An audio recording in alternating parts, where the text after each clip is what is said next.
Oh, that looks horrible.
Let's see, is that any better? Yeah, it's a little bit better. All right. Still looks like me. Okay.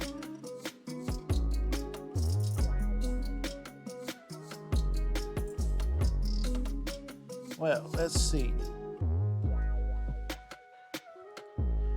I'm on a different computer today, so it's all new to me.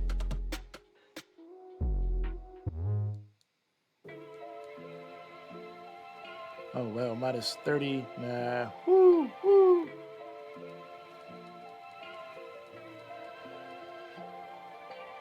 Yeah, we want that max volume, baby.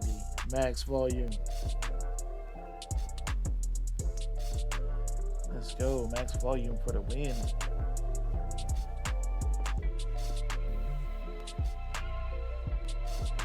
Man, do you guys know what we're gonna do today? Hopefully I'm not too loud. Hopefully my music is not too loud. You know the rules. If it looks weird, if it sounds weird, holla at your boy. That way I can get it fixed. We can all have a good time. What are we doing today? Oh shit. We're doing some weirdness. Before we get started, we better hydrate. You guys know what a Bartop Arcade is? You know what that is?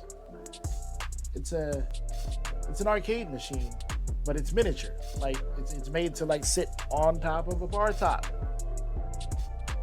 Well, I'm gonna build one of those today. I'm gonna try anyway. I got my instructions. You know, yeah, there we go. Right side up. That's how you're supposed to read them. I got my instructions. I think I have all of the parts, and maybe even I can get a little bit of help from my friends. Wow. First of all is the kit. I mean, y'all see right up here, right up top. BuildABartop.com. Y'all know him as Firebird TGP. Graciously offered one of these to me. It's not out yet or released yet. This is just think of it as a beta test. I'm gonna try to assemble it. Make sure follow these instructions. Make sure everything is correct and doing what it's supposed to. That it goes together the way that it's supposed to. BuildABartop.com. They supply the wood panel kit, the plywood kit, and then the T-molding, and then you supply your buttons, your controller, your computer, Raspberry Pi, your screen that's going to go in there, all of the guts there is what you supply. And this is supposed to be something that you can build Christmas morning or so. So my Christmas morning yesterday took 12 hours.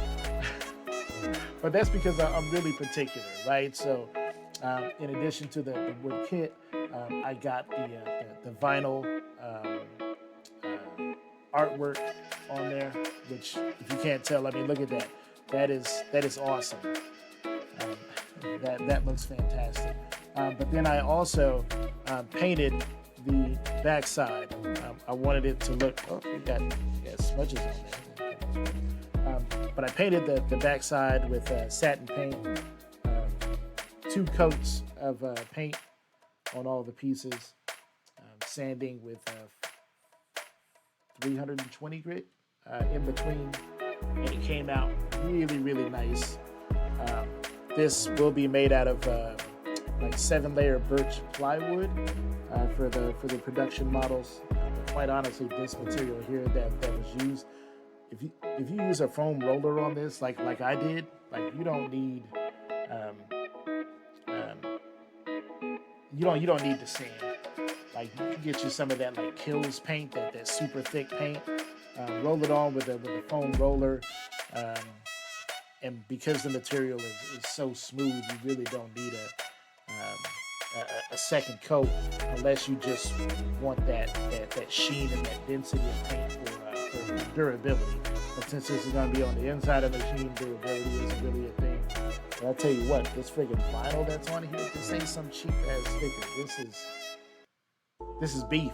This is beef vinyl, and it's super sticky. So once you stick it down on something, good luck. It's on there. What else? Oh, we sent along 2 joysticks now. I play a lot of fighting games, so I'm used to Sanwa joysticks, Shimizu joysticks for fighting sticks. So I'm very, very used to that. These are from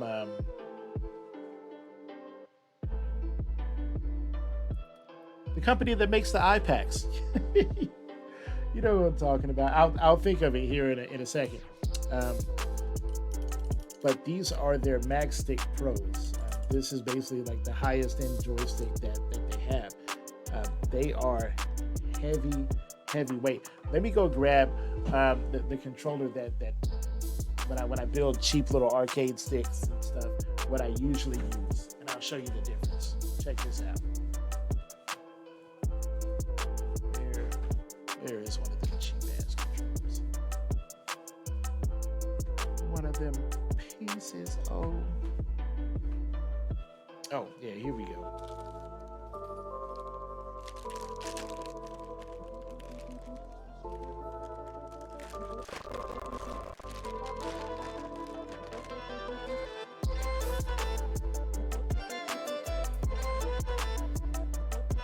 Okay, so check this out. Oh, looks like we got an ad break in progress. That's all right. Woo, 2 minutes and 50 seconds. Hey, no freaking problem. I will show y'all this stick when we get back. That'll be my opportunity to get a few more supplies.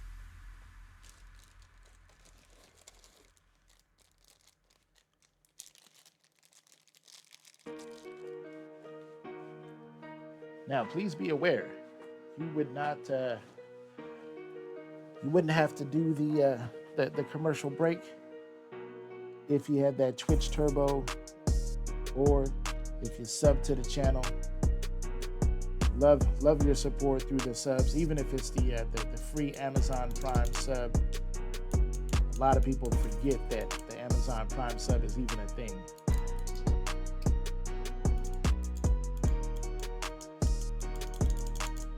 Hey, Tilted Spider, what's going on, man? How you doing? Spider, how's my audios, man? Before I forget, how can I adjust the volume on Meteor? You reach in, you open up the coin door, you reach inside the machine, and there'll be a little post, a little silver post. Just twist that post all the way to the left. I believe that's how you turn the volume down on Meteor.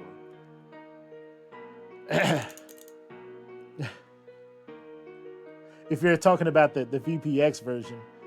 Oh, Tilted, you got the ads, yo.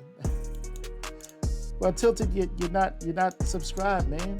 You're not subscribed. That's a bummer. Hey, ad break in 60 seconds is over. I want you guys to see the difference between these friggin' joysticks. I mean, this is, look at this. Look at this. This is crazy.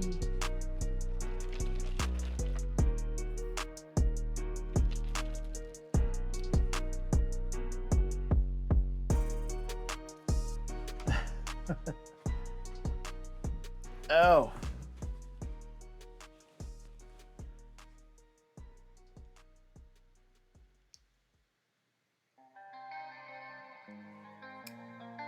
Man. Yeah, cheap plastic ball on here. The joystick has a lot of wobble, free play. This literally has zero free play.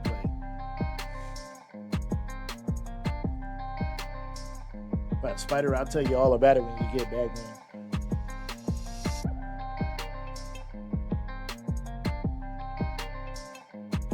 Hey, welcome back, everybody.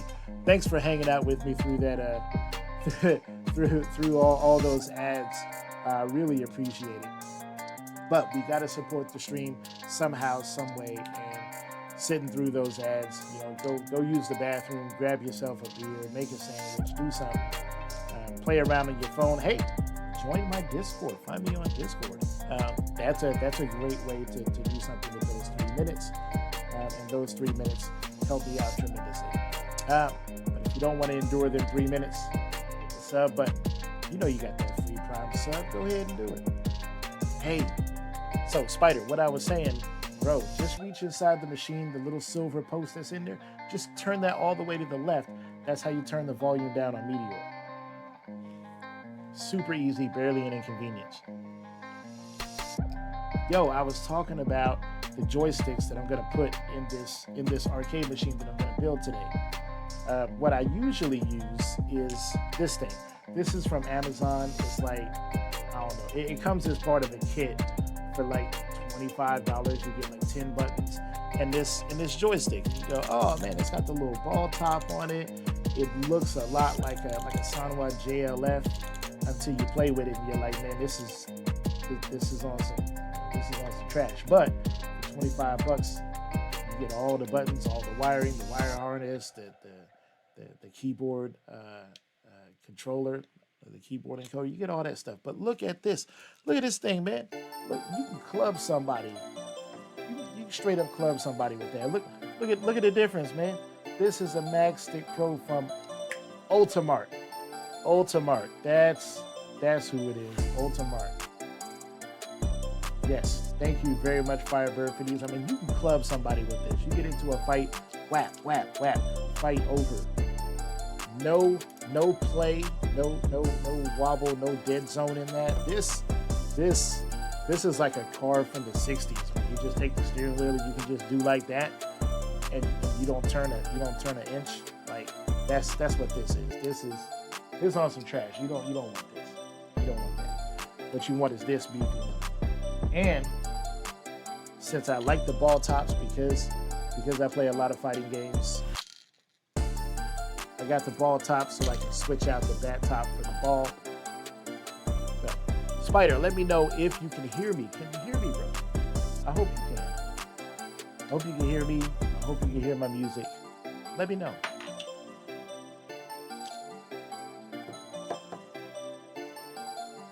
I don't know how this is gonna work if I take this off. Is the spring gonna like shoot everywhere? The volume controls that work for other games don't work on that particular game since I'm on PC. They're kind of low compared to the music. Hey, no problem.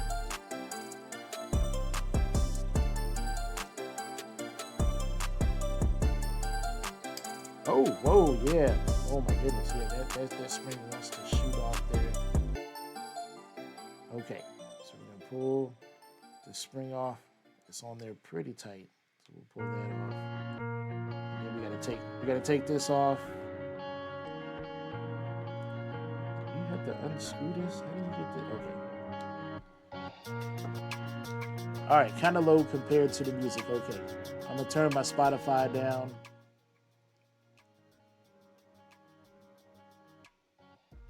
All right, how's that? I should be much louder. All right, cool. Look at that. And we took that out. Cool. So we'll set that there. Then we got to put this in there. Then reassemble, right? So how did this go back together? All right, we put on this little metal rectangle, however that goes. I don't think it makes too much of a difference. And then we got a spring, so we put the spring on there, and then we got this little metal bracket that goes down, and we got oh god, yeah. All right, so we're gonna put that metal bracket on there, and then we got like a little funky washer.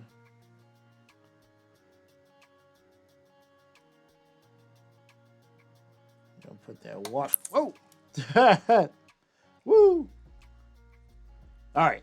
Spider says it's better. If Spider says it's better, it must be better, right?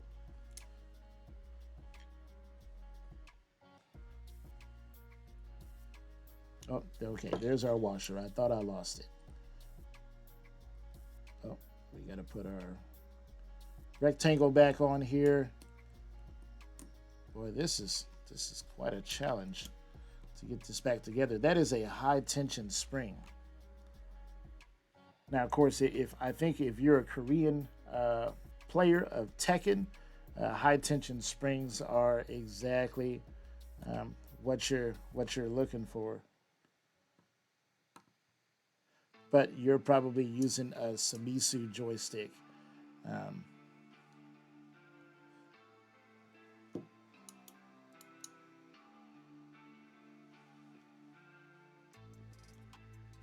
Okay, so we got that bad boy on there, but just barely. Let me grab my little wrench.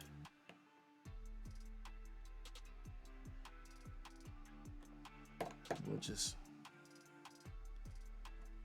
give that a little twisty twist. I might actually have to take this to the wood room Wood room.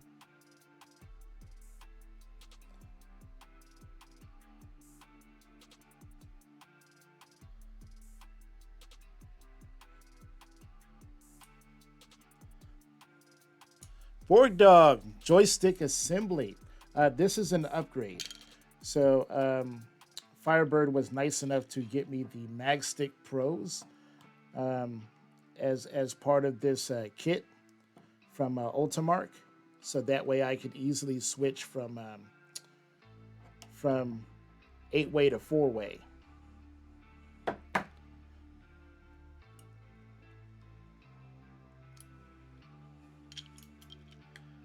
So I should be able to take this if I did this right. Borg Dog, how you doing? I should just be able to pull on this.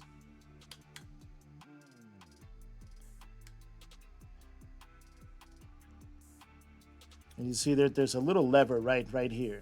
If you switch this lever like that, 4-way and 8-way.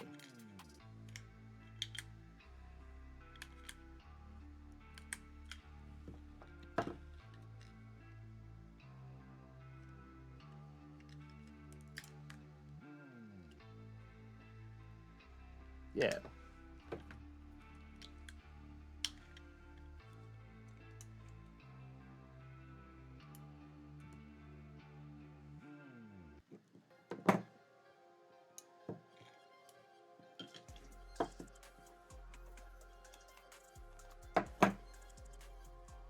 So, but this is all super new to me. I never built a MAME arcade machine before. Okay, now we're screwing down tight. Okay, cool.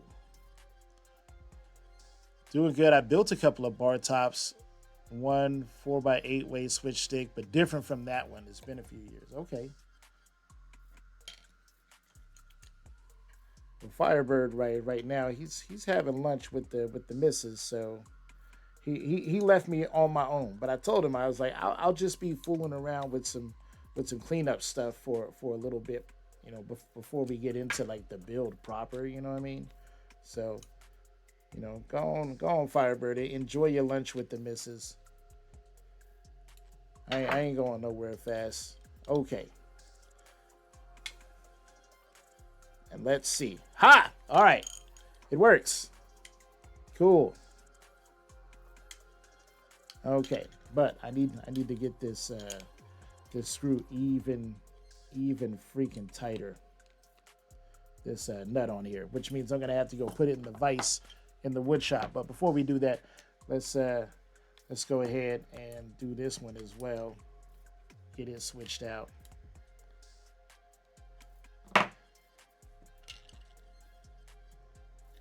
All right, so that wasn't as intimidating as I thought it was. I am not mechanically inclined.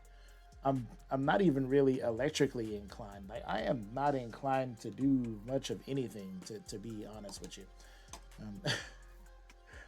Which, I mean, if you look at my thread, you would think that I was. If you look at my Discord, like, he built a whole ass V-pin, like 2 of them, and I got another one coming up, and I'm probably gonna have to build Mike Denton's V-pin as well. Because you know he ain't got the time to be doing all that. He ain't got the knowledge either. So I'm sure he'll be hitting me up. All right, cool. So then we put that back together. And then we're going to put this plate on. These plates are cool. Then the spring goes on there. You can tell that they don't sell a whole lot of these because the threads where the screw goes a little bit crusty, rusty.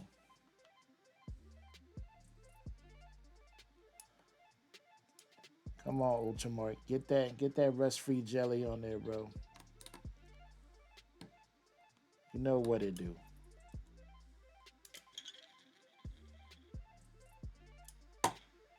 There we go.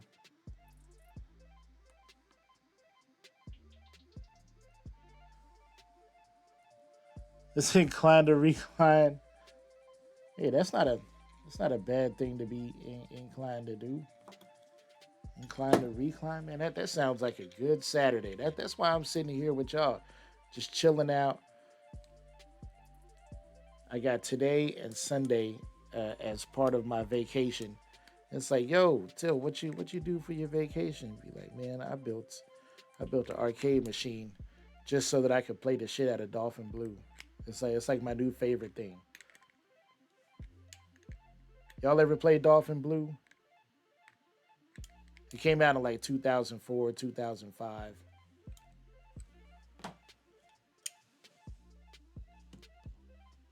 All right, so we got those switched out. Sweet.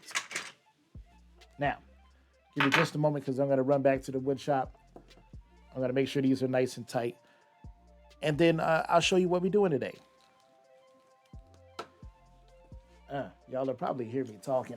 Oh, hear me talking, cussing. Let's get some stuff in the vice grip. Oh, and yes, the wood shop is literally right next to the bathroom in my house. I commandeered the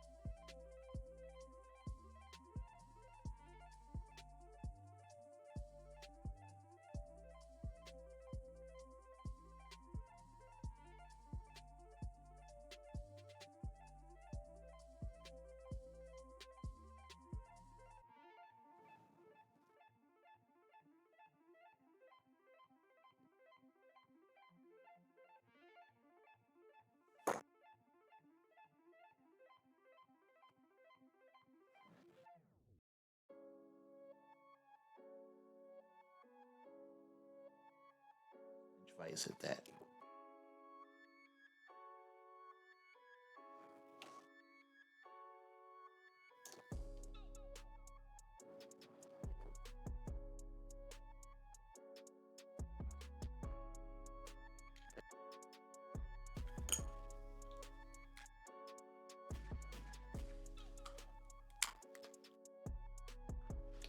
And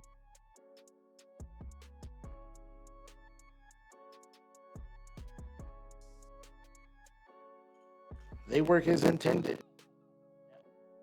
All tops on it. That way I can do the Street Fighter Eagle Claw grip.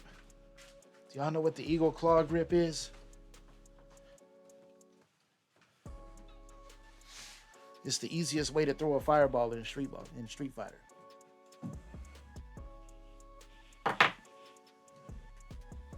All right.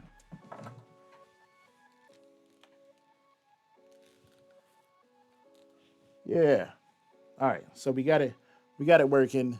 It's doing its thing. You can see. Did you see it move? So all you got to do is just pull up and twist. Then you're good to go. All right. Sweet. Oh, that very little dead play. Like the switch is instantaneous on this. Really, really like it.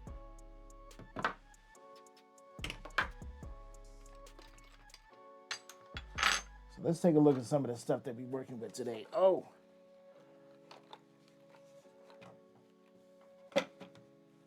full set of buttons.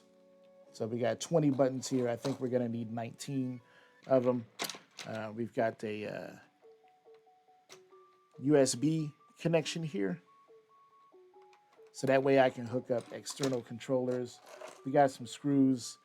We've already got our key encoders already mounted. Yeah. But before we get to any of that fun stuff, we got to do the prep work. And for that, we got to follow the instructions, Joe. All right, let's see. So the Bartop Arcade cabinet. And it says we use sine grade MDO, medium density overlay for our cabinets. While some voids may be evident in panel edges, they do not affect the overall structural integrity of the cabinet and cannot be seen once the cabinet is fully assembled. Cool. So we're going to need a rubber mallet and some wire cutters. Okay. So I Yeah, I got wire cutters. I even got a screwdriver. I got a wrench. I got all the wrong tools.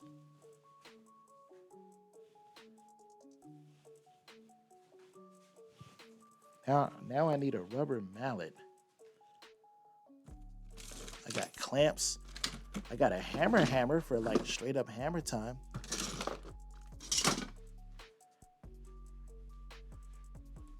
What the heck? See, this is why you shouldn't leave your tools in the living room, because your wife will just go and go, oh, that shouldn't go here. And then she'll just think that she's putting it where it's supposed to go, and it doesn't go there. Where it actually goes is right where the hell I left it. Stop moving stuff that I set down. Anyway, 19 buttons on a bar top. That's not so many. Okay, rubber mallet, hammer time. Let's go. So on these, I pre-installed the vinyl already on these. So 2 layers of paint yesterday, sanding in between each layer, and then I installed the vinyl, which is like hella thick. Like it'll be hard to scratch this vinyl. I was thinking, oh, I need like a plexiglass overlay. With this, maybe not. Plexiglass overlay would be cool, but definitely not required with the thickness of that vinyl. Okay, so this says gently utilize the rubber mallet to insert and position all 26 canoes into their assigned ports. Okay, I don't know what canoes are. I'm unfamiliar, but I'm gonna guess that they're here in this bag. So those are definitely not canoes. So I'm gonna guess that the canoes are these big things here. And I see, oh, this is a magnet for the latch on the back, I guess, so that you can open it. Oh, I didn't even need a screwdriver because he supplies you with one. So if Phillips on one side, a flathead on the other. Okay, cool. And it looks like everything else in here is, I guess you would call it a canoe. Okay, so I got my rubber mallet. I got my canoe thingy. And it's, oh, god damn it. It says gently, dummy, gently. All right. It's a good thing this is made out of tough stuff. All right. So gently, I guess they go in like that because they won't go in like flat side down. Rad Verde, hey, what's up?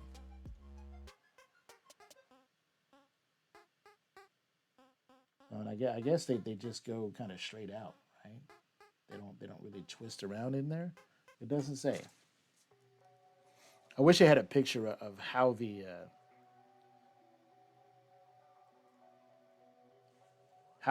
canoes are supposed to fit in there, but that's all right.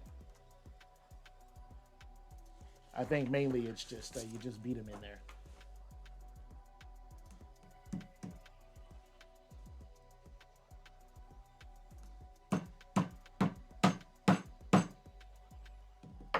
Yeah, let's see. Oh yeah, you better get it straight because once it's in there, it is in there, buddy. Oh whoa. Oh, see, I almost messed that up. Okay, cool. Let's look at some of these other panels. I discovered something. Firebird, this isn't in the instructions. You want to make sure that you explain this. Okay. So check it out. So can you see the okay, this is what's called a canoe. So do you see how on one side it's got like a little pin there, and then this part? So there's 2 holes for each canoe. So you see that the small hole here and then the big hole. So I was about to put that in there like this. With it hanging out, doesn't go like that. It goes like this. Okay, that way they're lined up correctly. Thank goodness I did not beat that in there. We learning, gang. We learning. But that ensures that alignment now happens properly because it only goes in there one way.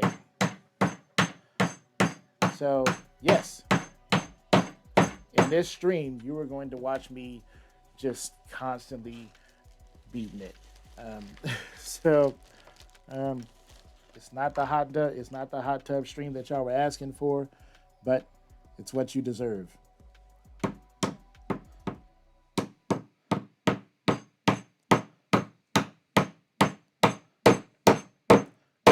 Cool. We got 26 of these, gang.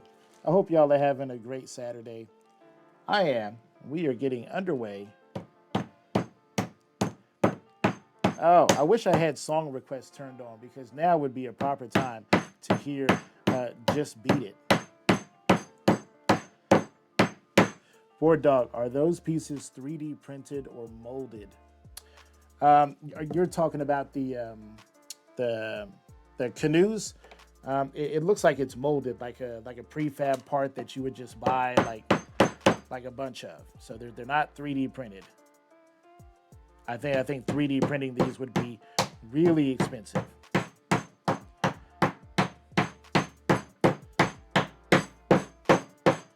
Okay, cool. So, first panel done. Sweet. All right, I'm just gonna set that down there, and we'll work on the next one. The next one is the front control panel with all of the buttons.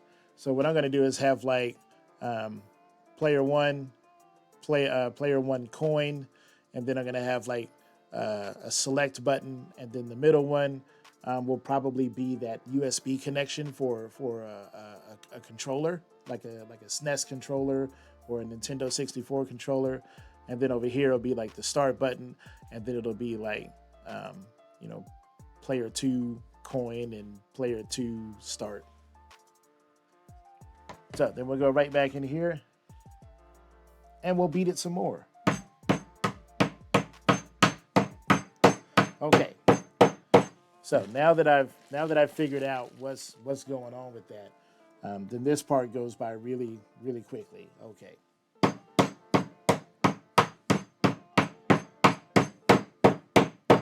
Going into this build, I've got USB LED lights that are going up in the marquee. I've got 3-inch speakers with a 15-watt amplifier that's getting installed in here. What else? A Raspberry Pi 4 in a very nice metal case that's getting installed. Oh, we're already at the end of that. Okay, cool. Yeah, once you got it down, it kind of goes by pretty quickly. Then this is obviously the controller or whatever, the control panel.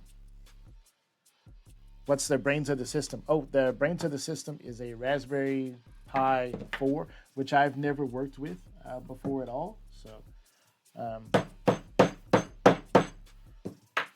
but those of y'all who've been watching my stream and seeing my Discord, I've been working on learning how to set up MAME and stuff like that.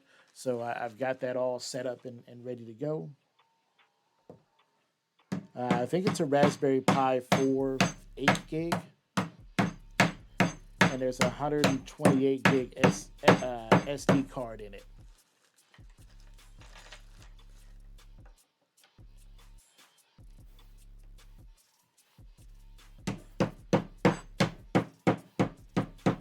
Oh, okay, that doesn't want to go in there.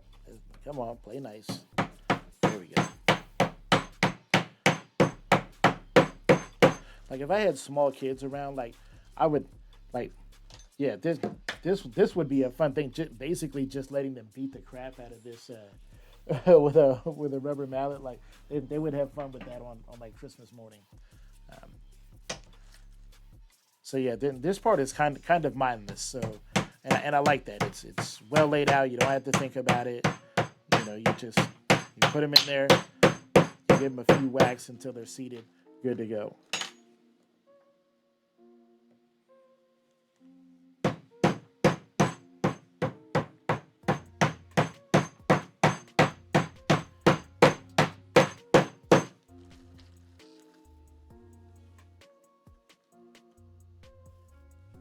What are you guys' favorite MAME games? I'm probably going to ask that several times, so you'll have plenty of opportunities to answer. But for me right now, it's a game called Dolphin Blue, which was on the Atomic Wave / Sammy system. The same system where they had a King of Fighters 11 and what else? Metal Slug 6. What else was on that system?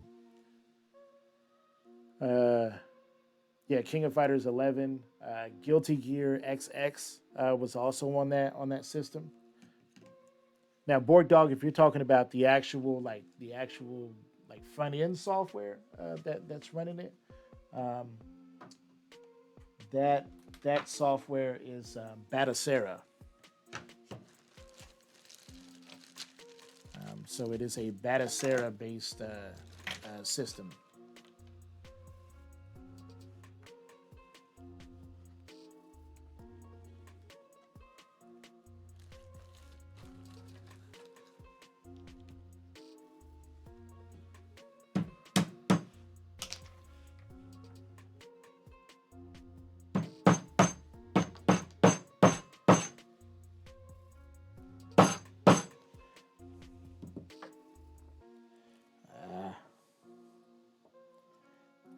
Are you serious, bro? There we go. Okay. Recommended to plug the to put in the small side first and get that. Just give it a tap, and then seat the larger side. Okay.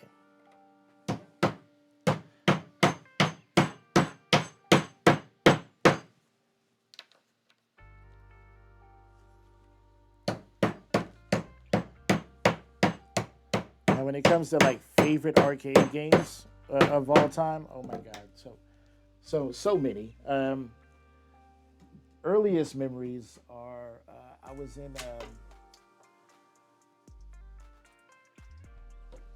in Germany, and I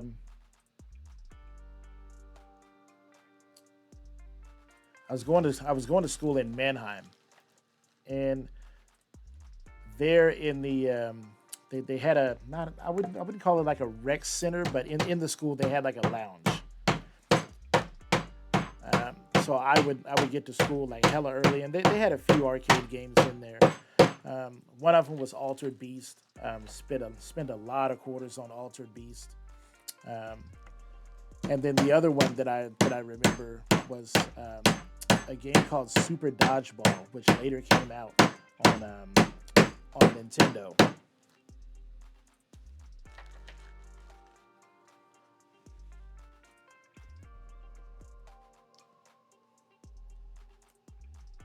Oh, while I'm thinking of it, guys, I do want y'all to be aware.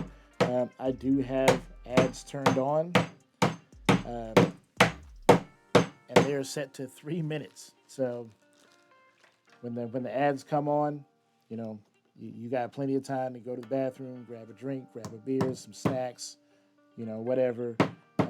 Go make you a sandwich. If you don't want to sit through those ads, hey, I don't blame you. That's what the subscription button is for. But if you do sit through the ads, I appreciate it, because every little bit helps and every little bit goes right back into the stream. And if you're really, really feel inclined to help me out, you see that coffee link at the top of chat? Right now I'm raising money so that I could buy a Secret Service pinball machine and give it away 2 weeks from today. On Extra Life Day. I'm doing a 24-hour stream. If I'm able to raise the $1,000 that I need, and we have 71% of our goal, if I'm able to raise $1,000, then I'll own that machine, and then I can buy it. Or, well, I can buy it, and then I'll own it, and then I can give it away. How am I going to give it away? I'm going to give it away by doing a raffle on Extra Life Day.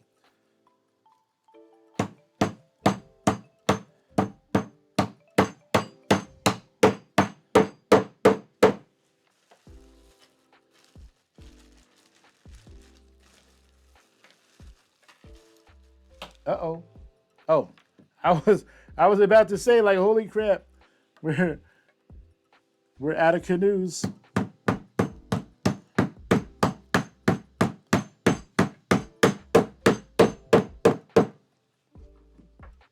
Okay. So I think that's all of them, and I think I got one extra canoe. Good to have extras. Let's double check and make sure that everything has got canoes. Yep. So all four of those. All four of those. We got four of those.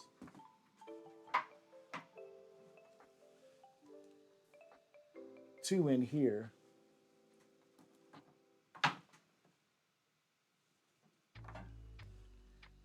Four in this one.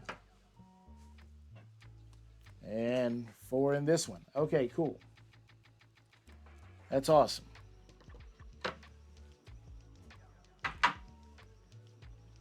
All right. Bordeaux says, I spent my teen years on Asteroids, Missile Command, and Defender. Man, so an Atari fool. Yeah. Yeah, okay. I got you on the Atari. I didn't play much Defender, but I remember Asteroids and Missile Command for sure. Missile Command. Oh my God. Yeah, I was all about some Missile Command. I had that Atari 2600, the same as every kid did. Okay, so next up is the pins, and the pins go in the side panels. So we got to screw the pins into the side panels.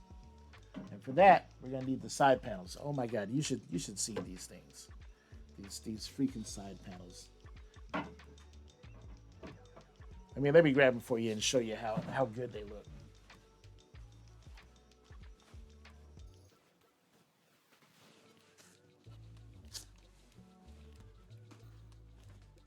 Now you might have noticed that I didn't do a back panel. That's because the back panel is just kind of floating. It sits in a channel and it's just designed to lift out.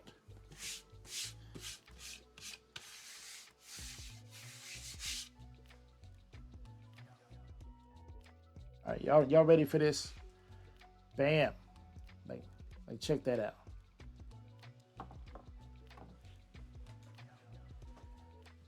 Is that not a cool looking side panel?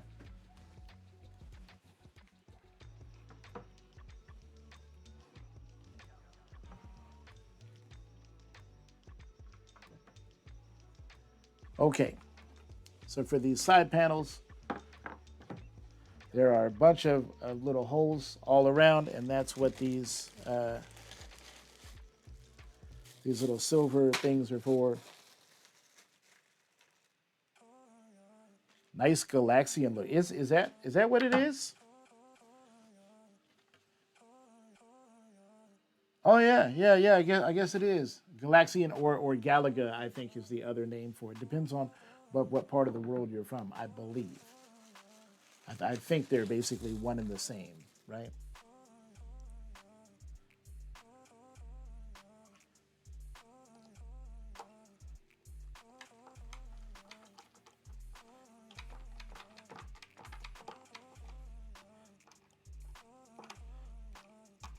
All right. So that's in there. Let's try it with the tool that Bartop Arcades sent along. See how that works.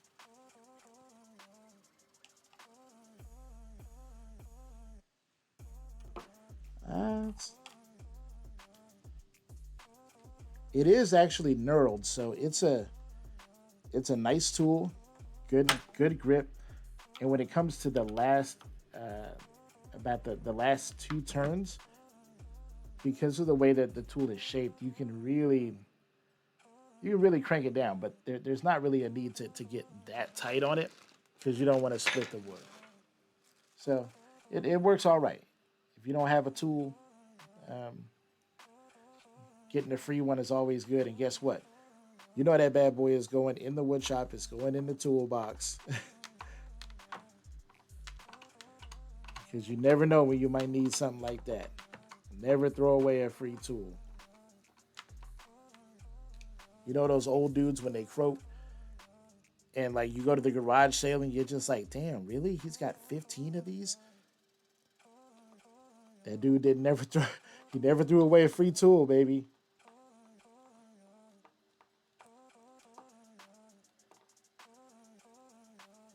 It pains me every time I throw away scrap wood out of the wood shop because I just have a tendency to just stack up pieces of wood until they're so small that they're pretty much useless.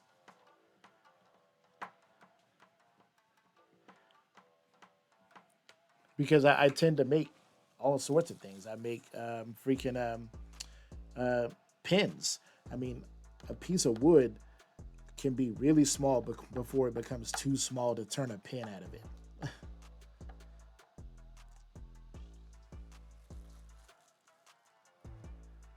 The reason for the bent tool is so that you can reach a couple of screws in the marquee section. Oh, hey, what's up, Firebird? Welcome to the stream, everybody. It's Firebird, owner of buildabartop.com. This is his kit that I'm testing.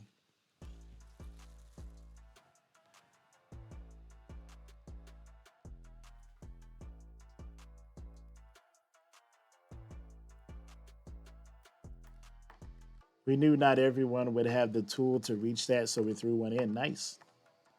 Cool, man. That's good thinking. So I don't know. Did you just get here, Firebird? Did you see me swap out the the joysticks, the ball top on the joysticks? Did you see me? Did you see me beating it earlier? Hammer time.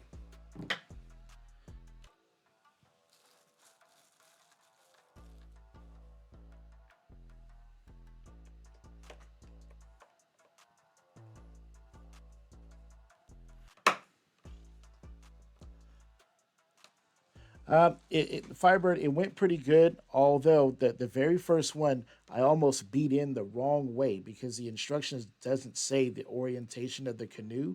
So I had one good whack on it before I realized that, like, wait, what's that other hole that's there? The smaller hole. And then it occurred to me, oh, turn the canoe around, and the small side goes in the small hole, and the big side goes in the big hole. But it doesn't say that in the instructions. And had I beat that in there all the way, it would have been pretty much impossible to get out. And yeah, it might have been a very bad day. So yeah, I would definitely add that to the instructions, maybe with a picture just showing the way that the canoe is supposed to be inserted. See, I'm not a smart guy. I can't figure stuff out like that. All right, so this one has all the pins in there. I think. Let's double check. Yes, we have all of the pins in there. Sweet. Now, on to the next one. We'll put all the pins in these. Firebird, I do like that there's there was an extra canoe just in case. We will add an illustration for installing them to the instructions. Okay, cool.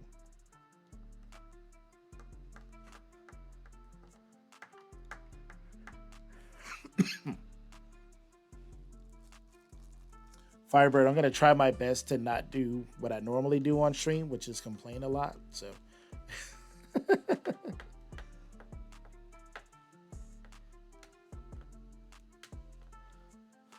but guys, if you have any questions that I haven't answered so far, or you just think of something that you want to know, at Firebird, he can help you. And looks like we got a screw here that doesn't want to go all the way in. Let's see, maybe if we can get a little better torquing on it with this other tool.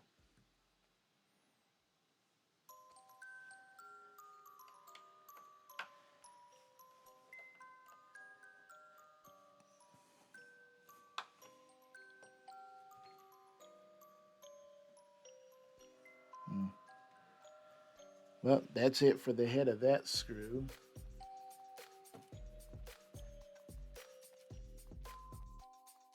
Coming soon is all I get. Yeah, I don't think it's quite ready for prime time.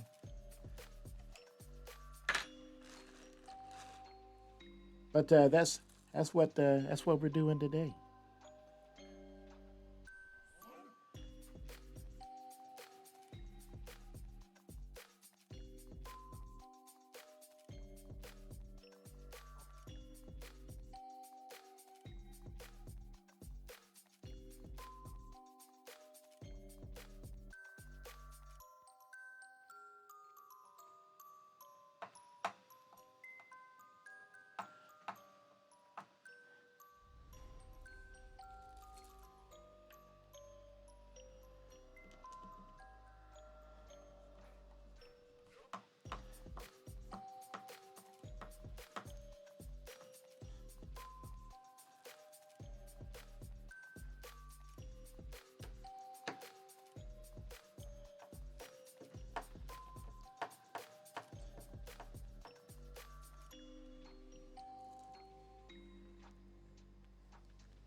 What else did I like to play in the arcade from back in the day? So there was Altered Beast. There was a game called Super Dodgeball, which later came out on the original NES. A great game. Um, I played a lot of Spy Hunter at this bowling alley. Um, that was there was a bowling alley on the military base Fort McClellan in Anniston, Alabama, and at the bowling alley they had a Spy Hunter, like a Cubert, a Pac Man. They had all of the all the '80s games, but I played Spy Hunter the most.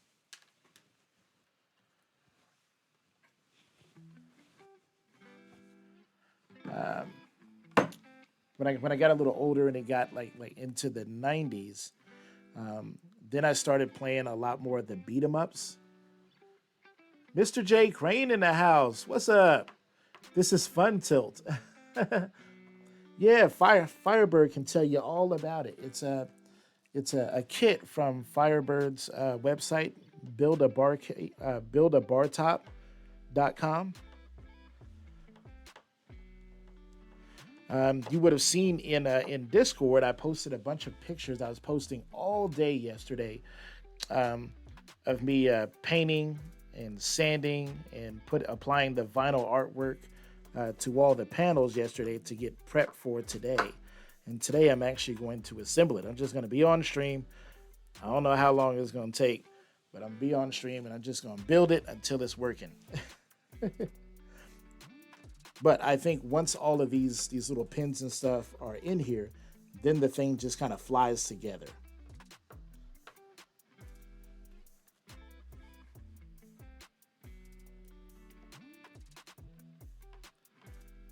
Yes, it's a Raspberry Pi 4, 8 gig with a 128 gig SD card. Okay, and just enough screws. We got one pin left over, and we'll double check. Yes, everything is in there. All right, cool. So that part is done. And Firebird, in case you didn't see, look at that. Sweet. With the ball top on it. Ah, it feels so good. And that controller is just tight. Like there is no dead zone at all in that.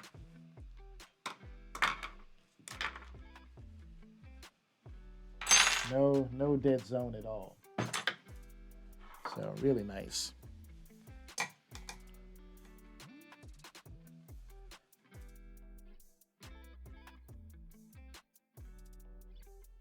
Oh, you got a Pi 4?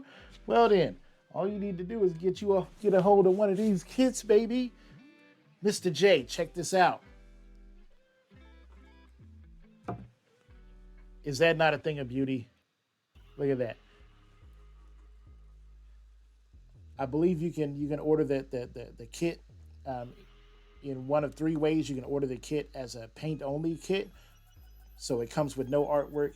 You can order it as a paint and sticker combo. So not a full vinyl, but you would get some stickers so you can paint it and then apply your stickers on there. Or you can get it the way that I got it, which is with a full vinyl. So, and it even comes with the T molding in black. But I don't know, Firebird. Can people order other colors of T molding?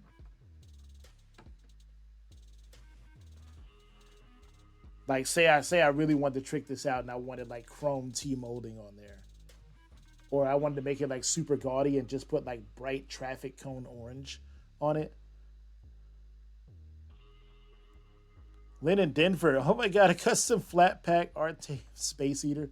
Yeah, yeah. Lynn in Denver. What's up? How you doing? And Lynn in Denver, did you subscribe?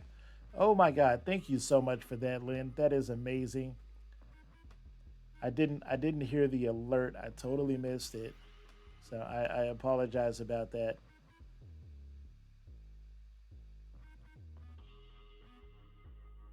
Nope, control audio via OBS. Weirdness.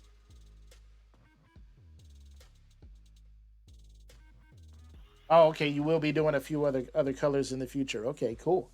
Okay, so now we're all pinned up. What's next? Okay. Uh, Securely fasten the magnet to the top panel at the designated pocket using the provided screws. Okay, I saw this. Which panel is it? Uh,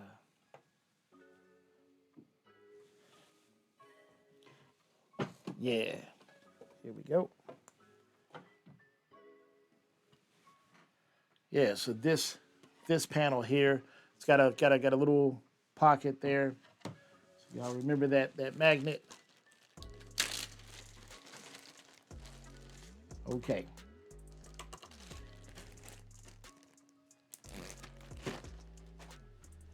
And it's got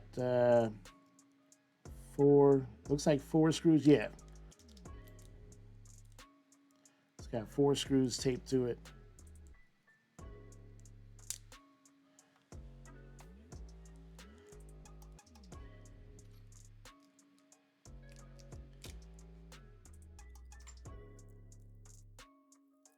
Mm-hmm. So when I was going to arcades a lot when I was like in middle school, oh man, that's when my fighting game journey just started. Um, I think everybody got into fighting games then. Okay, does it say what the orientation of this magnet is? To the top panel at the design. Okay, so I'm going to guess that the little flat piece here goes on the back.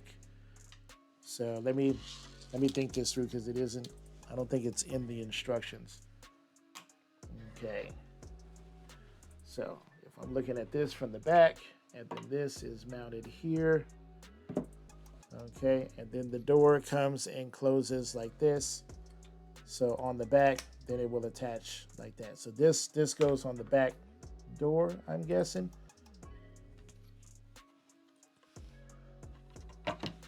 Okay. So I'm guessing that the orientation Firebird for this magnet should be um, the magnet side like this, right? So it should go like that, right? I will put an illustration for the magnet direction as well, but yes, I am correct. Okay, cool.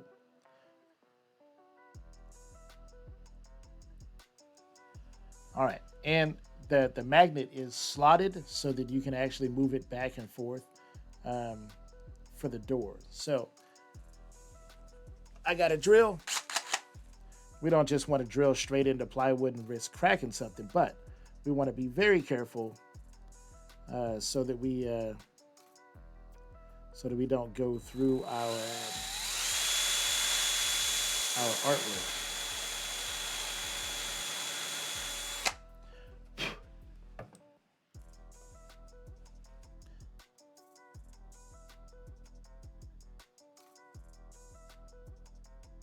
because that would suck.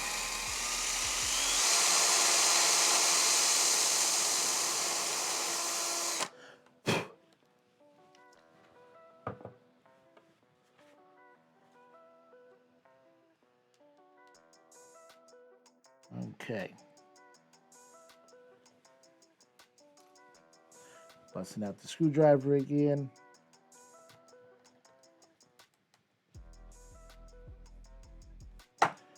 Probably should have drilled a little bit further down, but ain't nobody gonna die.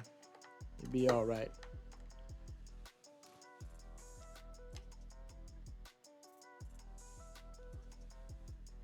Is intended for, oh, okay, you're answering a question.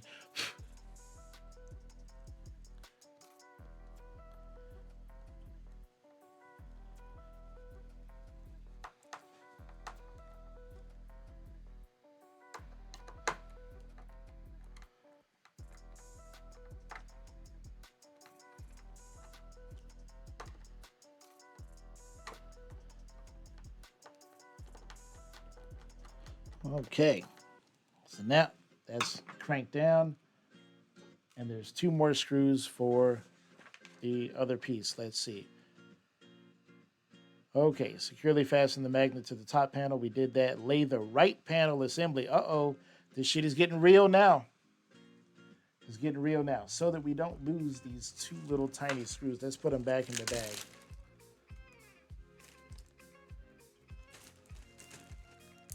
All right. Cool. And look at that. Look, this is artwork from Kelly, Firebird's wife. Go and follow her on Twitch at Kelly Art Stuff. Yeah, I mean, I love it. Looks great. Okay, so lay the right panel. Which one is? I don't know my left from my right. Okay, this is the right panel. So lay the right panel on the assembly area with the inside facing up. Okay, I can do that.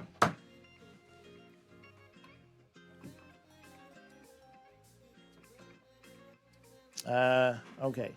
Connect the A canoes on the bottom to the corresponding A pins on the left. Wait, what? Oh, okay. It's the bottom panel. Okay. I was like, what the fuck? Okay. The bottom panel to the corresponding A pins. Yeah. Okay. Cool. And then the B pins on the right panel. So basically, you're going to attach the left panel and the right panel with the bottom panel in between.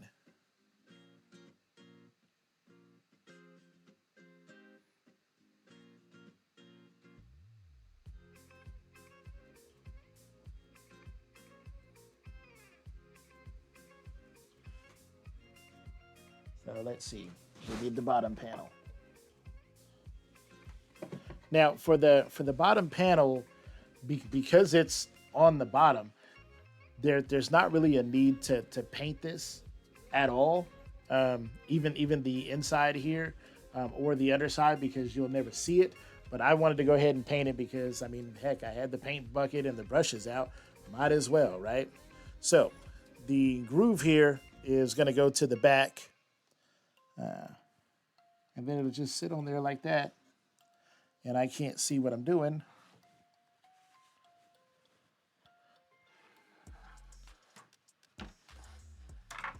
Okay. So we're going to set that down like that.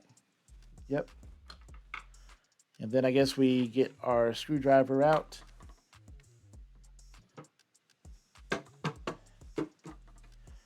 Smash those up nice and tight. Oh, I missed it. There we go. Okay. And then I guess we just, how do we do this? We turn it lefty loosey, righty tighty. Oh wow, when you lock that in, boy, that is tight. Holy crap. Wow, that is tight. Tight like a tiger. I mean, look at that. I can just lift the whole thing just by pulling on it. Okay, cool. Hey, it's an ad break. All right, guys. Don't worry. I'm gonna use this opportunity here just to chill out. So 2 minutes and 45 seconds. I don't want nobody to miss nothing. Okay. But if you are seeing me, thank you very much for your subscription. I really do appreciate it. Or if you have Twitch, what is it, Turbo, then you're not seeing this either. So whether it's a straight sub, a free Prime sub, or Twitch Turbo, thank you very much.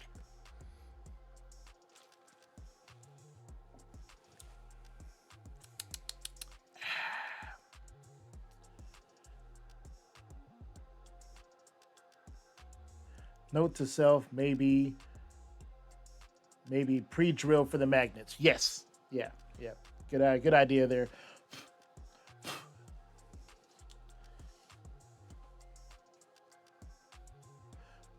Firebird, did you see my my little parts bin? Look at that. I got everything all laid out in there, all nice and pretty.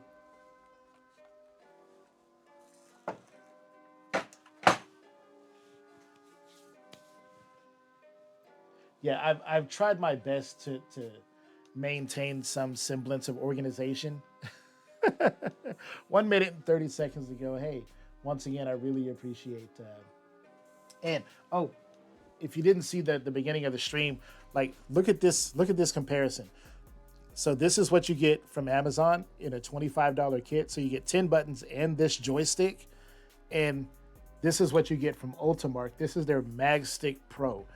You see the difference between these two? Look at that. Look at that. That is a huge difference. The thing that I noticed the most, besides this is so light a baby could toss this across the room, but there's a lot of dead zone in this. And playing a game like Donkey Kong, and you're like trying to hit, you're trying to walk left or right, and then immediately go up the ladder. You can't do that because those milliseconds matter. This is instantaneous. Like the switch is literally right there, zero dead zone. This is going to make throwing fireballs from our Ryu main much easier than this. I mean, this isn't bad. It'll get you started, but this plus, if you pull up on that and you rotate it, you can switch from 4-way to 8-way. That's amazing, Firebird. Thank you very much for that upgrade. That is freaking sweet. Yeah, it looks like everybody's coming back in a few seconds.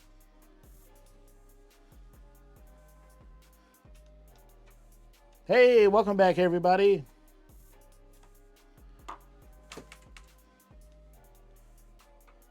Nice to have everybody back. Thank you very much for enduring that ad break. I really appreciate it. We gotta make money and support the stream around here some way, somehow. And we do that through ads. We do that through the coffee link that's up there in chat. We do that through cool collaborations like this. So let's get back to the build, baby. All right. So what's next? We got that panel locked on. So right panel. So connect the A canoes to the bottom panel to the A pins. Securely. So lay the right, connect the A canoes to the bottom panel to the A pins on the left panel. So you're going to put the two of those together. So now it's left panel time. Okay.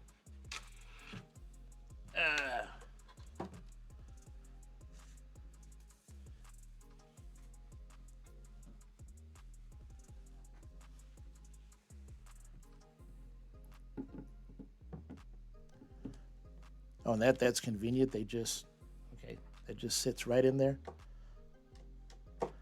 Somebody put a lot of thought into how this is.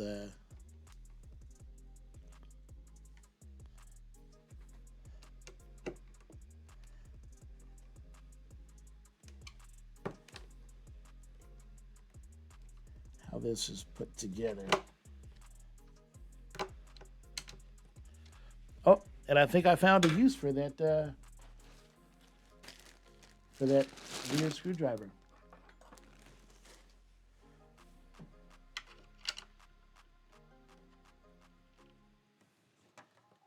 Yep. There's our use.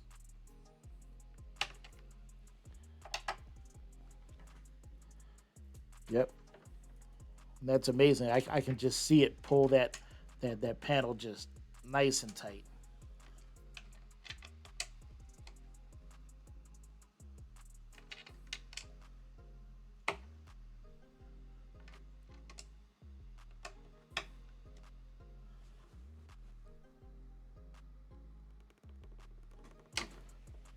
Mm-hmm. Cool. Let me give that a solid whack over there. It doesn't look like that is seated all the way. Get in there. Okay. All right. Okay, what's next? Let's see here. Left panel. Connect the canoes or the front panel. We need the front panel now. All right, the front panel is the one that has seven holes on it.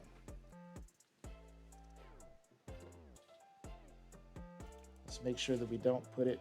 Oh, okay, that's a very tight fit. Okay,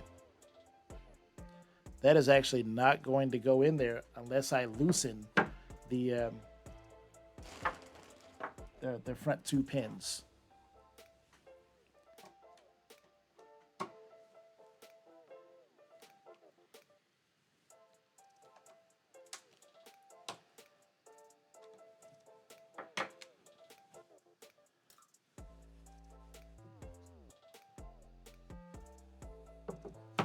So yeah, we need a little wiggle room there.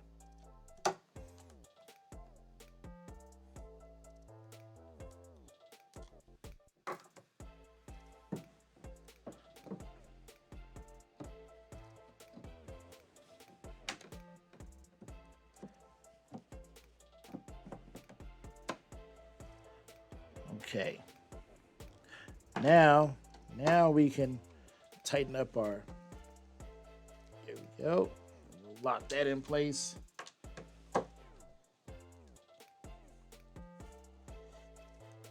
then we'll lock that in place. All right, cool. Now, so you actually don't have to. It holds it so tightly that I haven't even locked these here, but it is certainly in there. Now let's turn it around. God dang, that just looks freaking sweet. It's freaking sweet.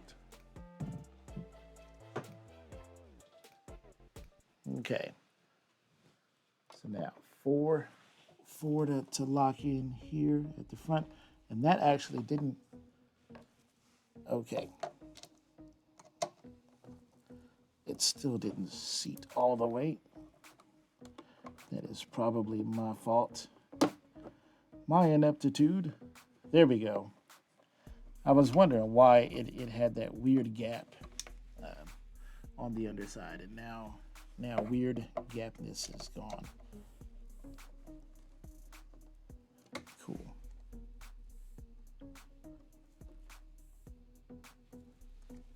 I still want to loosen that. I'm gonna loosen it on the other side as well, because those are fully seated. This over here is not, and I don't know why.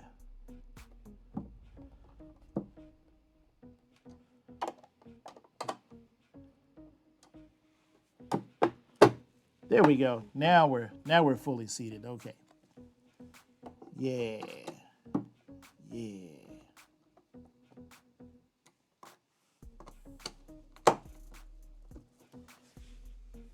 Okay. All right. And we got that one. We got this one. Now everything looks seated and tight. No panel gaps.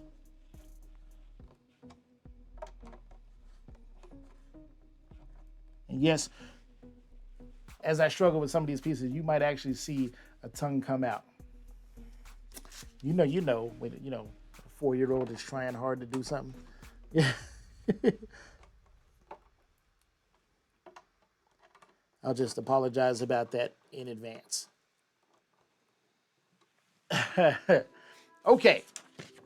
All right, so let's check our panel gaps again before moving on to the next step. But that feels pretty tight.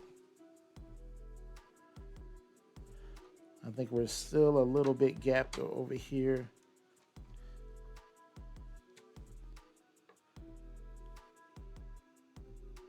I don't see any light coming through. Okay.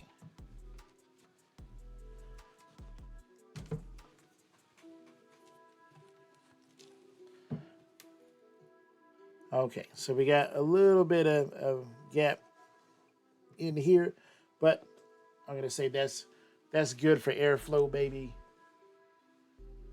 Yeah. Okay. Cool.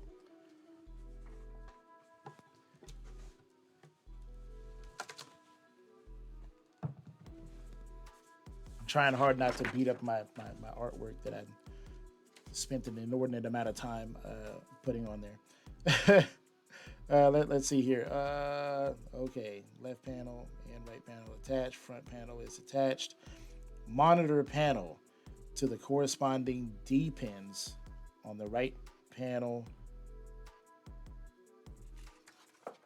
Monitor panel. Okay, that's the weird looking thing.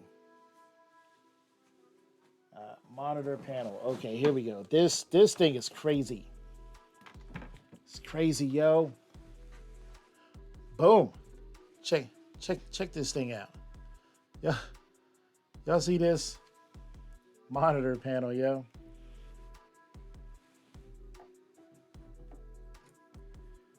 Ah, see. Then we run into the issue where it's hard to get. We gotta get a little gappage in there. Okay, cool. So now we gotta tighten up the monitor panel now. Okay. Now, I should do this the other way, right? So that way I can access the monitor panel from the back in case I ever needed to pull the monitor out, right? That seems like smart thinking to me. Let me double check. Does it say that in the instructions?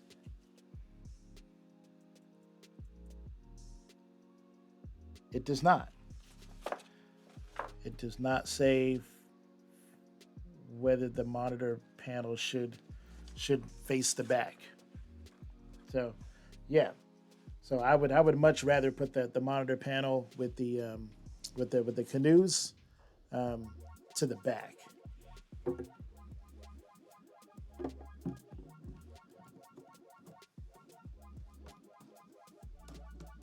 So that way I can pull the monitor from the back if I ever needed to. Occasionally, I have a stroke of genius, but more often than not, it's just a regular stroke. There we go.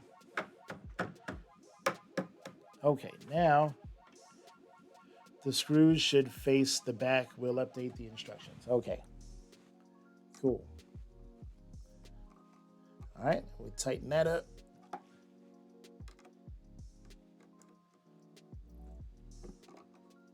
Tighten that up.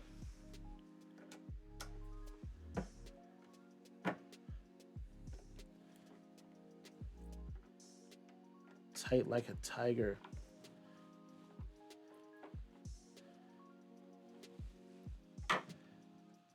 That's in there. All right, cool. What's next?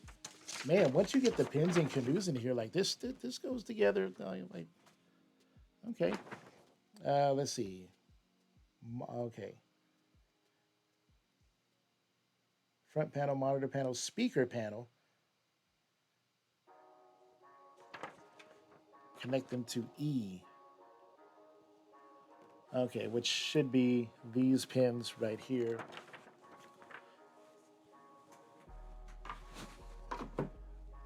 Now, for this part, so yeah, I want to be able to pull the speaker panel out of the back. So yeah, I'm gonna.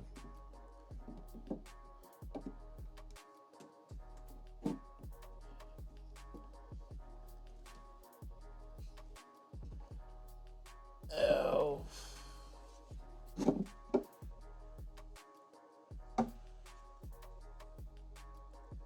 But before I do anything, I want to I definitely want to mount the speakers to the panel, but before I install them. So let's let's do that. Ah, this is so cool, and it's also getting heavy now. Let's go put this down. That'll also give us an opportunity to think about where we're going to place things like amplifiers.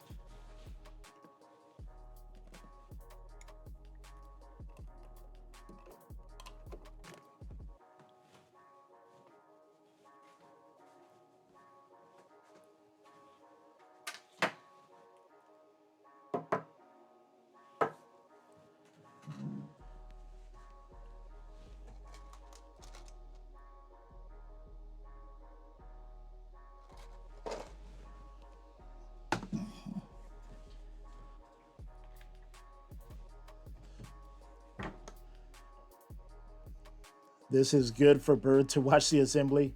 Yeah, that's exactly why I did this. I have 5 beta kits all ready to go. Tilt has 1. I wanted to get at least five people's feedback before we semi-mass production them.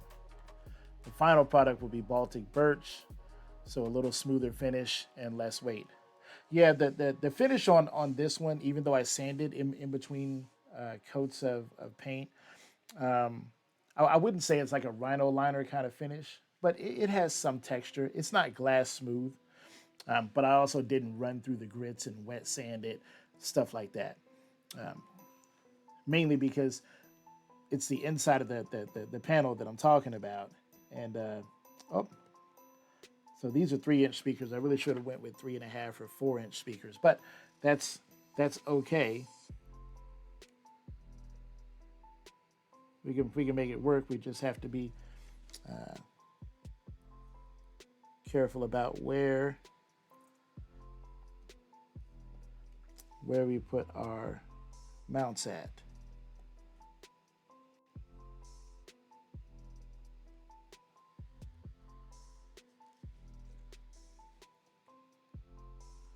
So I think I'm actually just gonna put 2 right here. Yeah, because I really want to be careful not to crack that. Okay. Yeah, I think that should work okay. And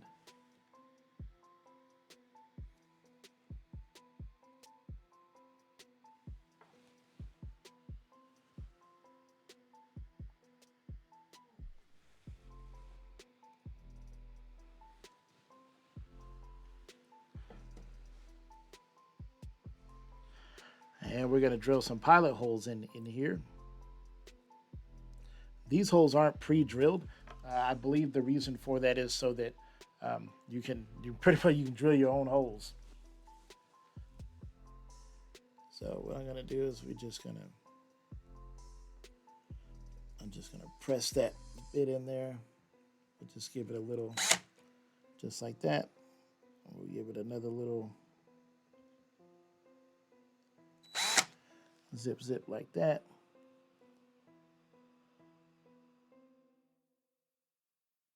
So later on, I'll probably install some 4-inch speakers in here, and that will work better with these size of holes. You know me, I'm a man. I'm always overestimating when it comes to sizes, thinking 3 inches was going to be big enough for that hole. All right, so let's drill some pilot holes.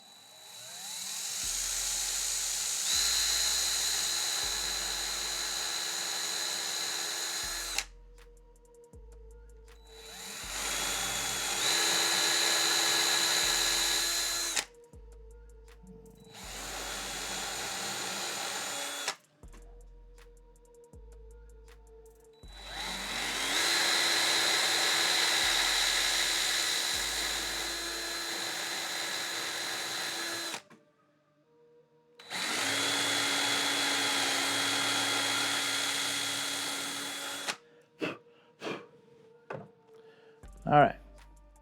I use a pencil to trace the shape. I drill. So tilt is brave.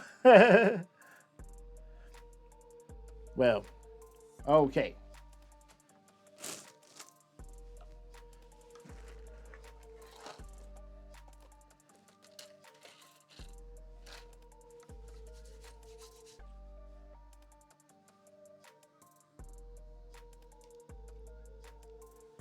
Let's put our screws in here. Damn it, magnet, stop it.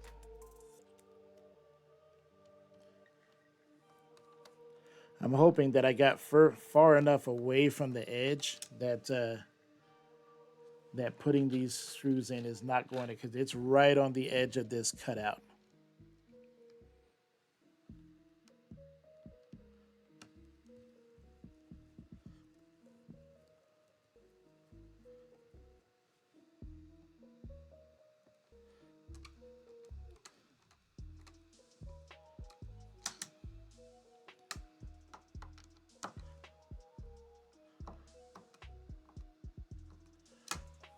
All right, and those are on there solid, even though I'm using only 2 screws. So, Firebird, on your webpage, I would put, for at least for these cutouts, recommended 4-inch speaker.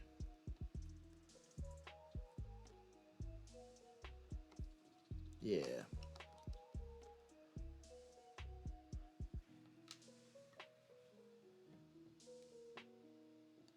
Yeah, I would think recommended 4-inch speaker. 3.5 will just barely, but 4-inch would be perfect.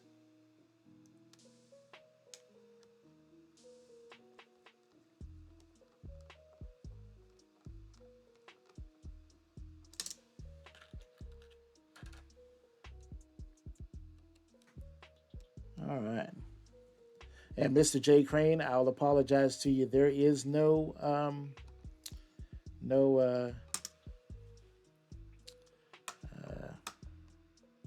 song request, music request um, today. I do apologize, buddy. Now, see, I wonder why those lay flat and this one doesn't. This one is just like swinging out in the wind.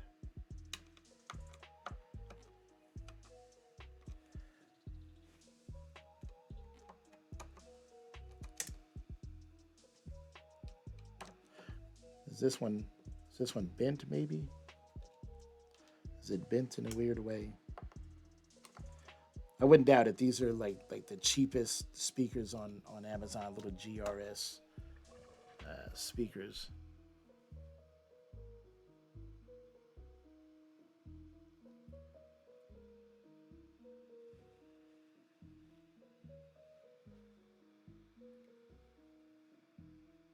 If I really wanted these to sit flush, I'd take this little rubber ring and I'd just sand it down until it was flush.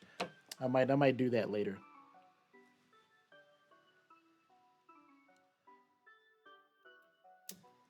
But for now, ain't nobody gonna die. Moving on.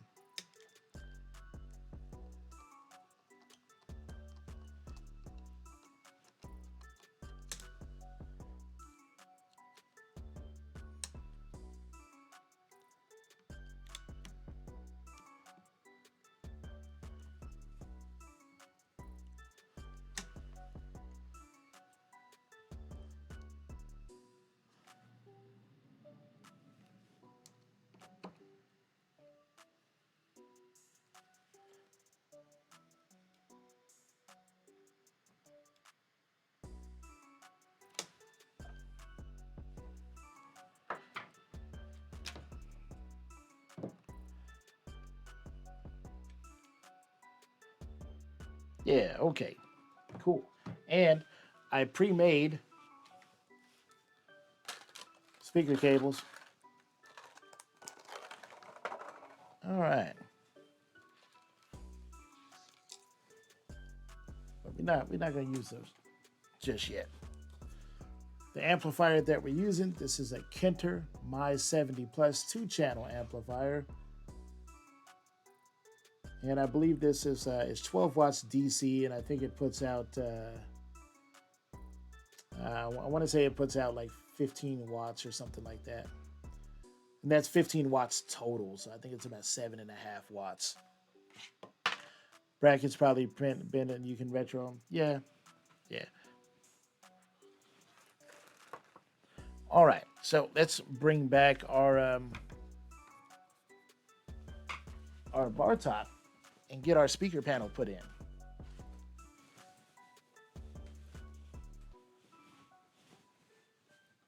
Oh.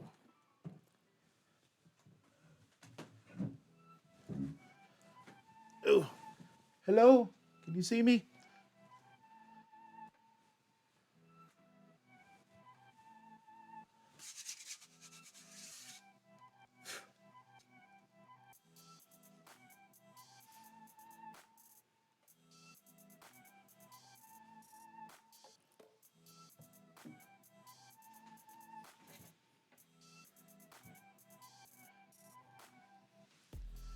Okay, I need some wiggle room to get this in. So we're gonna have to undo our bracket here.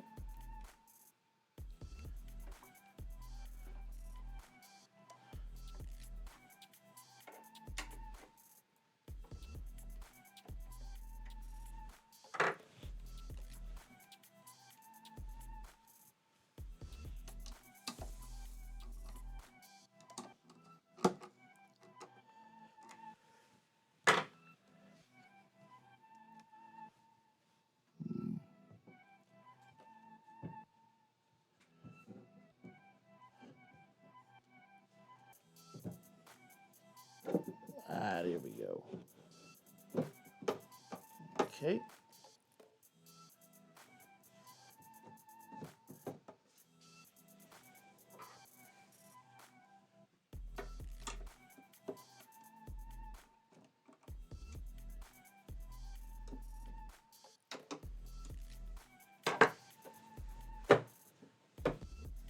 There we go.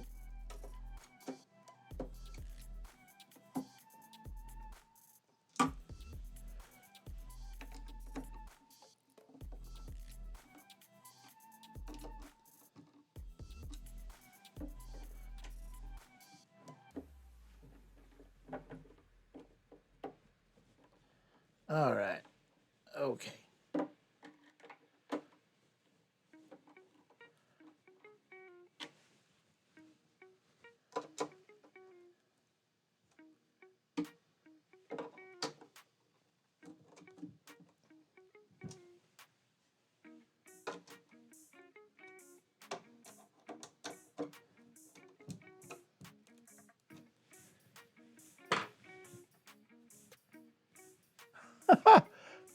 Ghost Flipper in the house. Welcome to the stream, Ghost. What's up?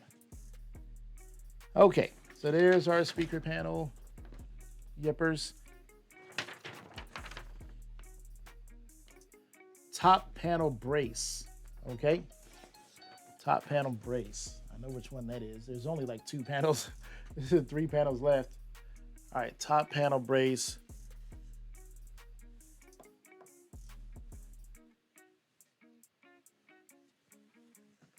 So the top panel brace. Oh.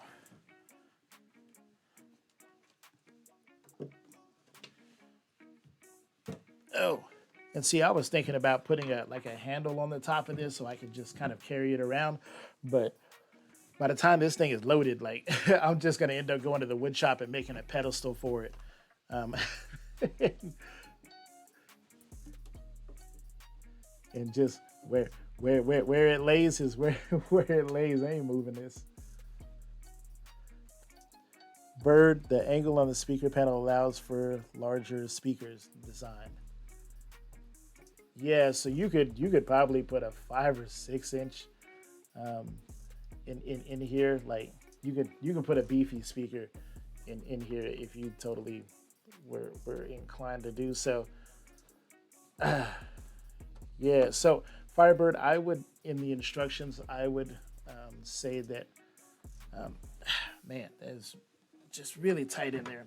Okay, So yeah, I wouldn't tighten down all of these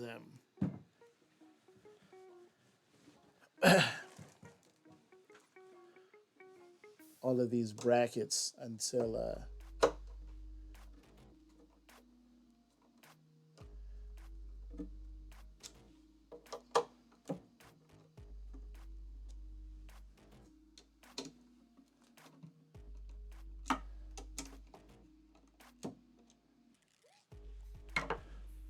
because you kind of need the wiggle room.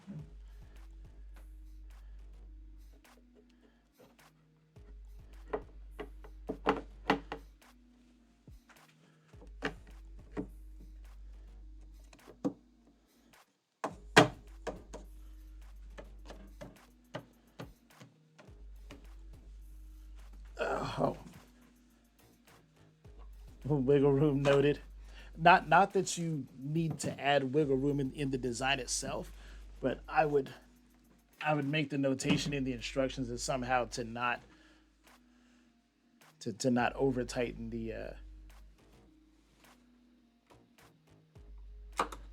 or that you may have to loosen some panels to matter of fact, I'm actually doing the exact opposite of what I'm saying.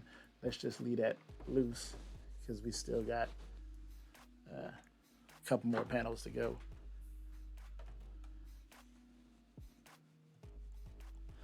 Yeah, with the whole of the inside of this thing painted all black, it's basically just a black hole. My eyes are gonna focus straight here to the screen, which is awesome. That's exactly what we want. Okay. Uh, all right. Next up is the top panel. Open the top panel from the back to allow easy access to the front. Huh? So does the top panel swivel?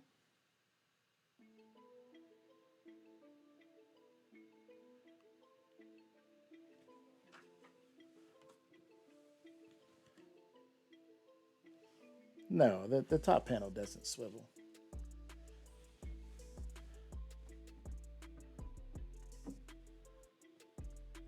All right, so there's our top panel on. Cool, cool.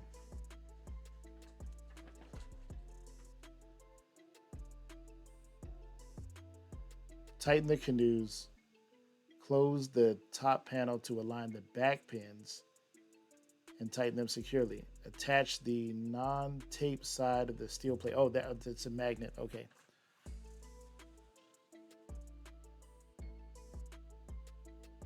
So now basically it's just tightening everything down. It looks like, because yeah, you're gonna put in the back panel and then you have the control panel which just goes right up front. So before we tighten everything down, let's put in our control panel.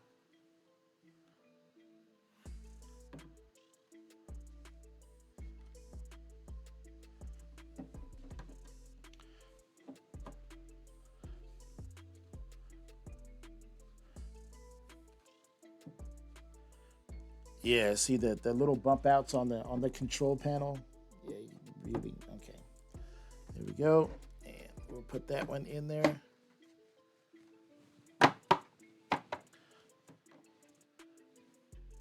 All right, cool. And it's a very snug fit, but that will kind of wear in over time. But I don't like that the control panel kind of scrapes there because it's gonna end up over time scraping up my nice black finish that I worked so hard on. So couple couple more millimeters there, Firebird, on the control panel, just so when you open and close it, it doesn't. These little bump outs on the control panel, they don't drag on the paint. Yeah, and I can fix that with a bit of sanding, no problem. Okay, so now basically everything is together with the exception of the back panel, which is fine. So now we can go through and we can tighten shit. So let's Let's get stuff nice and tight. Let's make it tight like a tiger.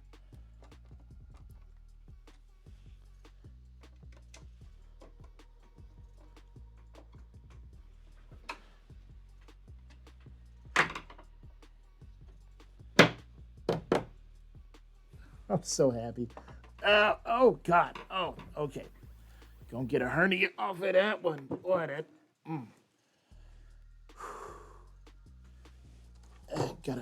gotta work out. Okay.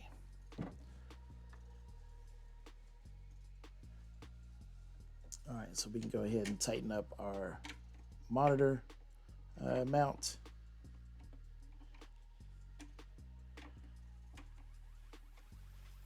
Make sure the monitor mount is in there good. And I was smart enough to put my speaker connections facing the back here. So, and I don't have my monitor all the way attached, so I can swing it out of the way and tighten up my my speaker panel.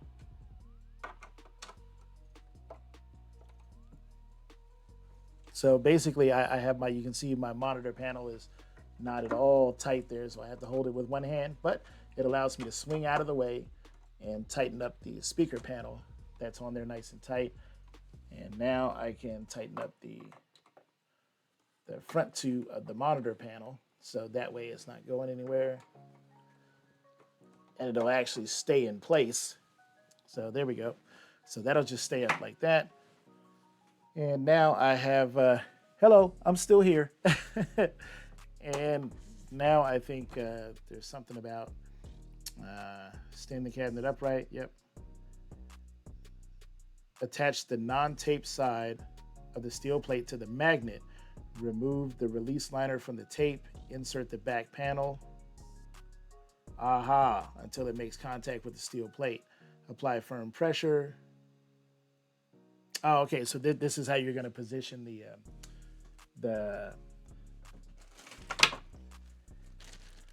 magnet close, the latch there. Okay.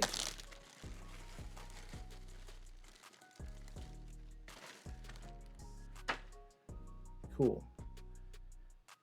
So now what we need to do,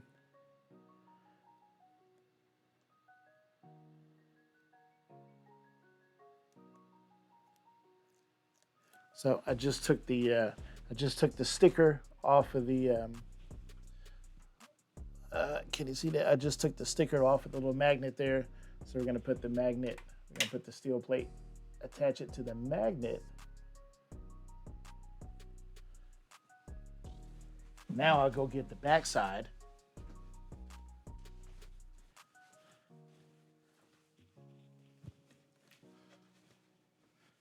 Now, Firebird, the other thing that I saw is that there's, for the backside, there's no orientation for, you see this little lip here that you cut, whether it goes to the front or to the back.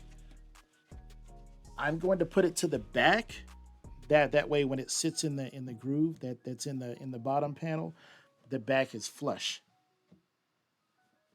So everything kind of lines up. That makes the most sense to me. Now there are no pins or anything. Oh yeah, that's right. We don't want pins because we're not trying to hold in the back panel. So we're going to close the lid. Why isn't my lid closing?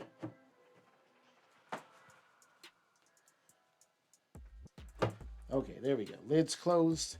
And then we'll close the back. And then we'll just give that a solid.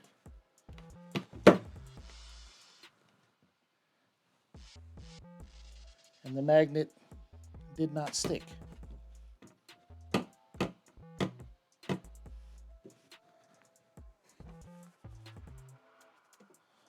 I'm really pushing hard on that magnet because I want it to stick. Magnet did not stick. Okay.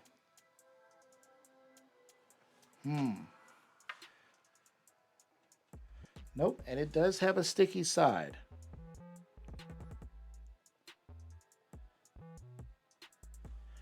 Okay, so Another way to do it.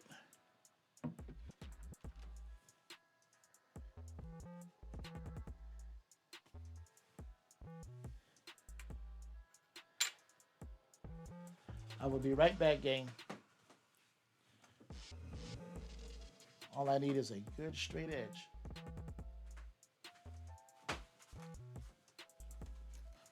Oh, back to the wood shop.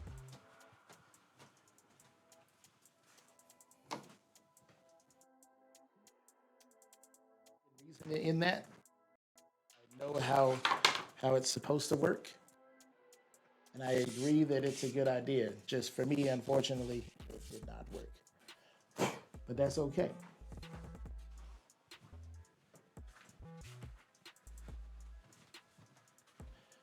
But in this case, yes, I think pre-drilled holes already, so that way this never is really a thing. Probably gonna be perfect.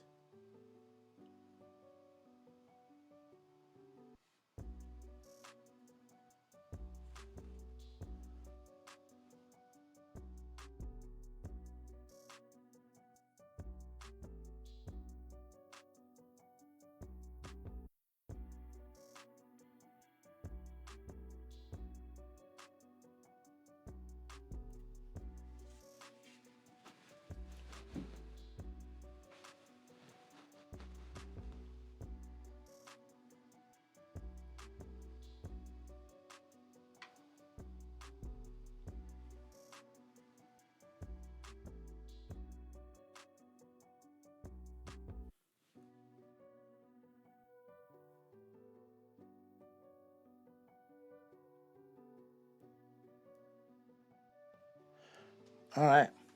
So where'd our drill go? Here's our drill.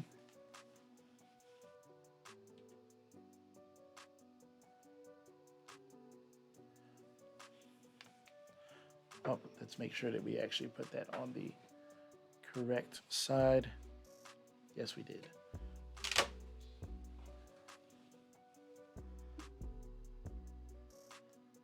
Yep, that's how I want it. Yeah, it's gonna catch that magnet just fine.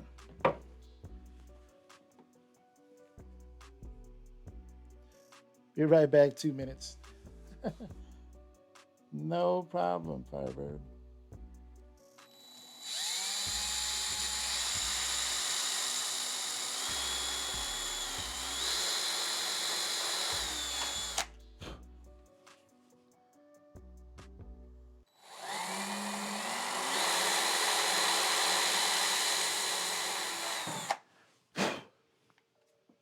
Okay, so now we got our drill, got our holes drilled. Now, where's two little screws?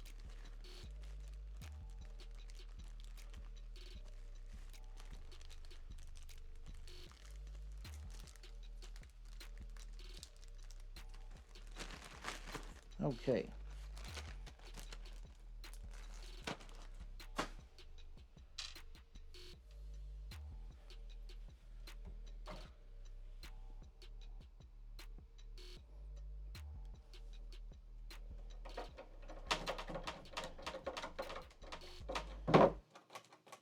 All right.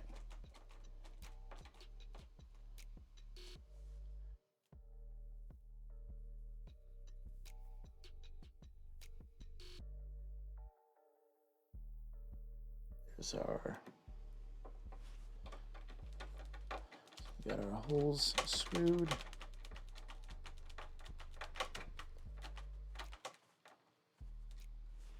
Bada bing. Now,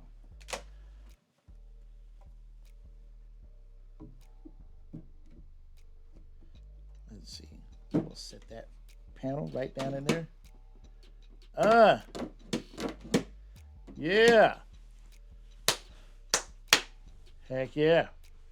It is in there. And then you just pull and lift out, and the panel comes out. Cool. All right. Now we've got, oh,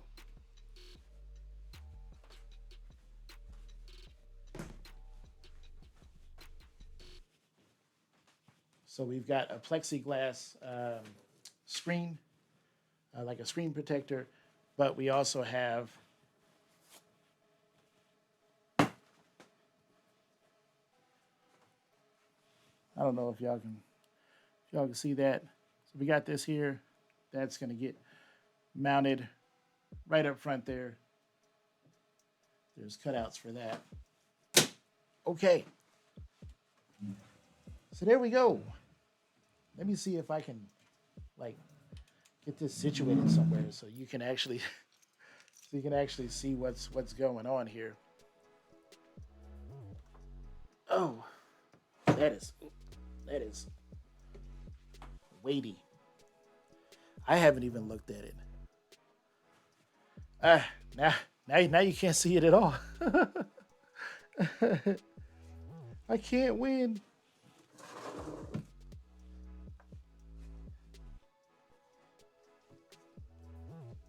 Oh yeah, I could lift this up or pick this up in any way that I wanted to.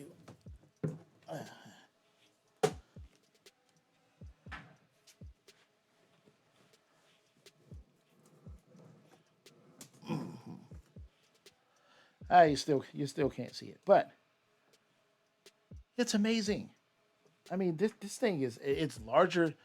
It's larger than I thought it would be. Like that's really cool. So now I'm not really sure like what the next thing I should do is. Should I work on the front panel?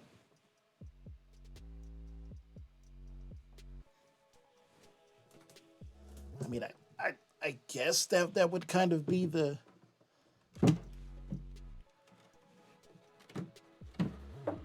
next thing to do, I guess.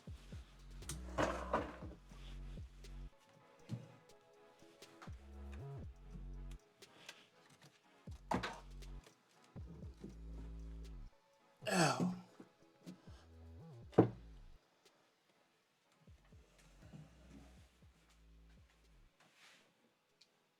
So now we don't need that janky old joystick. We don't need that. So Firebird, what's the order? What's the sequence?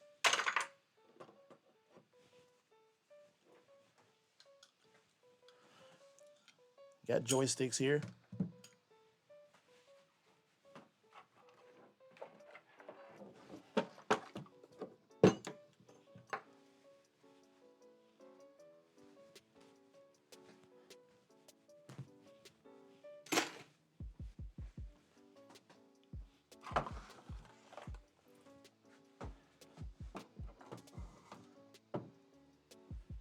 Because I mean, it's pretty much over, right? The name of the stream was Build a Bar Top, and I did that. We're done.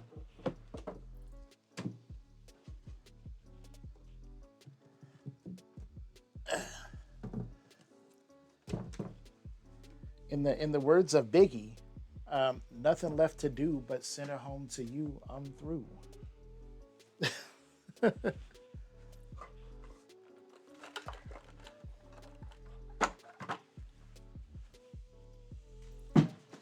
Oh man, I gotta take a break. That was a lot, but this thing looks amazing. Like all painted up. I love that there's no like visible screws poking out anywhere. Like it just looks clean. Uh oh. Uh oh. I just looked out the dining room window. The Mormons are doing their walk.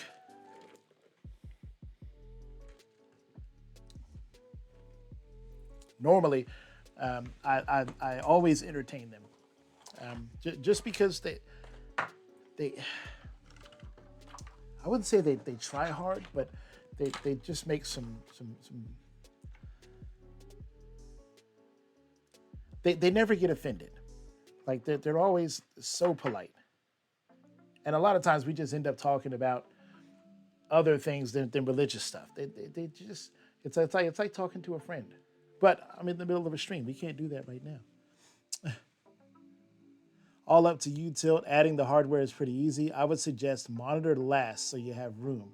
I put buttons and joysticks in first and then start wiring and mounting boards and stuff. Okay, well, let's do that. Let's do that. You guys want to? Oh, holy shit! What happened? I accidentally hit something. Okay, you guys are still there. I'm like, whoa. Okay, do you guys want me to keep going, or are we done? You want me to keep building it? Like, I'm not tired or anything. Do you guys want me to keep building it on stream?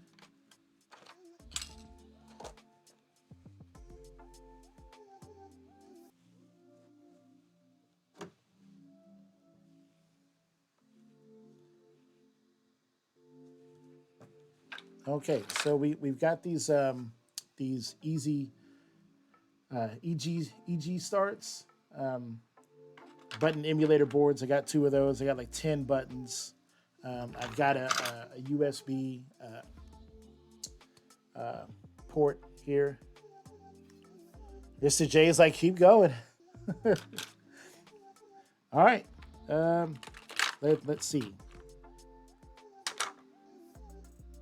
Well, let's do front panel buttons first. So I guess we'll go ahead and start with this USB port, and we'll just pop that right in the middle. There's 7 holes in the front panel. Can you guys see that? Can you guys see into the panel there?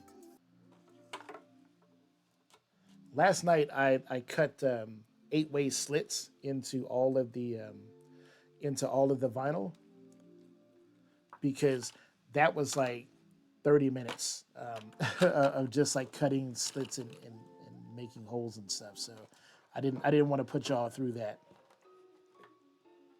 just in case somebody wanted to actually watch this like all the way through to the end.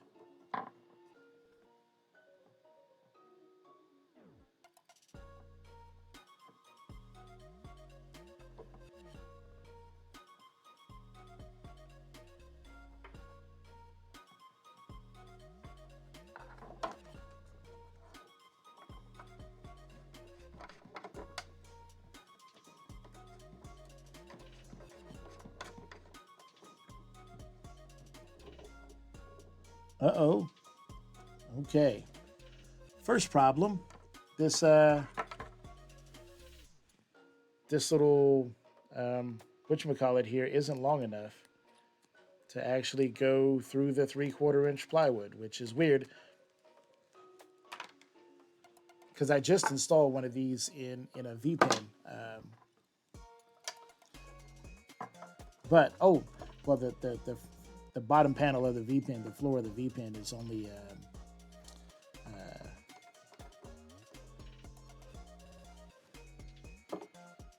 it's only a 1/2 inch. Okay, there we go. So by removing that little plug cover, that gave me the extra room that was needed. We'll make sure that our USB plug up orientation looks nice. Okay, cool. So we don't need that. I'm familiar with the Easy Starts boards. I had that problem once as well with USB sockets not being long enough. Removing the cover, yep, or getting a thinner nut for the back works, yeah. And there are 2 nuts. One is thinner. I'm using the thicker of the 2, the gasketed one, mainly just because I like the way it looks. Okay, so we've got 4 buttons. We've got 2 each, 1 coin, 1 player. So I'm gonna put. I think I'm gonna put coin to the inside.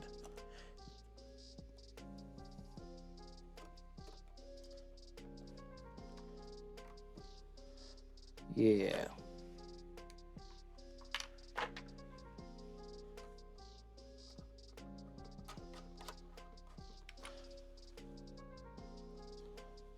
Okay.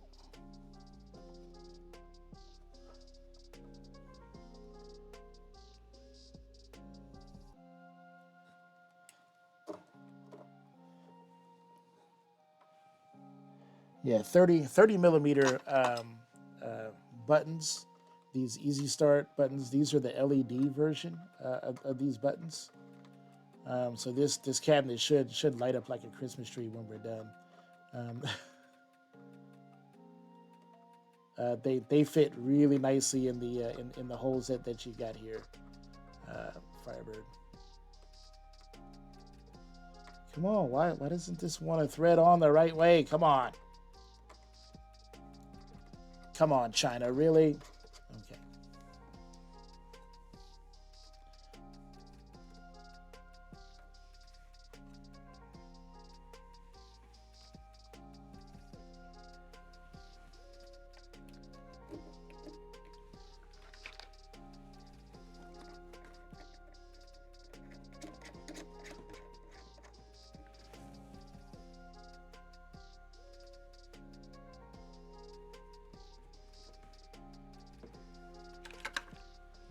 Just seeing the buttons go in already just there's a lot more to do, but just seeing the buttons go in just makes it like it feels like, oh, it's getting real now.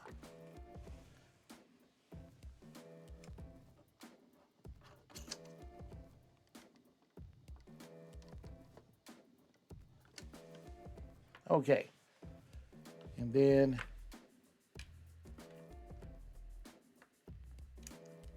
what color should our select and start buttons be?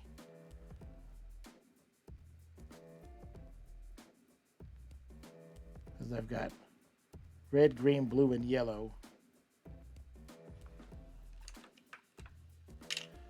For start, I'm definitely gonna put a green in there for start. Because like, but no, I want to have RGB up top. So I need the green, blue,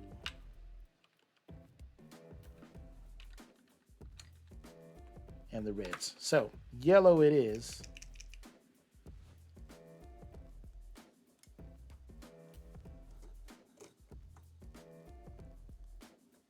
All right, yellow it is. But player 1 on the left of cab, player 2 on the right side? Yeah. What's wrong with that? Put player 1 on the left, cab, and player 2 on the right side. That's what I did. And the start buttons, the player 1 button is on the outside, on the very outside.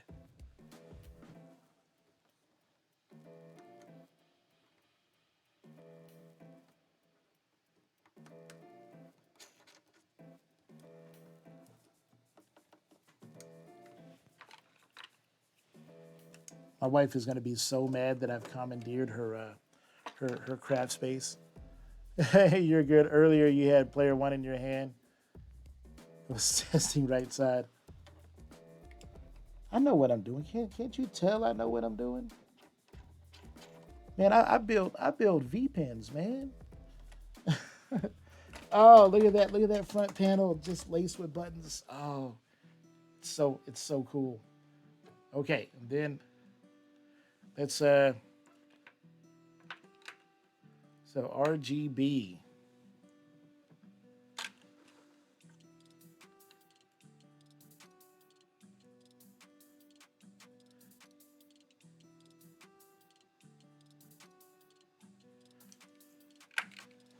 So because I'm a fighting game player, I love Street Fighter. I'm gonna put the reds where the heavy punches and kicks go.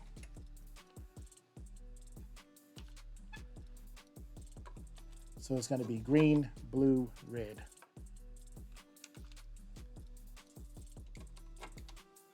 Or should I just go RGB? Because that kind of makes the most sense. Just RGB. That's what people are used to seeing.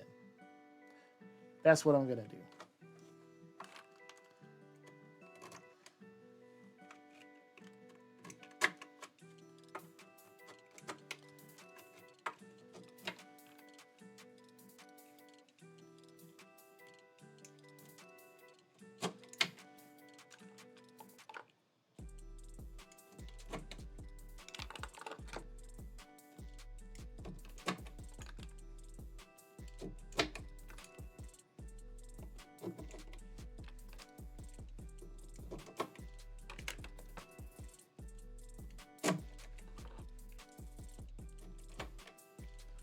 Ah, RGB. There's no right or wrong, all personal preference. Hey, commercial break. So for those of y'all watching the commercials, hey, I appreciate it. Please don't leave. You're watching those commercials really help support the stream. So does your free Prime sub. So does your normal and gifted subs. So thank you very much for that.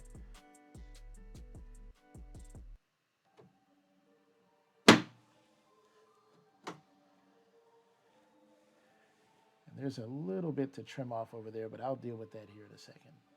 Okay.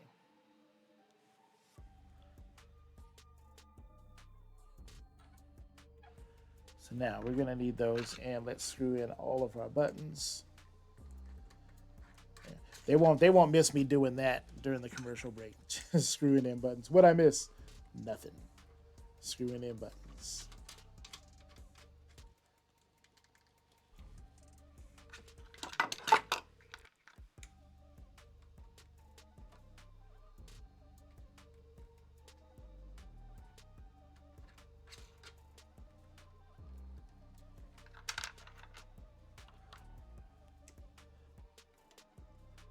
I know you keep saying it's all personal preference, but you know you'll be fielding a lot of questions like this from people buying these for Christmas or for birthdays and stuff who've never done this before, and they're just like, I want to know. So I think on the instruction guide, like on the back sheet, maybe like some best practices, like, yeah, it's all personal preference, which is understandable, but there will be some things that people to make it easier on them because you built several of these, and just just letting them know, like, hey, this is the most common sequence of events. Do your front panel buttons first, and make sure you have enough speaker wire. It's better to have too long a speaker wire than too short. Stuff like that. Welcome back, everybody. If you stayed through 3 minutes worth of commercials, I really appreciate it. That ad revenue, every single dime of it goes towards helping out the stream. So I really appreciate you sticking through those commercials. You didn't miss nothing. I'm literally screwing in buttons. So.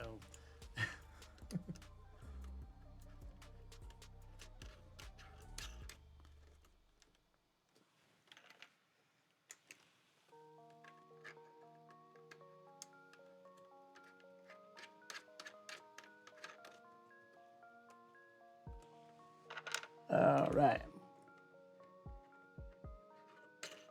I decided to go with just straight up RGB from left to right.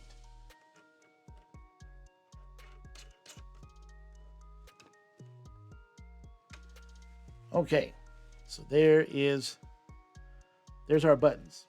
And do you know what I just realized?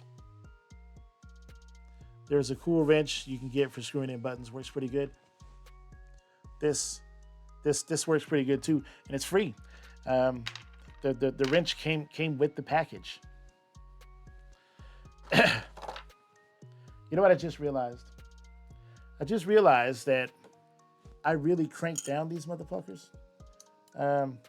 And in order to mount them, I'm gonna have to go back in the wood shop, grab the wrench, and like undo this, and so that I can reinsert it.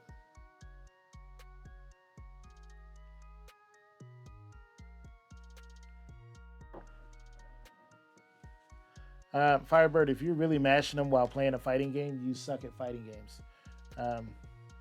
In order to hit your combos, you should be dancing from button to button. If you're smashing on them, I don't know. Maybe you want to get like maybe some lighter weight buttons. Like maybe like some 10 to 15 gram buttons.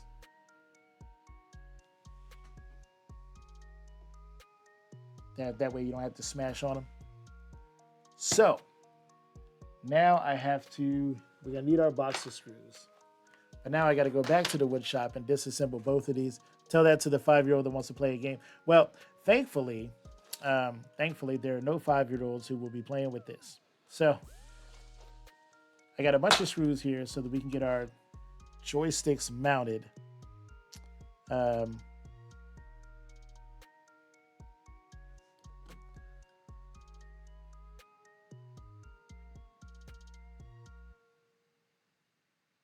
feel like I should pre-wire these joysticks when I come back from the wood shop.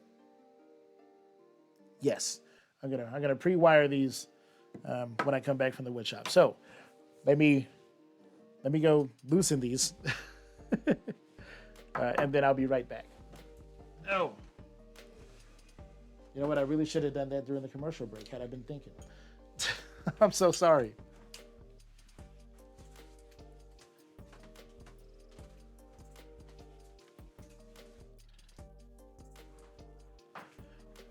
And I'm an ultra dumbass because I just came in here to the wood shop and totally forgot the wrench that I need.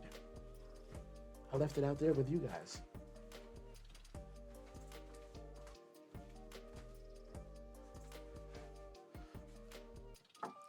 This thing.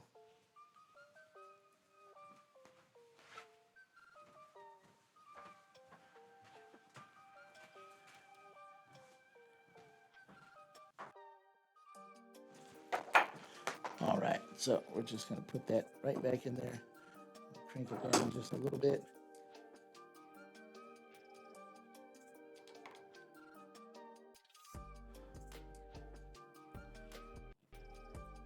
Down a little bit more.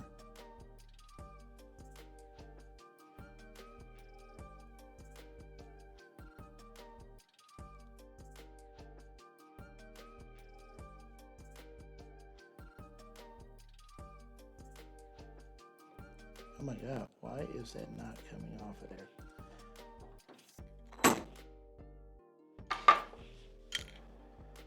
Let's try with the second one to make sure that I'm not doing anything wrong. Nope. Okay, that one comes off just fine.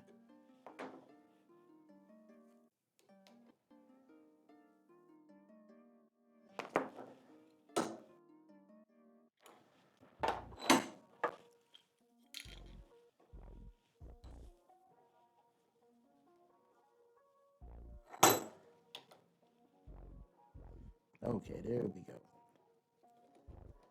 I'm trying to do light pressure so that I don't crack this ball top.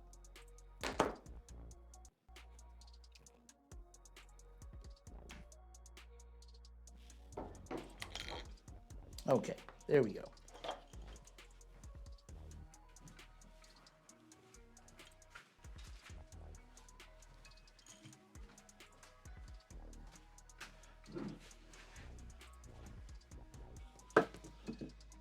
Amiga Cammy in the house. What's up, Cammy? How are you doing? Welcome to the stream. Where's our box of wires? Here they are.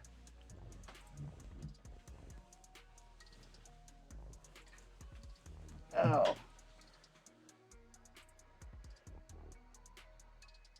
Hello there, Maker.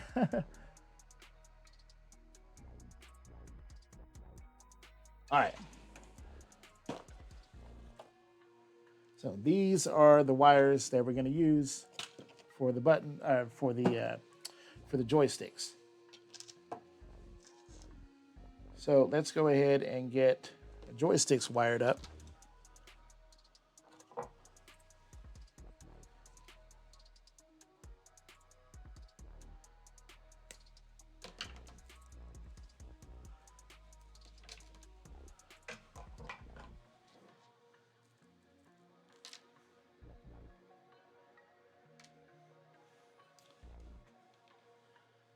Oh man, these are short wires.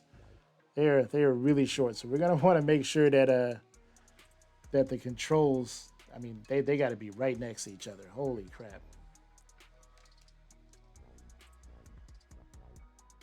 And of course, it's not marked on here what which part of this micro switch is positive and negative. Firebird, do you know? Help a brother out, man.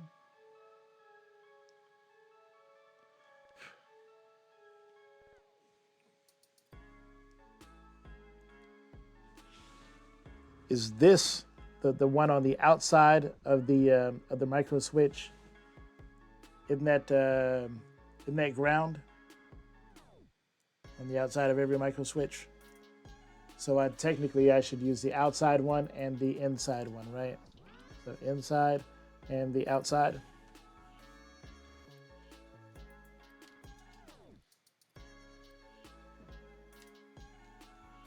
And I'm going to guess on this cable that white is actually the ground, correct? Because they're all white and blue.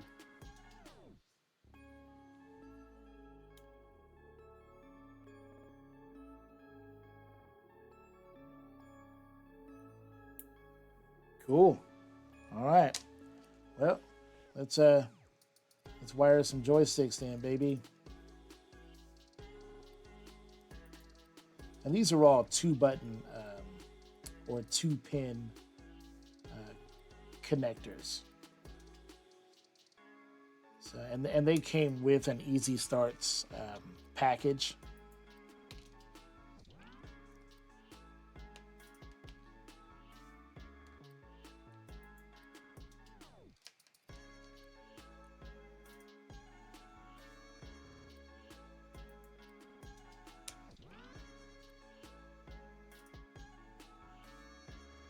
Somehow that pin on that micro switch got a little bent.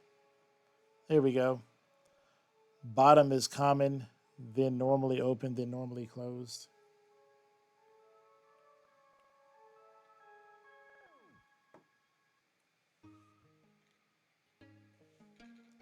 Yeah, so should look like that, right? See this one up here. So the top pin is white. Skip the one in the middle, and then the bottom pin is blue, right?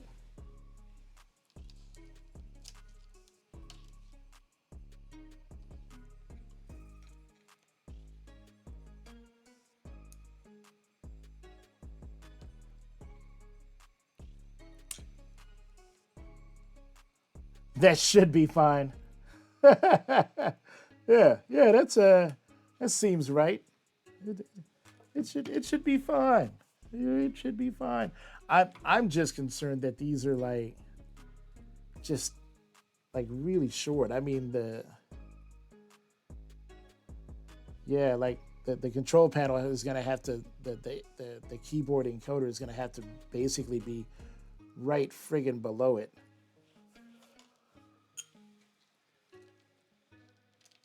If this turns out to be too short, like it's game over, man. Game over. You will know right away if they're reversed. Well, not right away. We'll basically have the whole damn thing built before I'll know.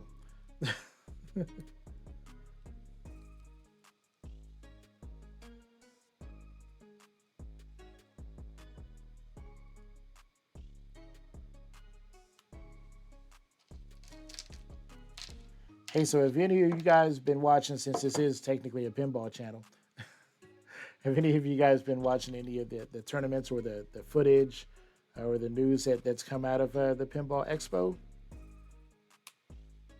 What do you think about Jersey Jack's new release? Their first time ever releasing 2 machines in the same year. That's a big move. That's a big step up. You know, they got Elton John now, and at TPF they premiered The Godfather. So both of those are huge licenses. I do like that that the machine is once again called Captain Fantastic. I think that's fitting.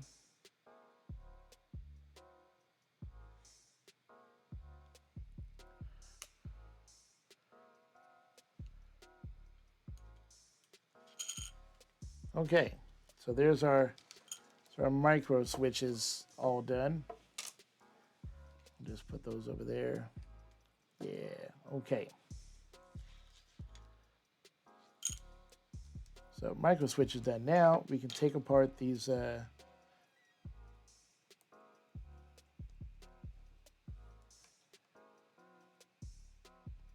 wish I could just unscrew the ball off the top instead of having to like remove the entire damn shaft.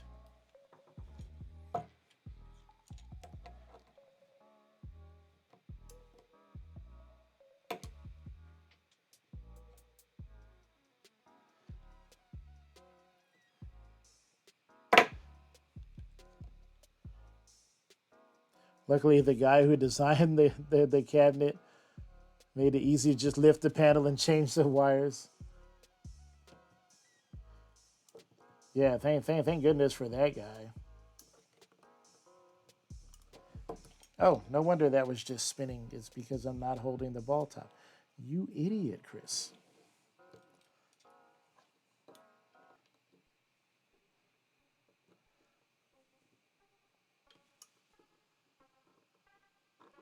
But I'm also trying to keep this spring from just blasting off of here.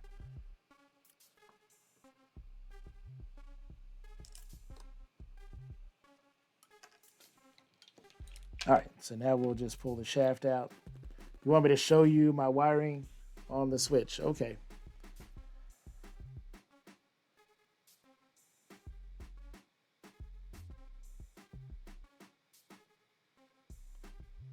So white wire is on top of the switch, blue wire, skip the middle one, the blue wire is the bottom. On micro switch, the one by itself is commonly ground. Cool. Move the blue to the other post. So the middle post.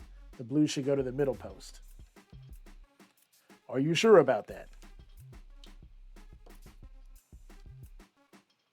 Okay. There we go. Moving the blues to the middle. God damn it.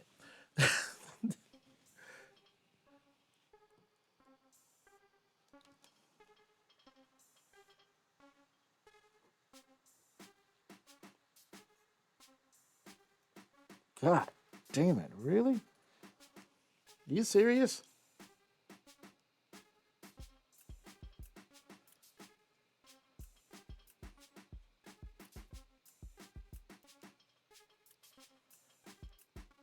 What the fuck a duck? Middle post is normally open.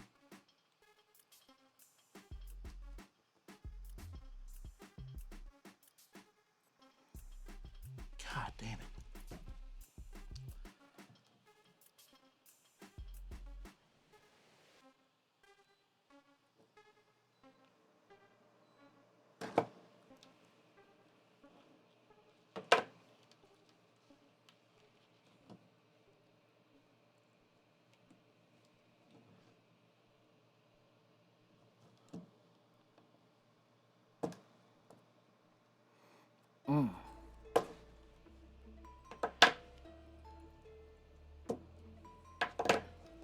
You couldn't tell me that when I only had 4 of them on there. You waited until I had all 8.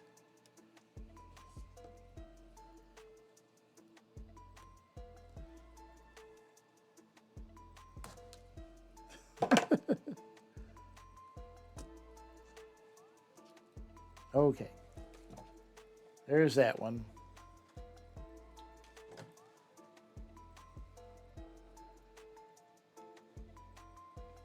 Before I forget myself. Okay.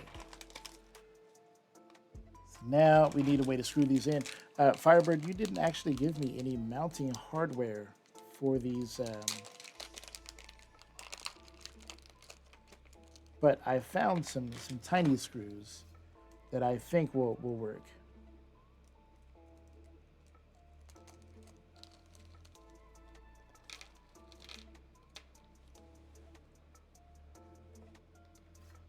I'm hoping that they don't fall through the... Yep, they do. Damn it. Okay. Well...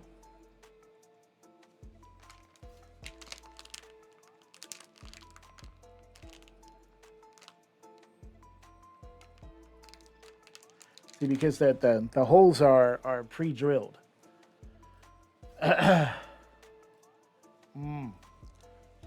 we have to think about that because the holes are pre-drilled. So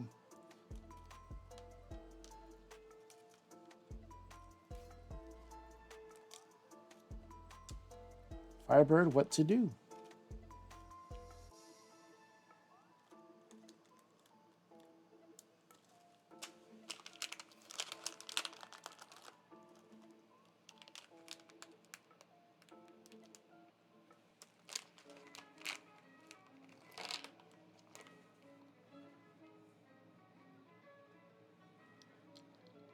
Yeah, so we don't plan to provide screws with joysticks.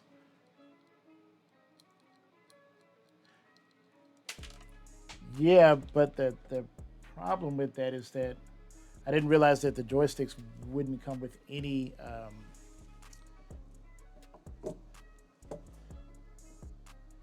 So I mean, it's great that the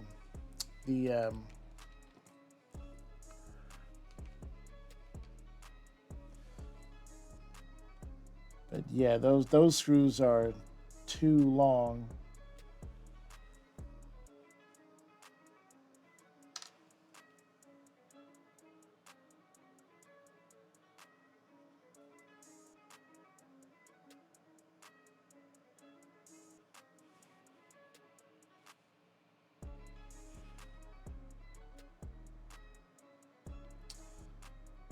Okay, so I can use these stubby. Well, no, because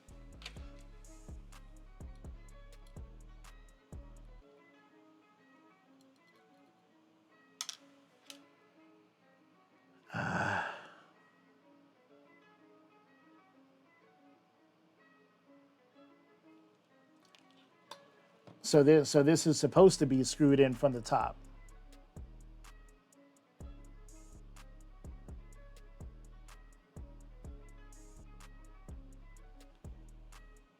So what you're saying is this is supposed to be screwed in from the top.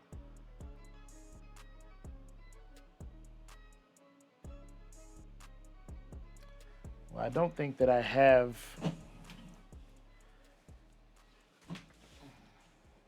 I think I've got some very small like M4 bolts, but I don't think I have.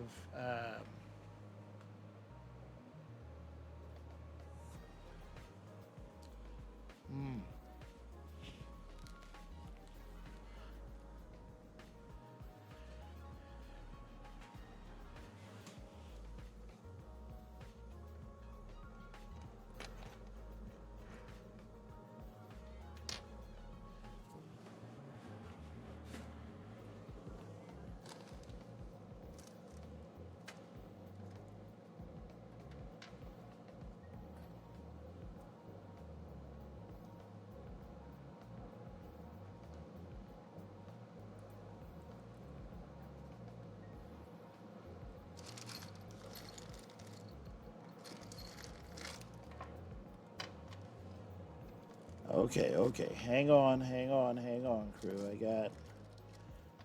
This is why people like me never ever throw away like nuts, screws, bolts, things like that.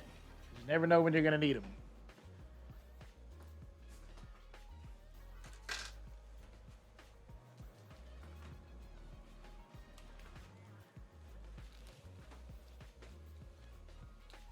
Never know when you're gonna need them.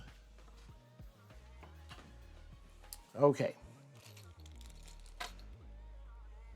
So let's see what fits. Okay, so that.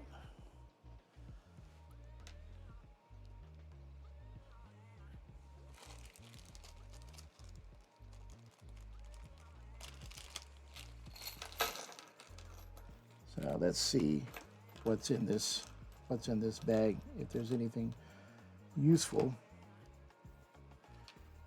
Unfortunately, there are no nuts, and the holes in here are larger than any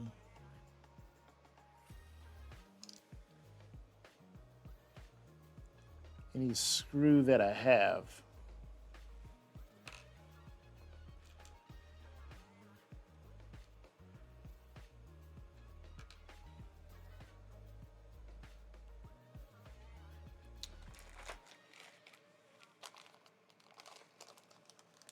Okay.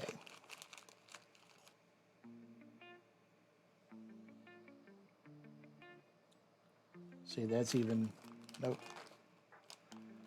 So the machine screws are not going to work. I need a large, yeah, these, yeah, okay.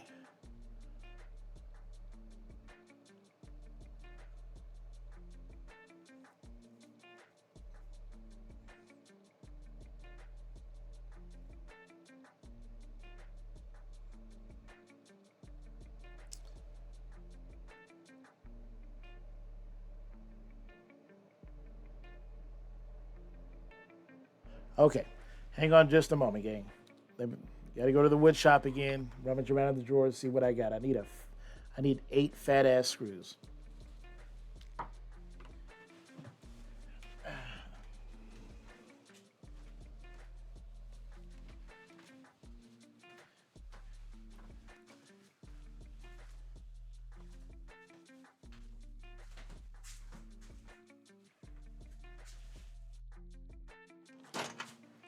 Okay. So those are by 1 inch width nuts. Okay. Could be handy. Tiny washers. I do have tiny washers. Okay. We're getting somewhere.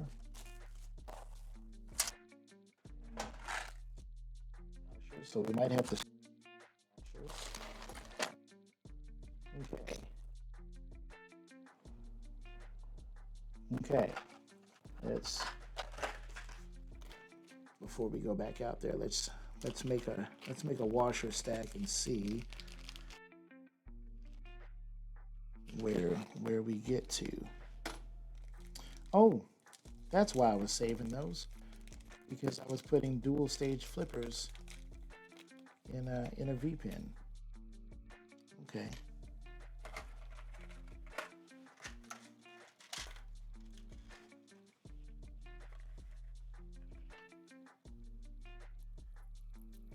Okay.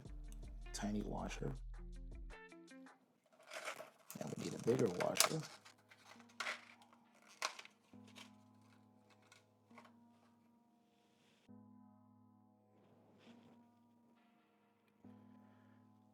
Tiny washer to bigger washer works.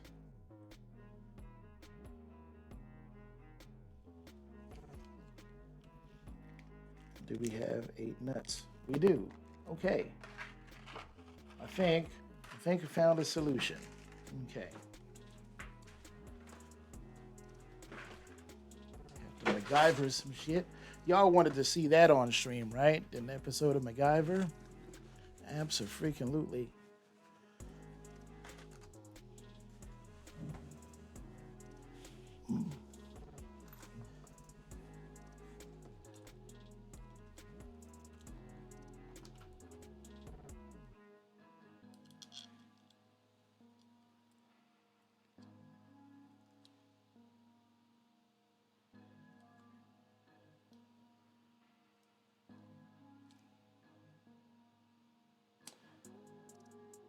Show the washer. Will the ruler come on now? Anyone want to guess how he measures a 1-inch bolt to make sure it's 1 inch? That sounds like something Astro would say. Okay, don't be freaking mean. Okay. All right. So unfortunately, but that's just not. That's gonna look ugly as shit, though. It's gonna look fucking ugly because I'm gonna have to stack those washers.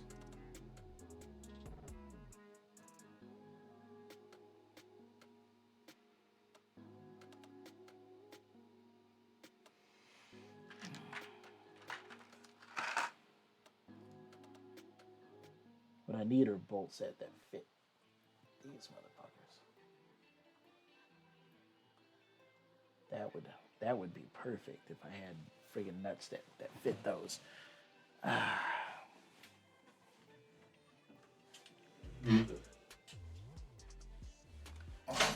That would be exactly what I need.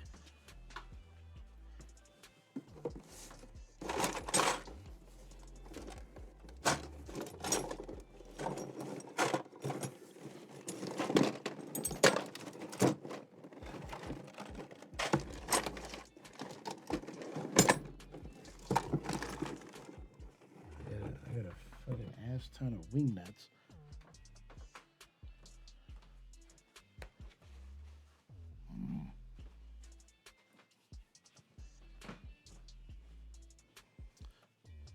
Carl, I'm gonna have you ask for this.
You just wanted to test my ingenuity. Okay. Well,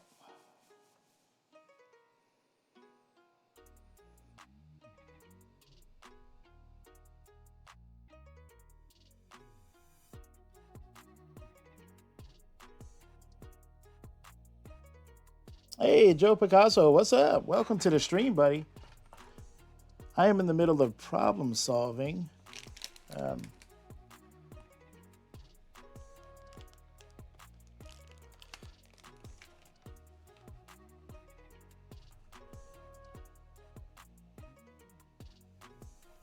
The major issue is that I don't have any nuts.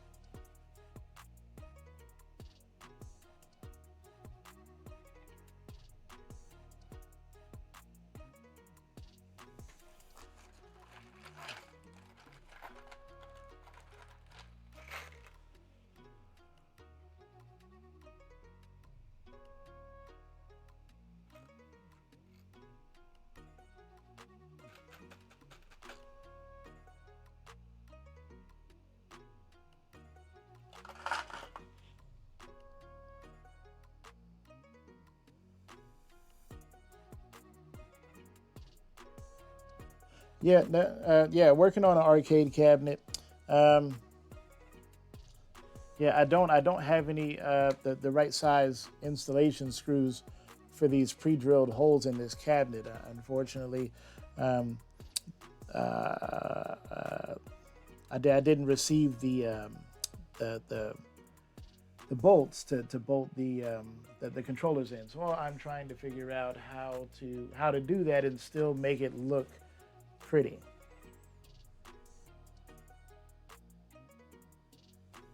Now I could drill two brand new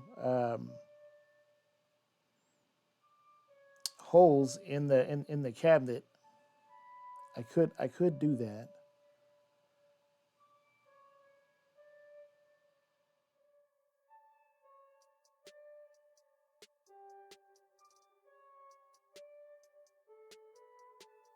So I could drill the top and bottom holes here.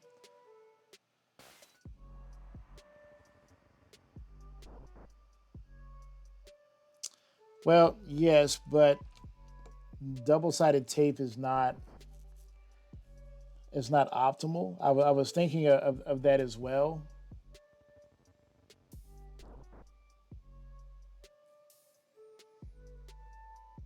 And I'm just wondering if that would actually be strong enough.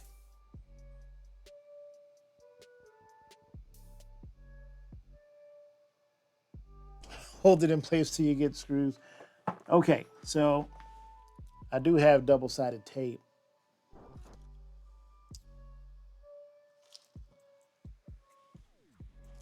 Let's go with Mr. J Crane's idea, and we'll give it a shot, huh?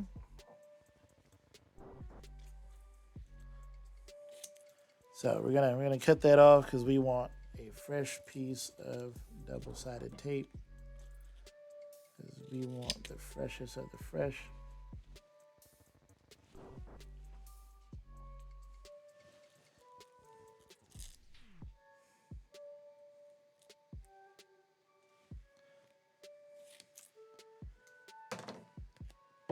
When the missus gets home, then we can do the old Home Depot run.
All right.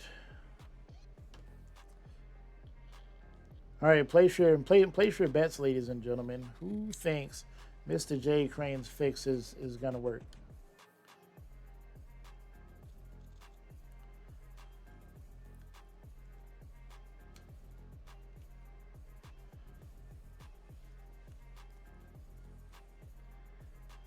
I don't know. I've seen double stick tape hold some miraculous things in place,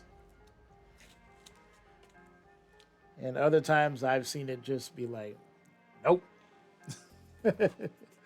So all right, so we're all taped up, ready to smash it in there.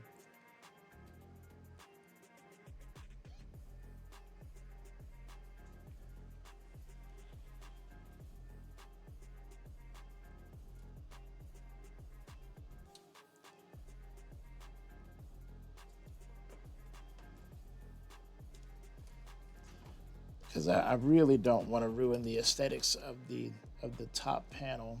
So, all right. So we got one in there.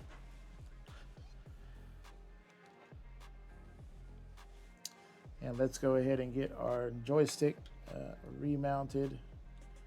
Where's the hole at?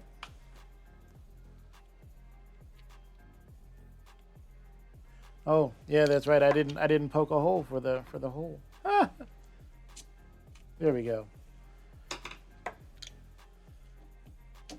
Okay. Now we have shit. Seriously?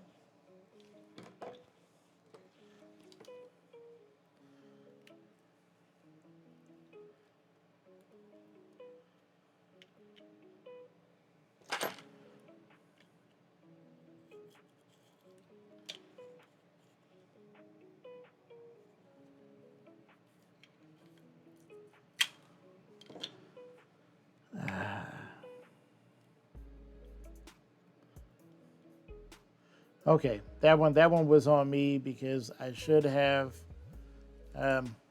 I should have made a hole for the hole, or okay.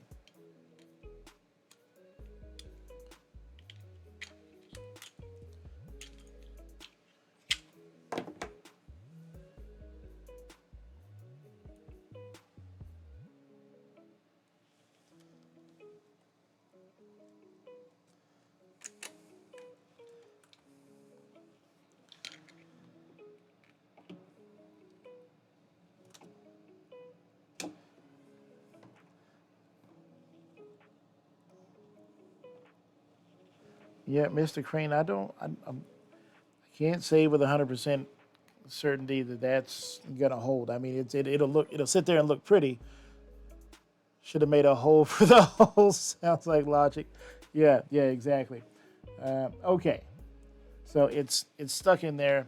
Let's go ahead and so we have a temp solution that will work until the wifey gets home, and I'm sure she'll be super pleased to hear that. Hey, honey, I didn't cook dinner because this took longer than I thought, and in addition to not, yeah, that's not gonna hold in there. But in addition to not cooking dinner, I also need to immediately run out and go to the store for more video game stuff. I'm positive she will be overjoyed to hear that.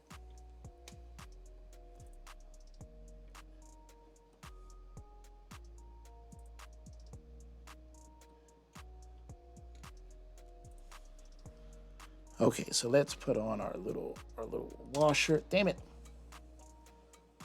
The next one will go easier. I promise, gang. Okay. Get on there, you piece of.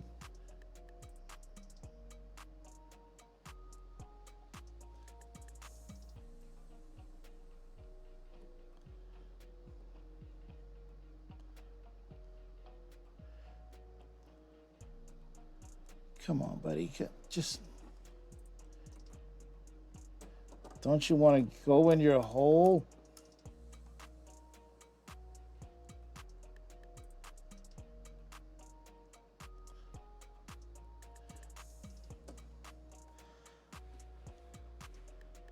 Joe Picasso, what new projects are you working on, man? Inquiring minds want to know.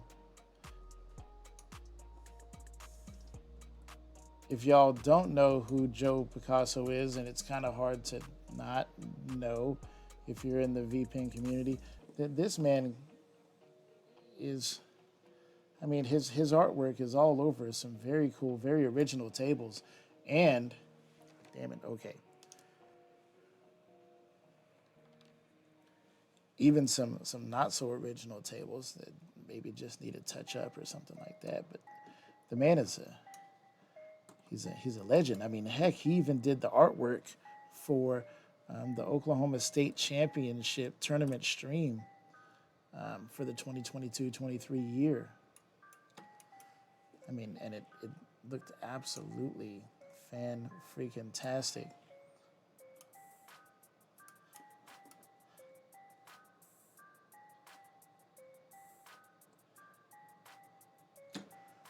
Okay, so that's on there now. And we just have to tighten it up.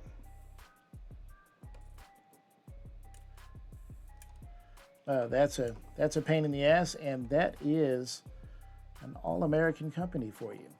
Hey, instead of just doing like everyone else does and just unscrewing the ball top, why don't we just make it so you have to take the whole fucking thing apart? Let's just be as inconvenient as possible.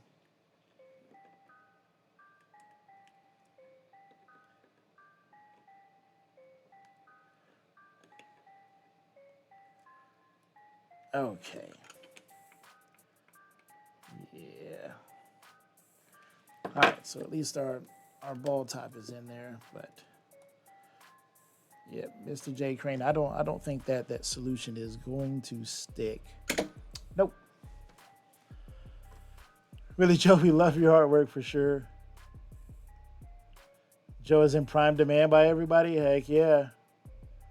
Oh, maybe soon releasing something special for Halloween, maybe even 2. Oh, very cool, Joe. Very, very cool, man. Can you give us a hint? Not too obscure, but maybe you'll get it if you're in the know. Can you give us anything, buddy?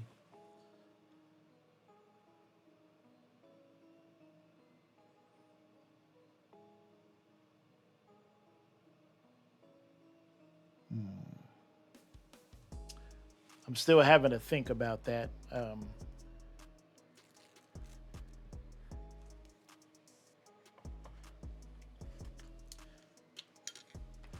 Okay, while we're messing around with all of this stuff, let's just tidy up a bit here. Oh shit! I just okay. Okay. We've just got a bunch of stuff just out. We need to put a bunch of stuff away. Okay.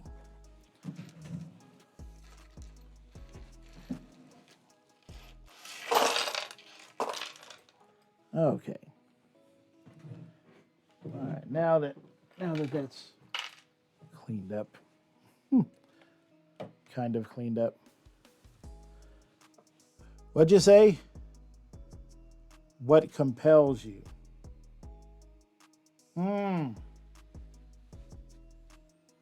All kinds of things compel me.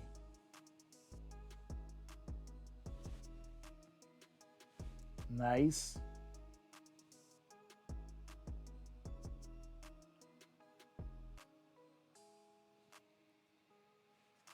All right, and Mr. Jake Rain concedes that his fix is not not a not a fix. Like maybe if I like clamped it in there for a few hours, but by then the missus will be home, so it's non-issue.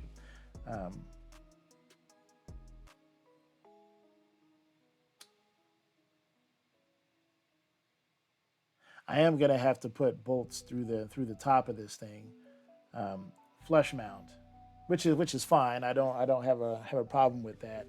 Um, flathead machine screws or whatever, fine. But I really didn't want to see the bolt hole. So what I was wishing for was um, like little worm screws. Um, I don't know what they're called, but they're little screws. They're hollow on the inside, and then you screw something into those.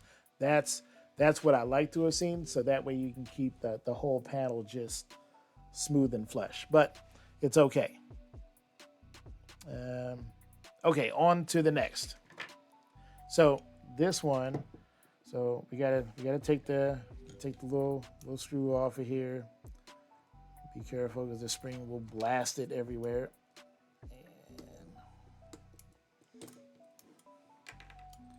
All right, so we're gonna take that off. Take off this little plate here. We don't need that, and we can pull the ball top off.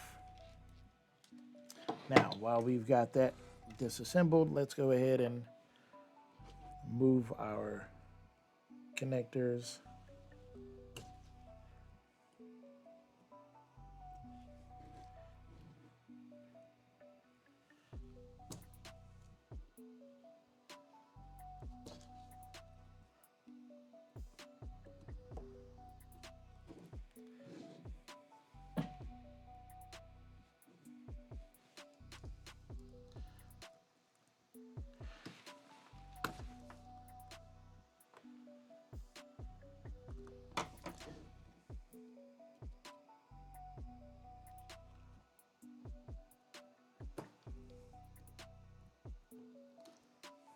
All right.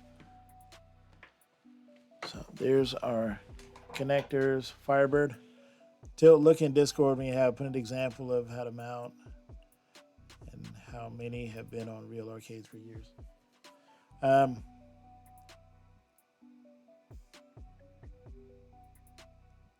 Clean stuff up, push it all into a box. You noticed that, huh?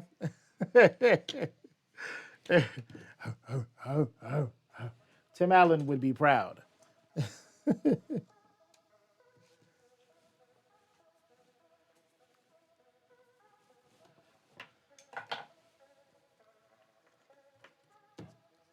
Okay.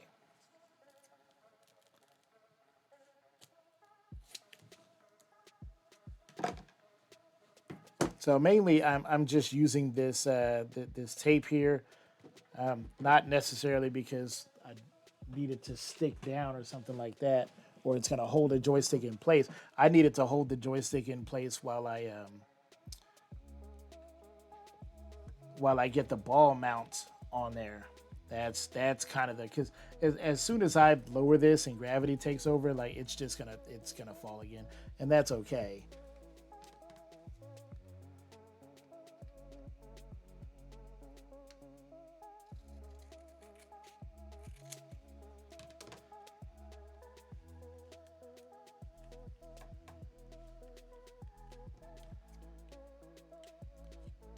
What I'll do if I'm still working on this when the missus gets home, I'll just cut the stream. We'll go to the old depot, and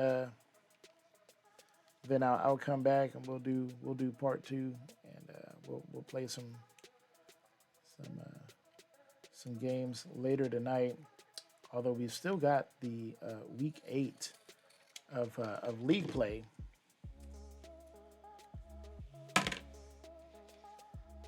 That we need to do the last week before we get set up for finals.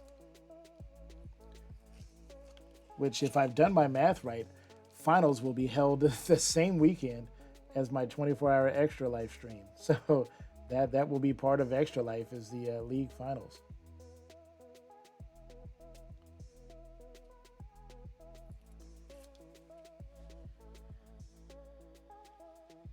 So that'll be hella exciting. Oh, almost forgot.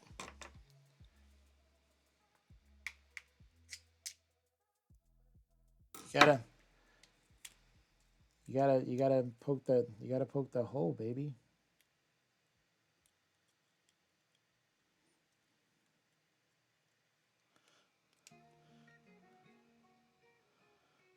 I'm watching. You need the other tape in your collection.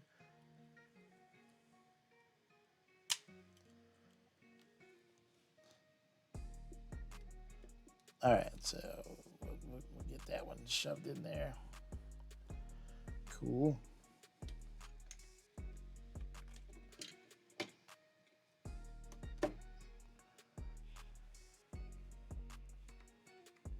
I just want to flip this thing down and just see what it looks like with the joysticks in there, all the buttons on the front.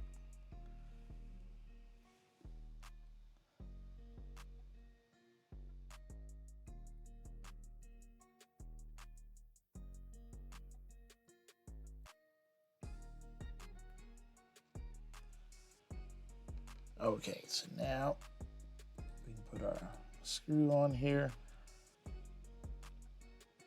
Then we can put our little bracket.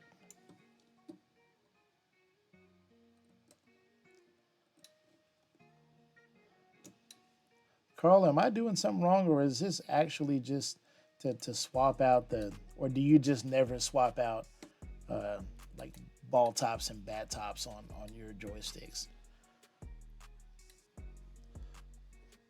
Because this process on such an expensive joystick, it's not that expensive compared to the joysticks that most people who play fighting games buy. But I mean, still, it's for one that costs what it does. It seems a bit convoluted to do all this. Is that like a normal?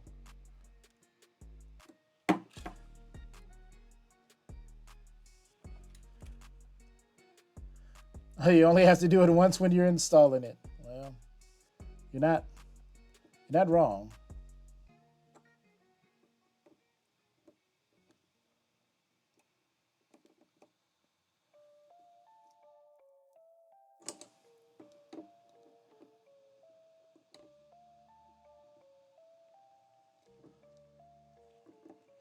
All right. Okay. So now let's extra sticky it down and then have a look, and hopefully they'll stay in there when I push this down. Please stay, because we just want to see. We just want to see it. So we'll push that in there. Oh, and while I'm thinking of it, let me get my straight razor and trim that off. And yes, I use straight razors to cut things. And it fell down. Damn it.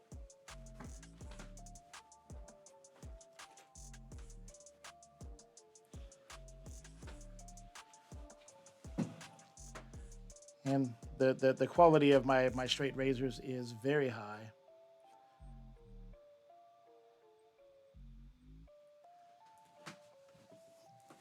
If I end up cutting myself with this, I am going to need a tetanus shot.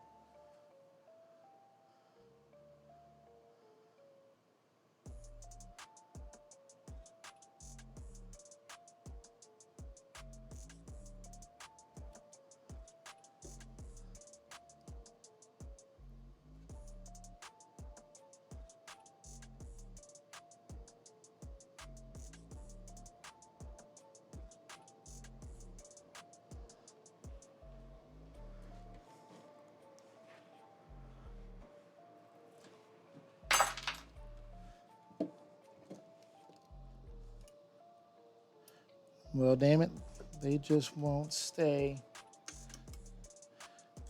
It's a sad day. It was a valiant effort, Mr. Crane. A valiant, valiant effort, sir.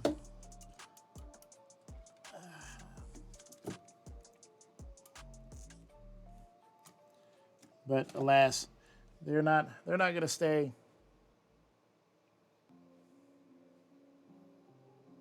What a bummer. Oh.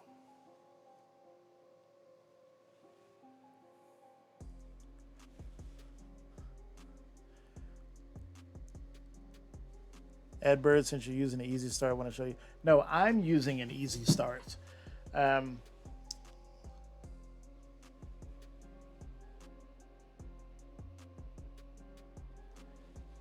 See, this is 3/4 inch ply, but unfortunately, the cutout for the joysticks is it's been milled to where it's only like a 1/4 inch thick. If it were 3/8, like yeah, 3/8 plus the metal plate, that the screw wouldn't poke through, so I could put a wood screw in it to hold it. But it's like if I had little tiny like 1/4 inch screws, like even two of them, even two tiny ass 1/4 inch screws.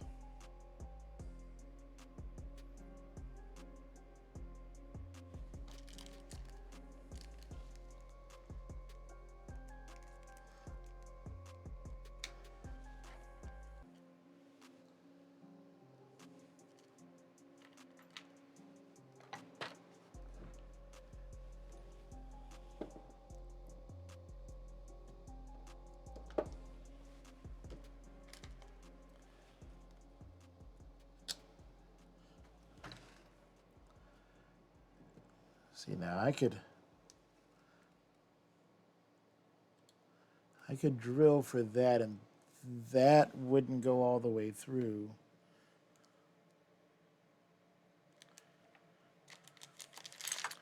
Or better yet,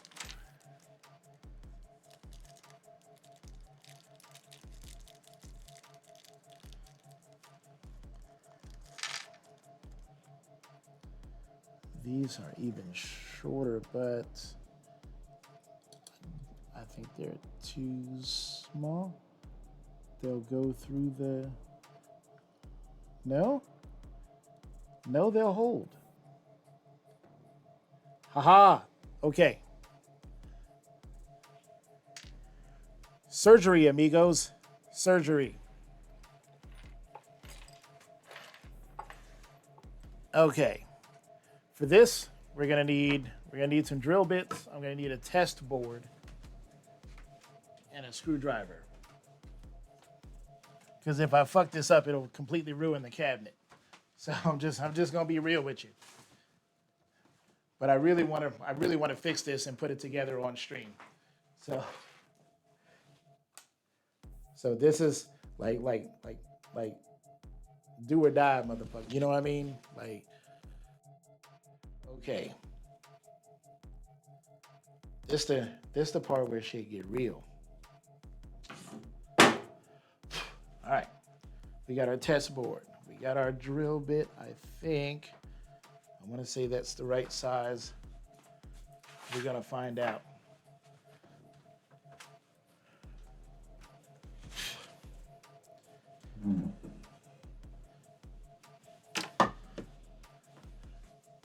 All right, ad break. Ads taking over, no problem.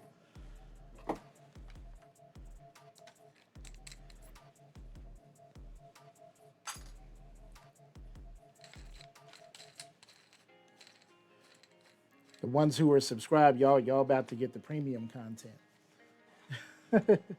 So,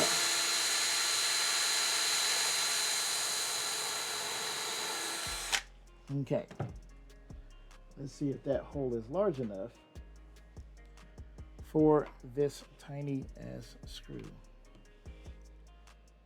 I don't think it is. I think we're going to need a slightly larger hole.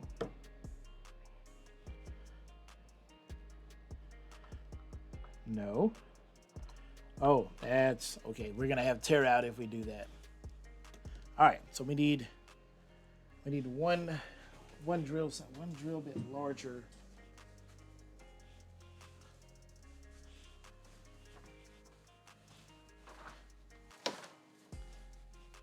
One larger. We're really close now, and then we can fucking rock and roll, yo. Then it's on, amigos.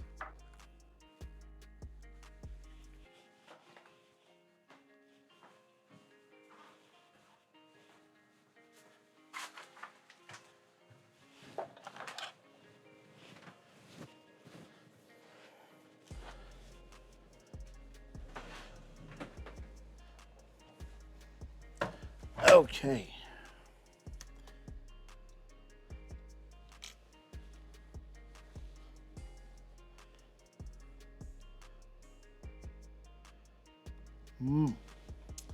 I think I might have it, Joe.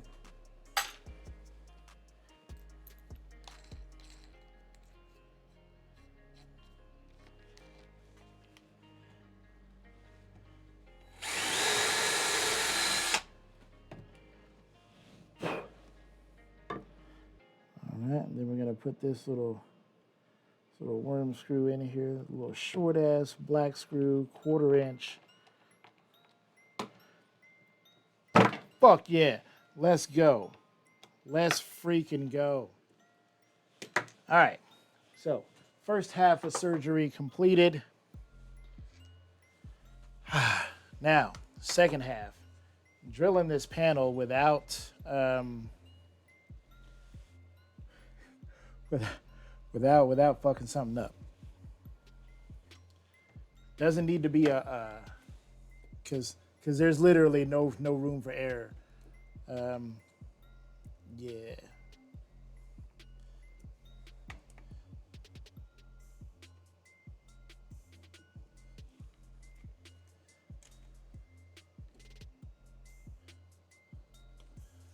All right, so let me make sure that the joystick is centered in here. Okay.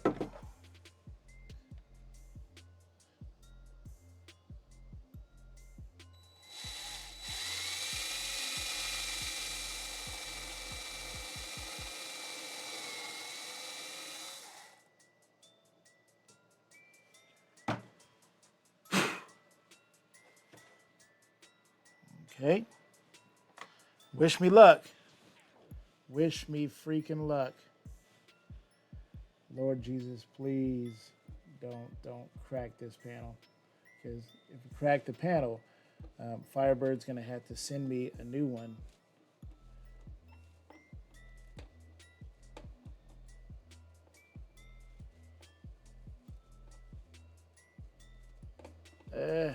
I hear crunchy wood stuff, and I don't like it.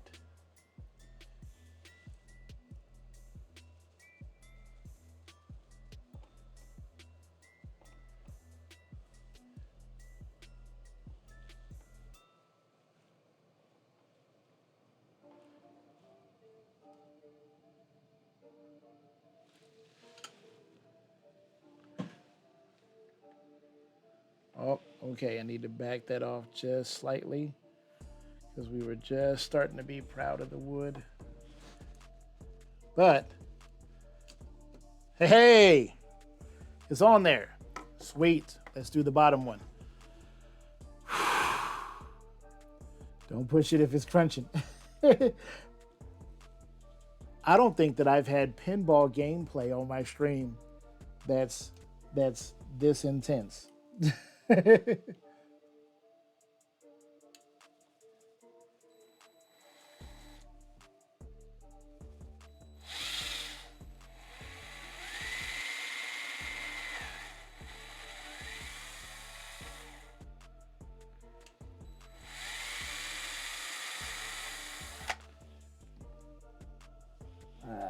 Let's see how deep did we drill?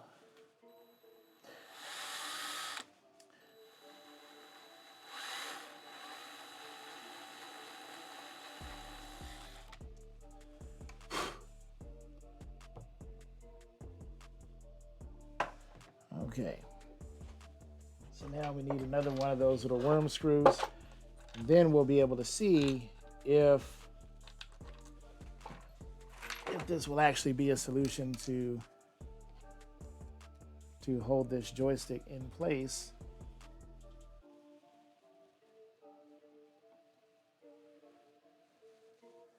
And see, there's little cutouts, little notches in the bottom of this joystick where the switches are. That is literally meant for getting a screwdriver like this in there.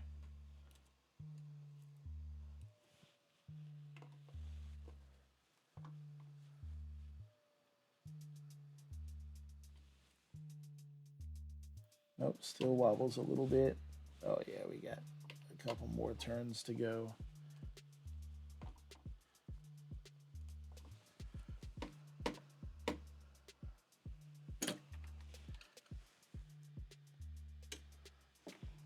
Okay.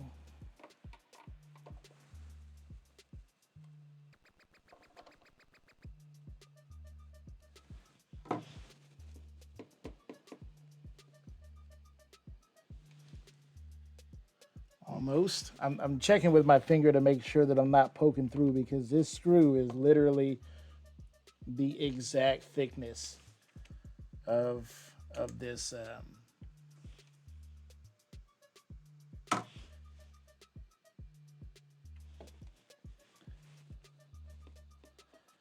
and it wobbles just a little bit, just a half a turn more. Tighten it up. Come on, we're pushing it to the edge, baby.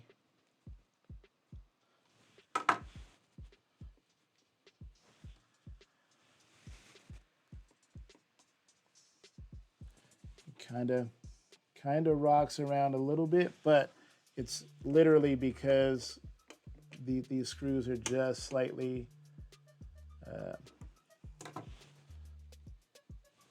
too small. But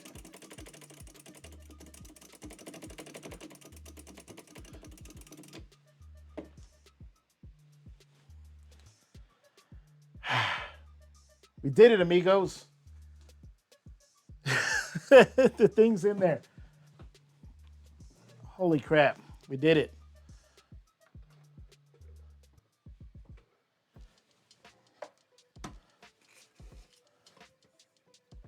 Okay, so now I'm going to turn this thing around and let's get this other one mounted. Okay. If you think long and hard about most things, there's always a solution.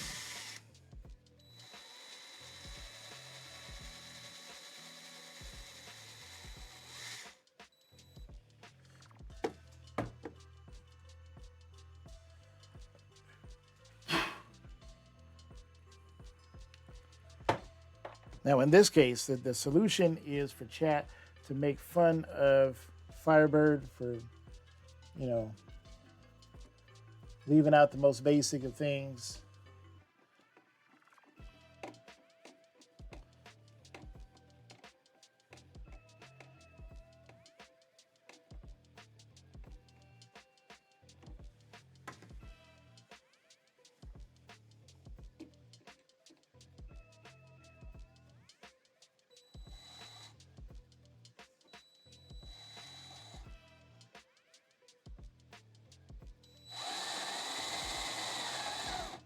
Oh, shit. What the fuck? Why is this panel falling backwards like that? Stop that.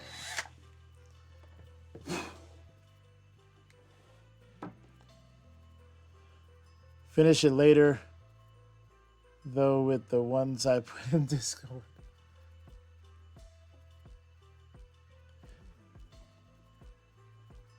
No, buddy. We've gone too far. We can't go back. Like there is no finish it later.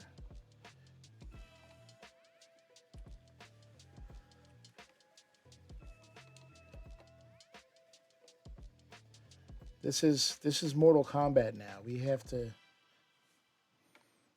finish him.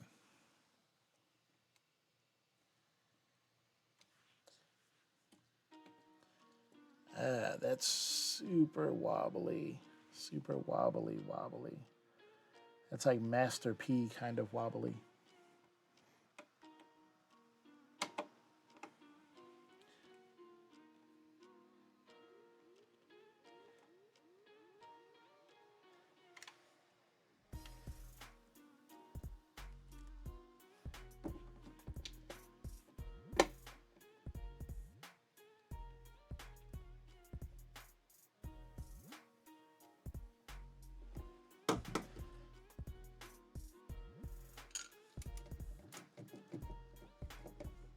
Ah, damn, that thing just moves all around. I don't particularly like that. Okay. So I'm gonna take this screw out. God, all this time just for 2 freaking screws.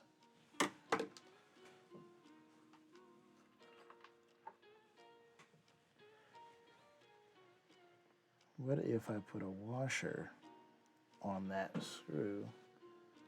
That'll take up a little bit of space.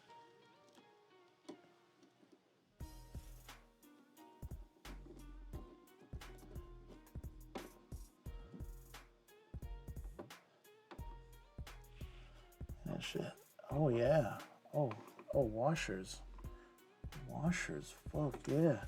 How tight is that now? Oh God. Oh, that is high school tight. Okay. Okay. Let's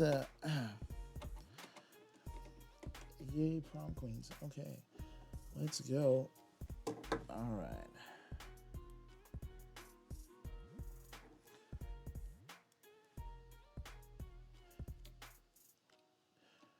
First Twitch ban coming in 3, 2, 1. No, I'm joking.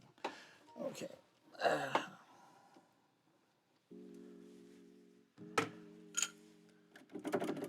Oh, that's hella solid. We are solid, guys. We are solid. Fixed. We don't need any other screws. We can proceed forward with the mission. Oh. Fireballs for days. You see that? This is the way, this is how you're supposed to grip for Street Fighter. Fireballs, forward, down, forward. Yes, perfect. Okay, yay. Freaking hell. All right.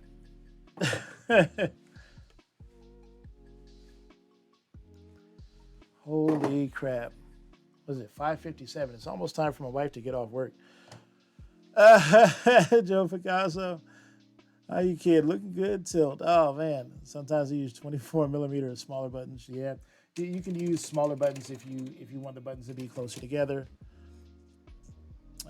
Okay. So y'all are gonna see me do something real weird, but I've got to text the honey, and my phone is actually serving as the overhead camera. So stuff's gonna get weird for just a second. Okay.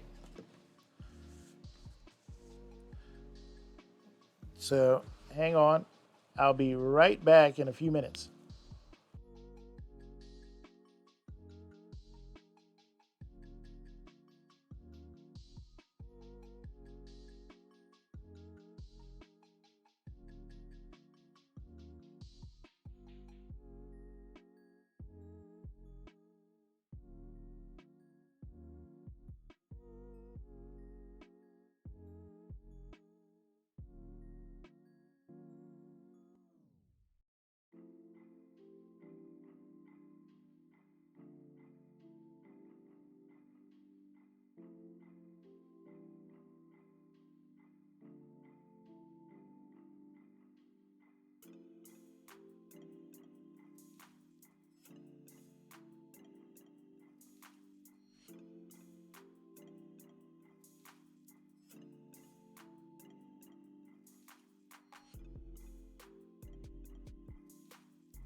Hey, it's me again. Welcome back. Woo! Had to tell the wife to pick up some dinner. Told her I'd pay for it because I was supposed to cook. I'm like, you know what? I got it. I'm having fun with my friends and I'm playing with my toys. Okay. Yay, working controllers. We have buttons installed. Now what's next? What do we do next? What's the next thing? Um, let me think about it. Okay, we don't need these anymore. We're done with that part. Okay, so no point in wiring in the TV. We should probably finish up with our buttons. Okay, so buttons. We've got this little thing. Okay, what are y'all talking about? Till you did not screw anything up. I hope I didn't. Okay, guys, I got to run. Meeting some friends. If anyone has any questions, Till can answer. Hit me up in Discord. There's a form to fill out. Crane, don't let him mess up anything while I'm gone. CPU buttons next. Yeah, I'm thinking buttons next. So let's do buttons. Okay, so I need to drill these down, but before I drill them down, I want to get all of my wires connected, so that way I can see exactly where to place these. Make sense?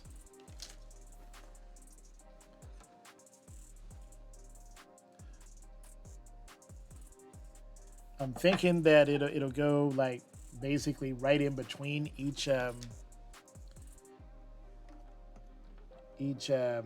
kind of where the controller is, where the joystick is, and where the buttons are, kind of right in between. So this furthest button really only has to go, like right here, and it can reach all of these. So it doesn't really matter. It can reach all of those. So that's what I'm thinking.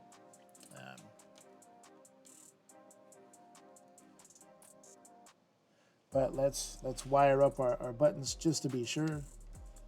These are all LED buttons. Yeah, I told Firebird that this was gonna be like, oh yeah, it'll take like 3 hours, maybe a little bit more. Well, if only he'd sent the screws.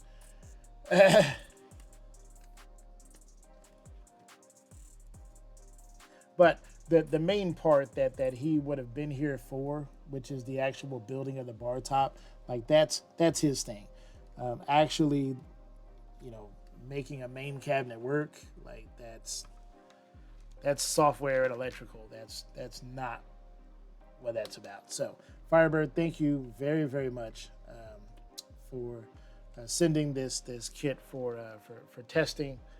I'm gonna have a lot of fun with it. I'm excited about it. It is super cool. It's easier than I thought it was to put together. I've never put together anything that with these cam locks and stuff like that. Yeah, the position of board based on the longest run. Yep.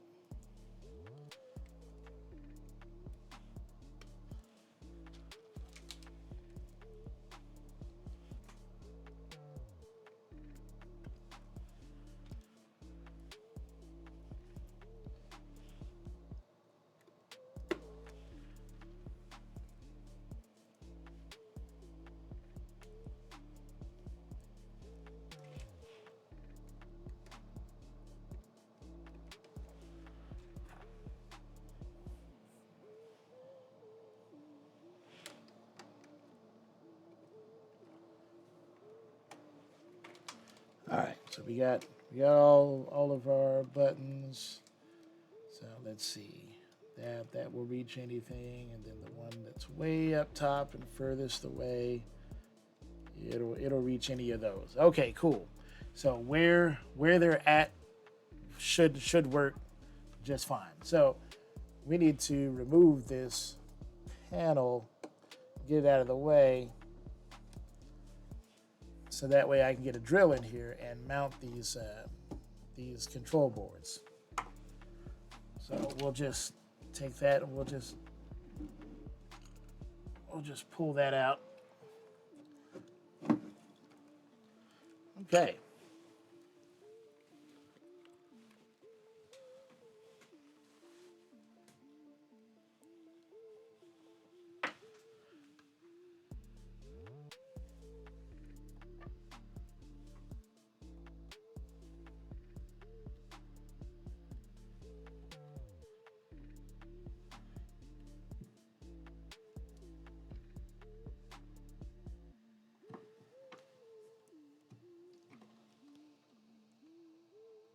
Yes, I'm using a triangle file as a sharp point to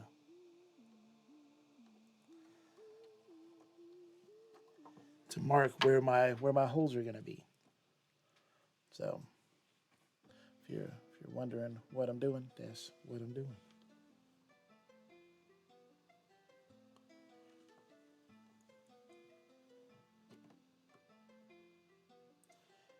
And while I also have this removed and I'm drilling holes, there's a bunch of other stuff that I have to mount in here. There is a lot of room in here. Like there's so much room in here.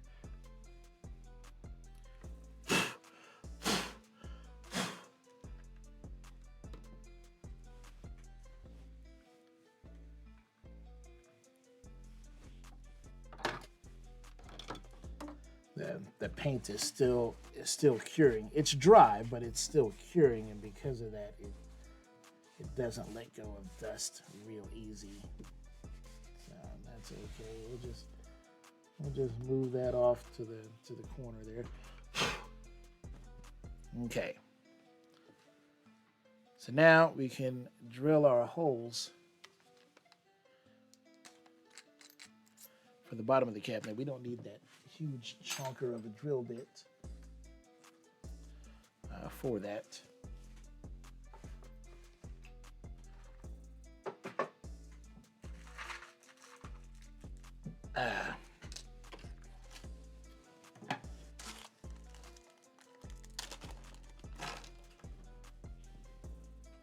And I'm actually just going to move this around so that you guys can kind of see.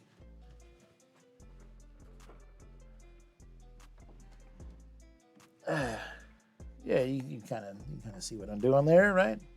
Okay. And matter of fact, I think I could do one better. Well, you can't really see me because you're looking at the back of the yeah.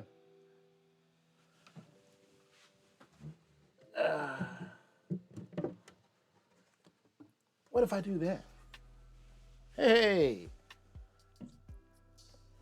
sweet. Well, hello there.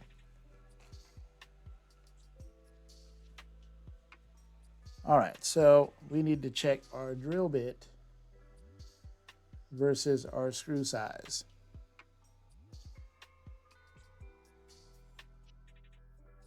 Put the drill bit up against the screw, and yes, we can only see the threads, so this is the right size drill bit.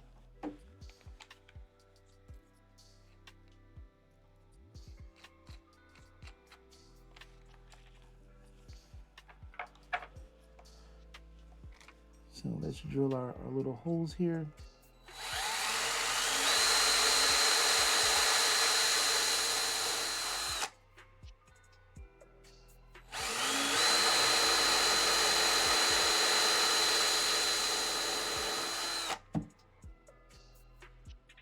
Going very slow to make sure that we don't go through the bottom of the cab.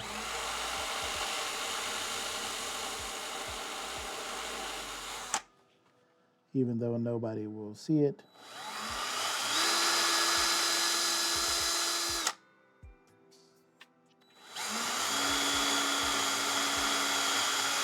It would still just be a bad day if that happened, right?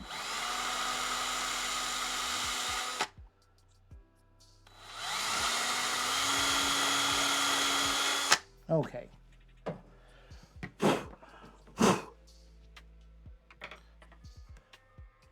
Okay, now, all right, so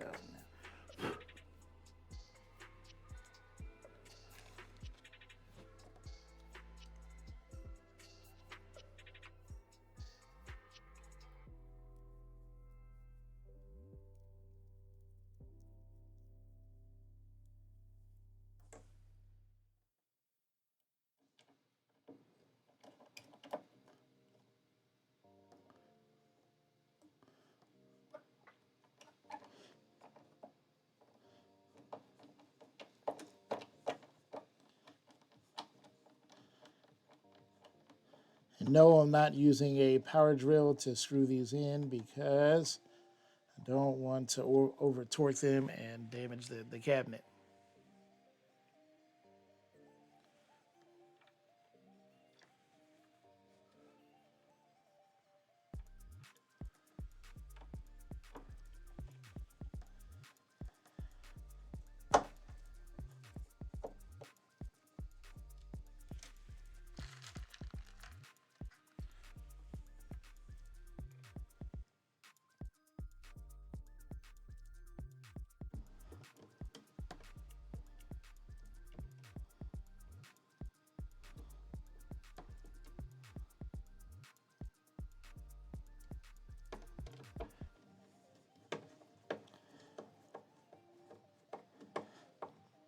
Okay.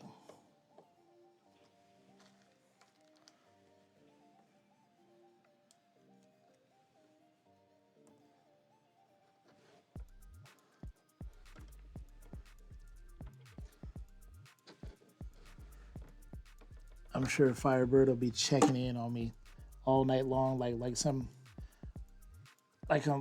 child he's babysitting. He'll be like, I wonder if Tilt fucked something up yet. Like, well, if I didn't do that, it wouldn't be a try to tilt stream, you know?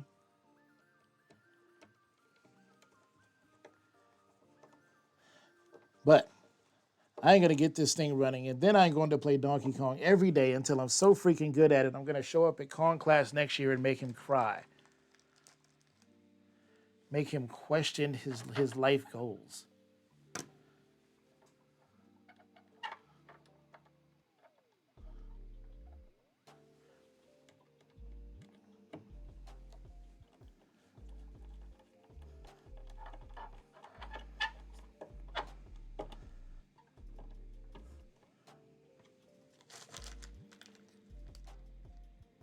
Well, that screw doesn't go in there.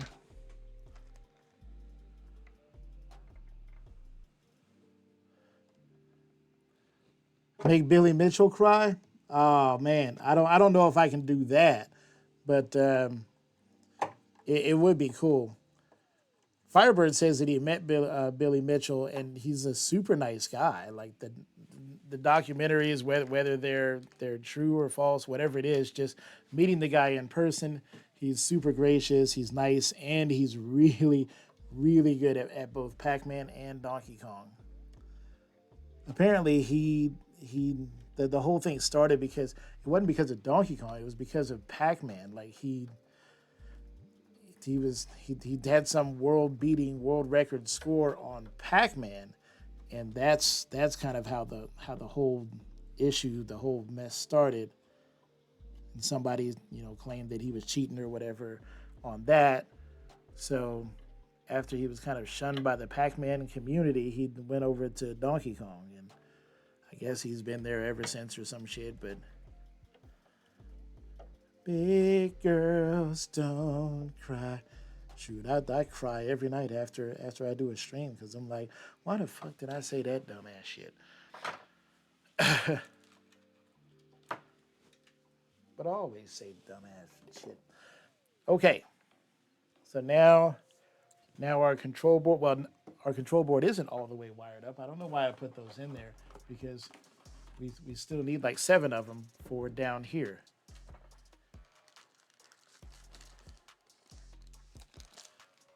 Okay.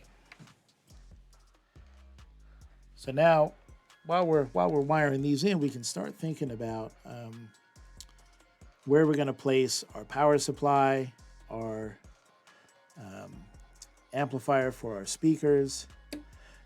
We have a USB hub to put in here. Obviously, the Raspberry Pi that still has to go in here as well.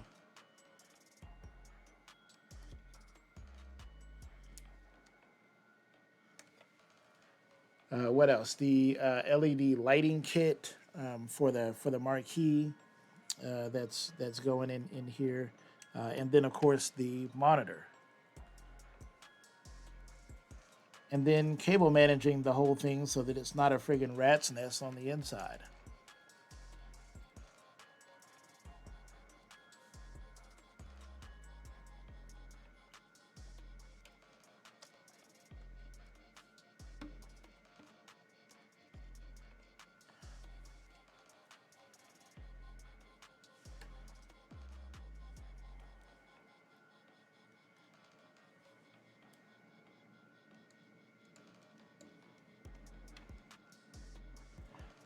Okay, so we're all wired up there. Cool. And we can't forget we've got our USB cables there, but we'll deal with those in a second. So next up, we're gonna need this cloth to wipe out all these crumbs because we want to keep it looking nice. So fresh as a clean. Ain't nobody don't ask me. Okay. Did he get stripped of his records for cheating? He did, and I believe that's why he ended up with playing like Donkey Kong. Okay, and then we've got our speakers up there. Those are ready to be wired in. Now, what's also cool, what's a byproduct of using speakers that are too small for these cutouts, is that the light from the LEDs might end up showing through the speaker grill holes, which is a cool side effect. So let me show you the next steps. First, I'm going to go open the back door. Alexa, AC off.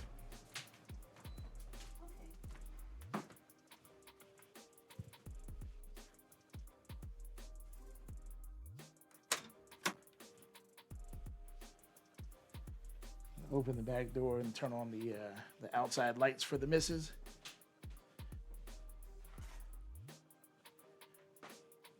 Okay, so now,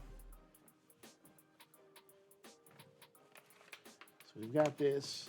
Here's our Raspberry Pi.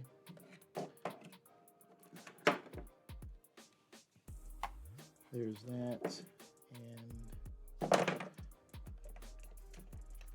yeah, okay.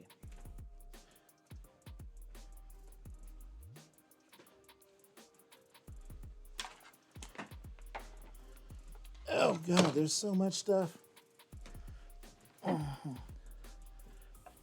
Okay, so what we're using for lighting, I don't know how. There we go. So, Hui USB 5-volt LED lighting strip light kit. Okay. So this is going to be plugged into the USB hub. The USB hub is a powered hub.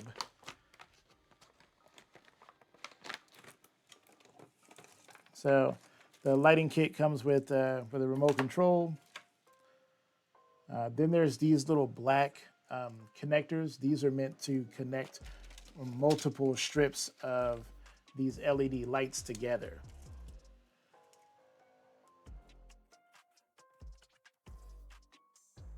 Yeah. So it strips on a reel, and you can take these reels apart. So yeah, here's a disconnection point here, right? So that this is just one strip, right? And you got your USB here. That's it. That's really all there is to it, unless you want a longer strip. And you have these interconnects to help spread them out. So say you want to bend this around a corner or something like that, you could totally do that. And these are very fragile pins that are on here. So we'll just put that back together. But this will be one of the last things that we do is messing with these LED lights.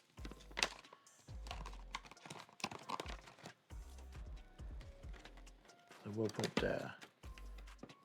put all that stuff back in there.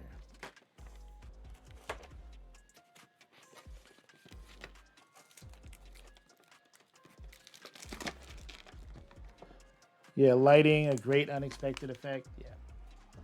Okay, so things that we've got to put in here. So those of y'all that have been in my Discord for a while, you'll know that I built a Raspberry Pi with a 128 gig SD card on there. So this thing is ready to go. It's done. It's ready to play. So I just have to find a place to mount this somewhere, probably like on the side here, something like that, or I can just put it on the floor, right back here, which is probably like the best place for it. Just to put it like right in the middle there, and it can just run straight through. Uh, um, so that'll work there. Uh, let's see. The next thing that we've got yep, the Pi is well equipped to handle 4K video with a decent CPU. Yeah. Tilt, what OS or game image will you be using? So I installed Batacera on there. So I'll be using Batacera and a collection of games that I downloaded set up. So got our multi-outlet here because we'll have to plug up the monitor, the Raspberry Pi, the USB hub has a power strip, has a power connector. The amplifier for the speakers has a power connector. What else? I think that might be it as far as power connectors are concerned. But yeah, and this has little brackets at the top there so that we can drill that into place somewhere. So probably a good place for that. We'll put that right there behind the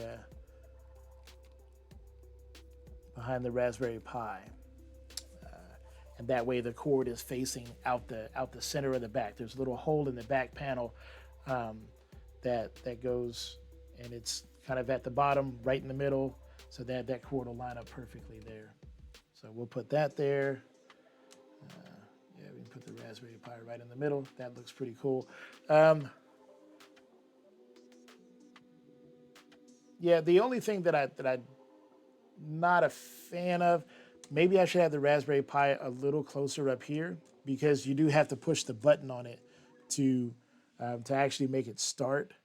So I think having it closer up front, right in the middle, that way I can just raise up the control panel, reach in, push the button, and it just starts right up. I think that's a little better. Yeah, that's what I'm gonna do with that. So I'm just gonna put that Raspberry Pi there.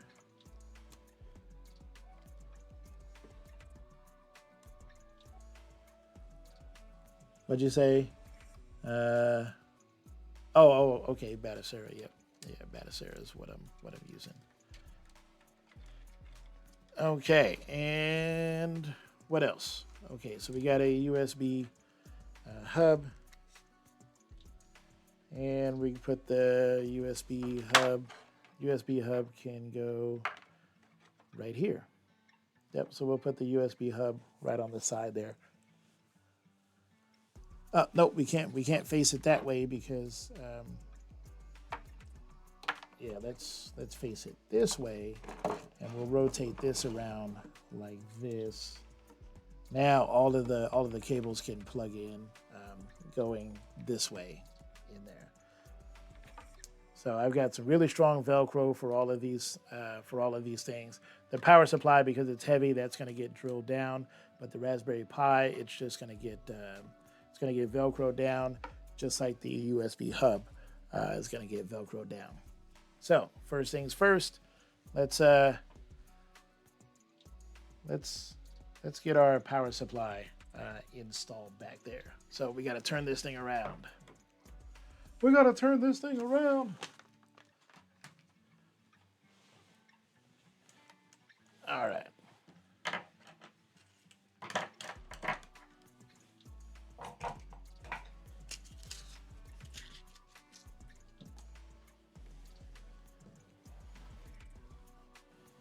And guys, I really appreciate y'all hanging out here. This is highly unusual content for me. Usually for 2 years, I just do the same thing. And so this is way different for me, but it's also fun.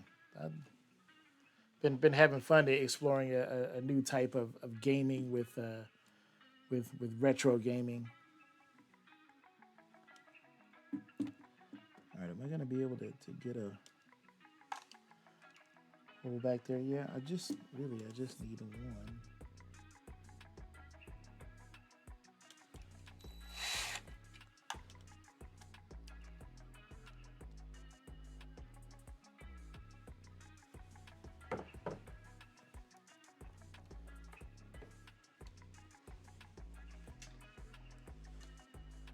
Turn this mother out.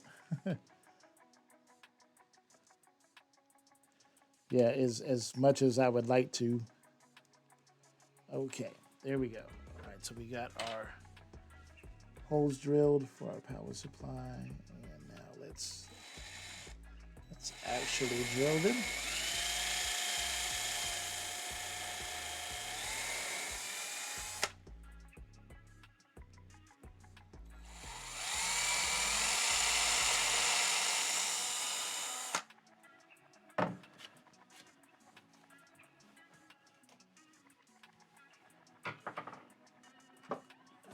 Okay. Let's go back to our grab bag of screws and bolts.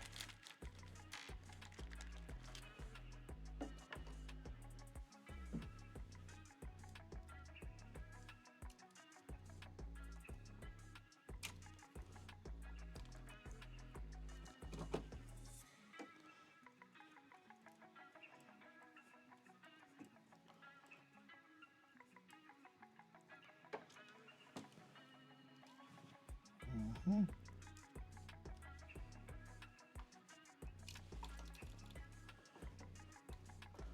For those of y'all that stream, if I don't know you already, um, what is it that you stream, and then what's the most unusual thing that you stream that was different from your regular content?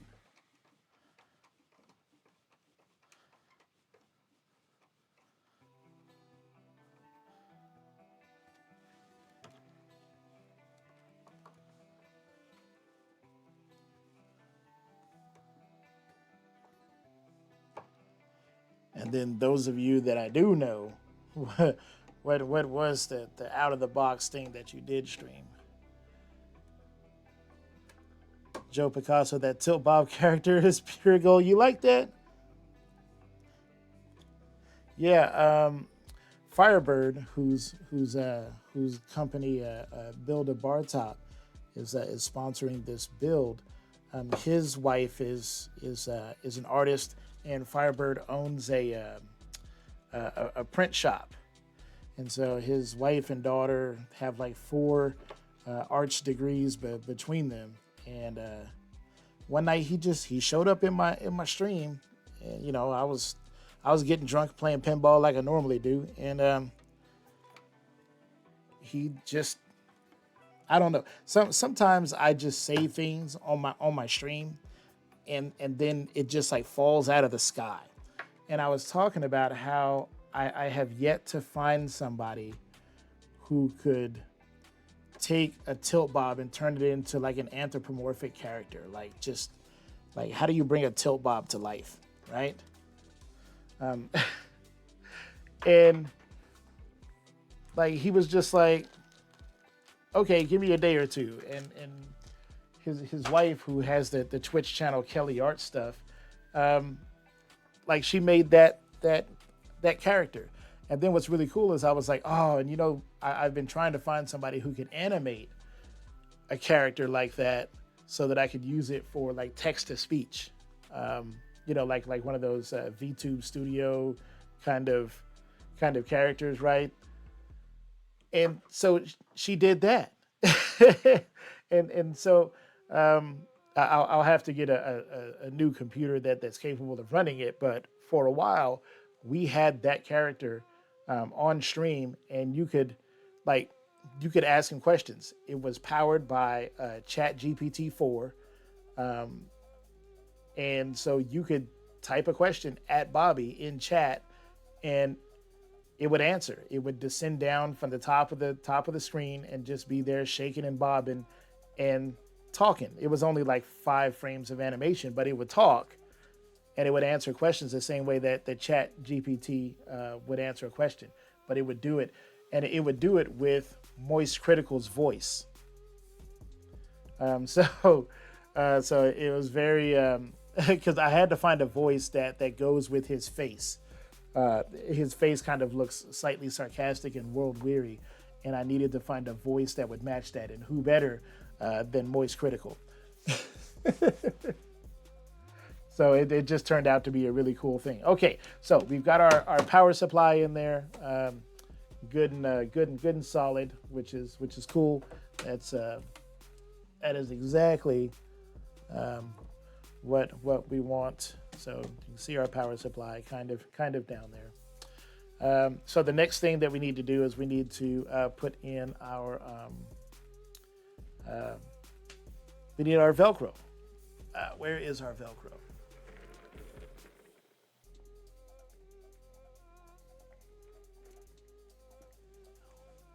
Well, Mr. Crane, you did that to yourself, buddy. Okay? You pushed Bobby too far, asking him dumbass questions, and he gave you the business. Okay? He gave you the business.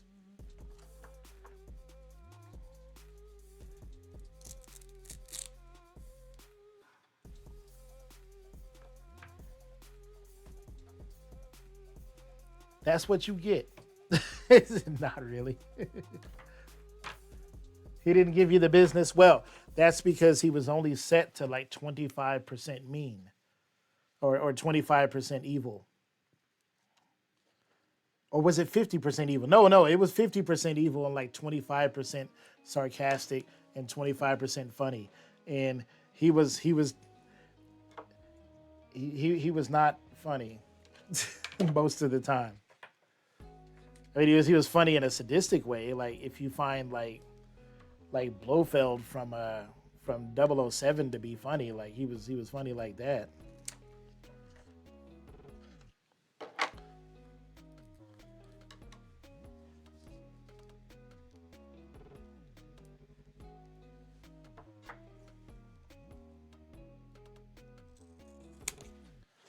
Okay, so now we've got our Velcro cut for our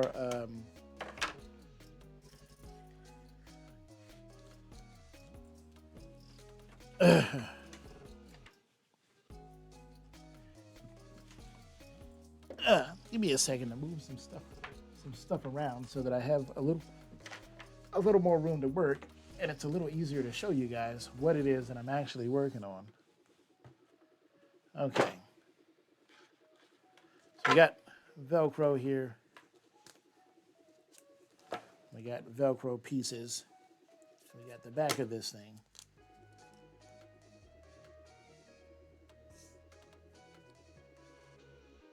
So what I like to do is I like to put the fuzzy part of Velcro on whatever I'm Velcroing down. Or I think it's called the loop.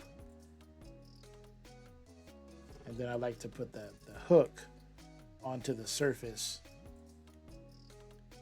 of whatever I'm mounting whatever to.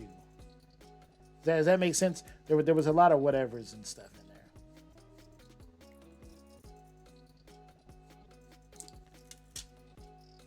there. Okay.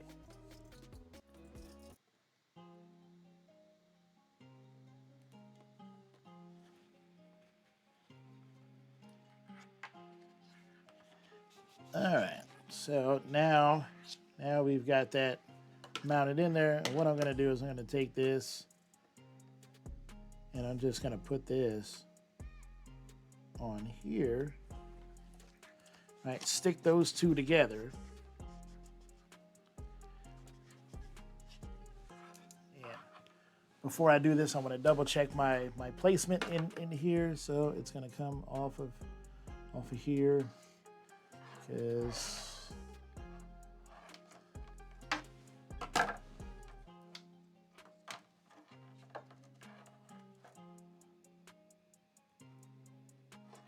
or I could just put it right back here, reach in the back panel and reach straight in there, right up under the... Yeah, I could totally do that too. instead of having everything come off the side and then have to curve back around. Yeah. This Velcro is really strong, so it's industrial strength. You controlled his attitude, and I apologize for his bad behavior. Your apology will never be accepted.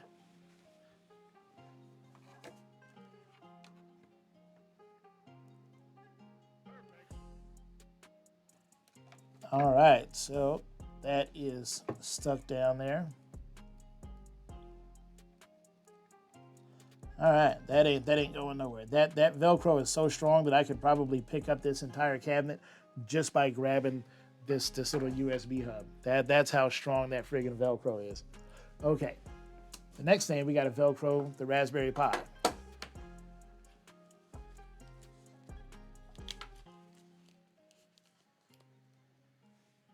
Now we have to be careful with this because there's little vents on the bottom of the Raspberry Pi, and we don't want to cover those up with the Velcro. So if you can see and catch the light, there we go. You can kind of see it. There's little vents right here and right here. So I'm going to run the Velcro right down the center of it.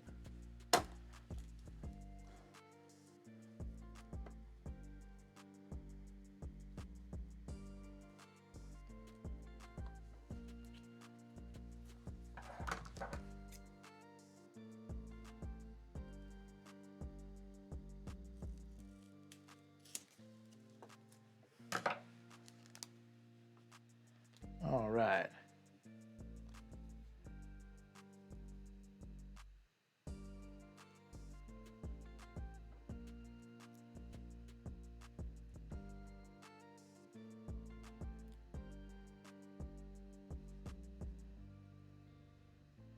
Now today's Saturday. My wife should have gotten off at 5, so she should have been home already a long time ago. So I don't know. I might have missed her. I might have asked her too late. And if I did, then she's gonna be really pissed. If she was like on her way home, almost pulling in the drive-through, and I almost pulling in the driveway, and she's like, and I'm like, hey, would you mind going to get dinner? Ooh, ooh, ooh. This might be the last fun thing that I do with y'all. It depends. I just texted her a whole bunch of instructions basically, and didn't wait for her response before mounting the camera back up there. I kind of want to check the camera to see what she had to say, or if she just told me to go F myself. Like I literally have no idea. Oh, ad break again.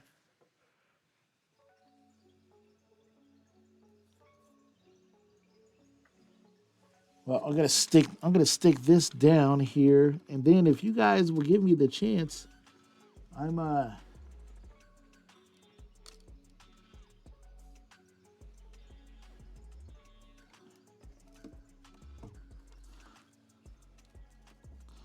right, so we got our Raspberry Pis stuck there pretty good. Now, oh, I almost forgot the other thing that I want to check. I don't think it's going to be an issue, but we do want to make sure that, for clearance sake, we want to make sure that that Raspberry Pi isn't going to be in the way of the controllers. I didn't think of that. Let's let's double check that.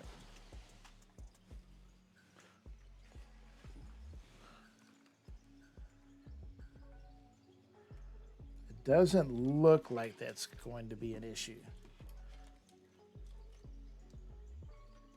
Oh, got that backwards. There we go.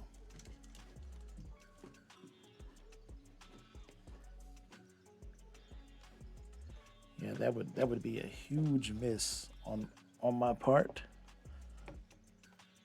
That would be some dumbass shit. Okay, here we go. Is it gonna clear? I think it is.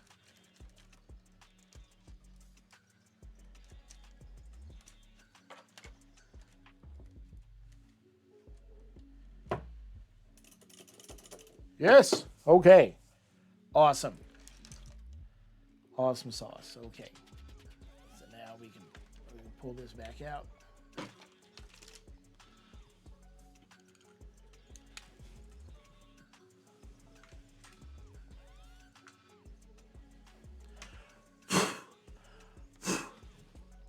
All right, Raspberry Pi is stuck down pretty good.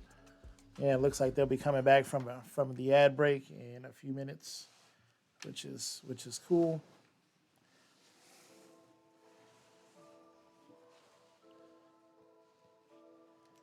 Okay, so Raspberry Pi is stuck down. Then up next is the amplifier.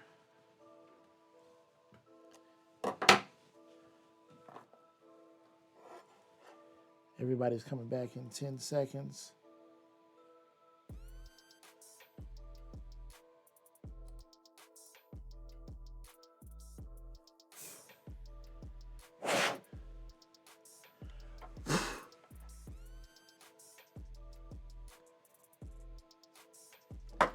Then I guess I will put that right there. Hey, welcome back, everybody. Thanks for sticking through all those ads. I know that's ridiculous, but I hope you went to go get a beer, something to drink, make a sandwich. So I just double checked the placement of the Raspberry Pi to make sure that it wasn't going to interfere with the joysticks, which it doesn't, which is great. And the next thing that I'm going to do is I'm going to position the amplifier. And the amplifier is just going to be back into the right of the Raspberry Pi, so that way I can lift up the control panel and get in there and tweak the audio. And we will secure that once again with industrial strength Velcro. Because why not?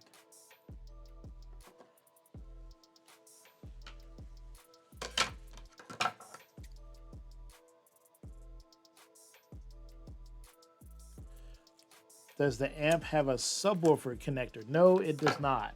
So it's only it does have a bass control, but because there's nowhere to actually place a subwoofer in this cabinet without me having to mod it, I didn't worry about buying a subwoofer, and because a lot of retro games they didn't really use a subwoofer, at least not that I'm aware of, until they got to more modern style games. I didn't really worry about it. If I feel like it needs a little bit more oomph, then I'll do something, mod the cabinet or something like that, and worry about it then. And I've got two potential spots. That's kind of why I've got things lined up in the middle of the cabinet there. Sorry, here I am over here. It's kind of hard to see me, but here I am. So that way, either back into the right or back into the left, I can place a subwoofer if I want to. Now for the amplifier I'm going to put, where should I put it? You know, I'm actually going to place the amplifier back into the, I'm going to place it back into the left, so that way I can leave this space open over here, back into the right, for a potential subwoofer if I wanted to. So yeah, it's a 2.0 stereo amplifier. And to be quite honest, I didn't give it too much thought, mainly because I was broke when I bought all this gear. So I was kind of looking for the cheapest stuff. And since it only had a cutout for 2 speakers, I was just thinking stereo. So I really didn't give subwoofer and bass and stuff, you know. But I guess that would have been nice, because I do plan on, you know, playing like some Mortal Kombat 1 on this. So I've left this open so that I can put a full-size PC in here if I want, or just use an external micro PC. I've got an ITX board, an ITX computer that runs an i7 with a 1080 Ti graphics card. So I can just basically just plug up that computer through the back panel, just run the HDMI and a USB to the outside computer, and voila. Now I'm using an arcade control panel, and I'm playing games on my arcade bar top, like the newest fighting games and stuff like that. So yeah, like if I wanted to do the Revenge of Shredder Turtles game, I could totally do that just by hooking up an external computer, and then it's literally just an HDMI and a USB to connected to the external computer, and I'm good to go. So now let's stick down this this amplifier here. And we're just gonna put that, bada bing, we'll just stick it right there.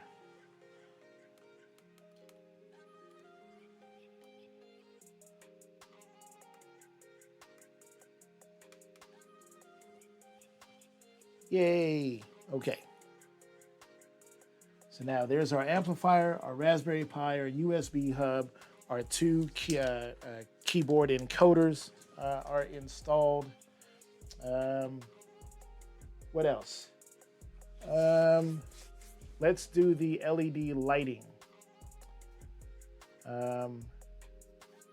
Yes, let's do the LED light strips, and then after that, it is the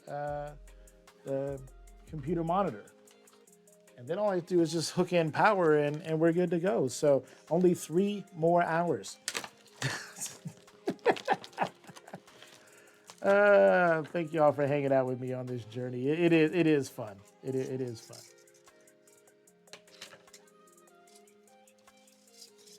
Okay, so I really want that back panel to be like hella bright, and I don't have a use for these lights to literally go anywhere else. So like I'm just gonna leave this whole strip like full on connected, and just put this whole entire strip in the cab. I mean, look at this. Like this is like it's a lot. So I think the optimal way to do this is probably just to hook this into a USB port and then just see where it will go from there.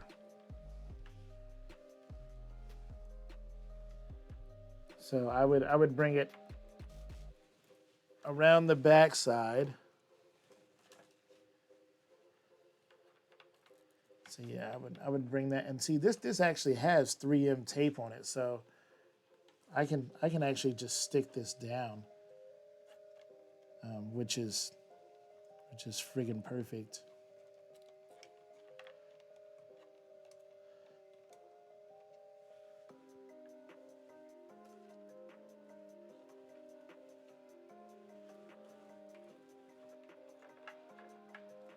Yeah, and see, if the TV doesn't go all the way to the edges of the cab, then it'll still get the glow from the LEDs. So yeah, then we'll just run them there. And they'll go up the side.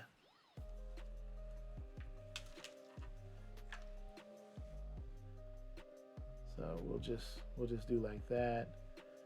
And see, I still want to be able to raise and lower the top, so what we'll do, is there a disconnect point somewhere in the vicinity? There is.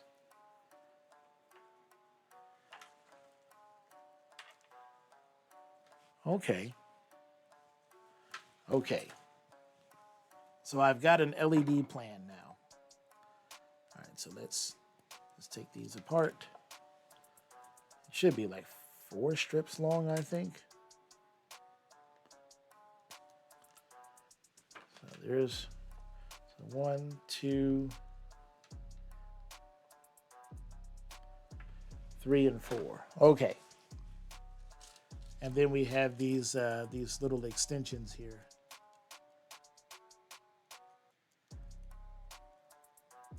So there's three extensions.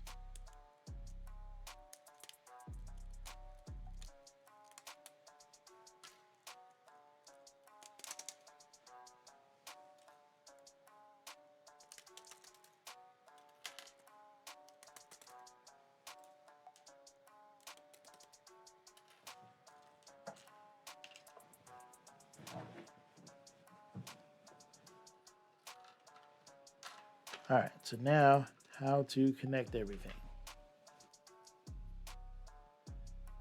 So we want, I'm going to stand that straight up. So we want one here. Oh, that's just about freaking perfect. Oh, and it's going to be right behind. Oh, yeah. Okay. So we'll have one there.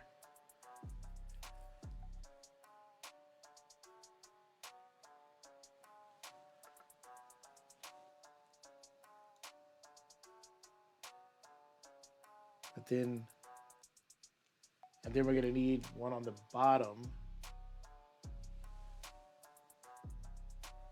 So if it's on the top and the bottom. All right.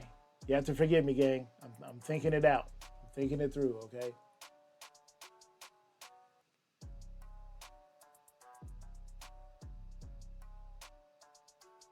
Yeah, the slack won't be that far apart. Okay, okay, cool, cool.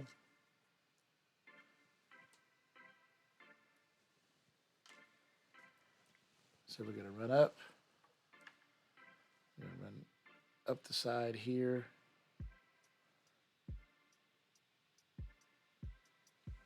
And then we're gonna need a second one. The second one can go up the side and across here. Then we'll hook up over there. It'll come and go there. Okay, cool.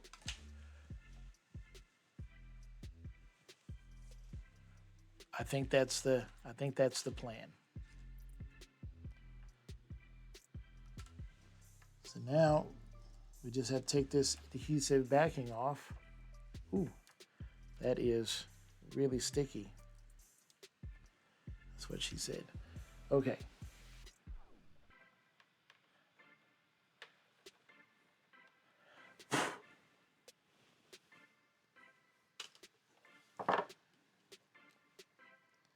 Ow, straight up ripping the hair out.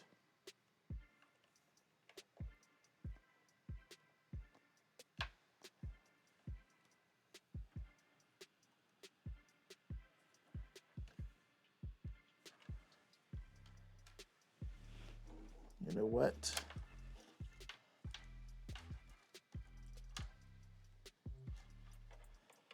Let's just do like that. Okay.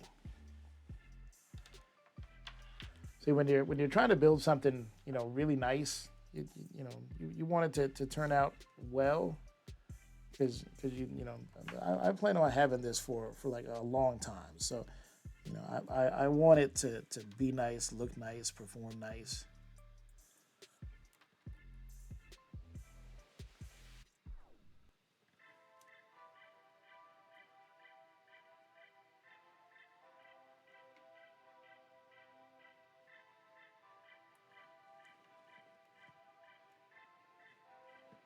All right, so now I am sticking on my first set of LEDs.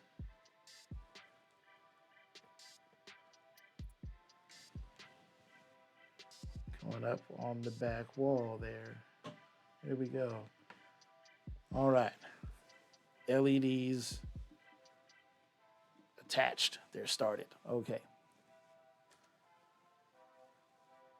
So now we can put on this extension.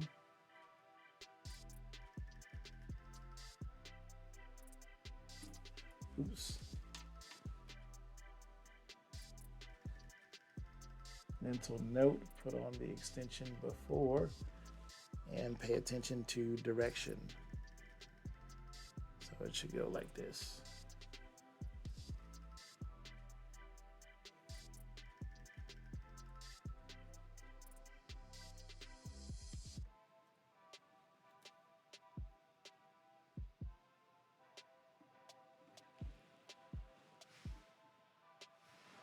Yep, okay.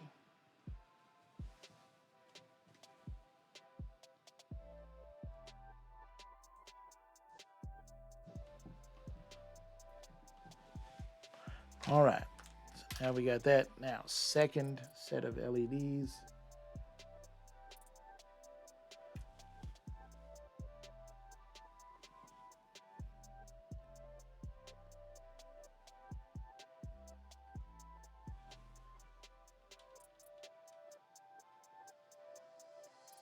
Yep, so that'll work.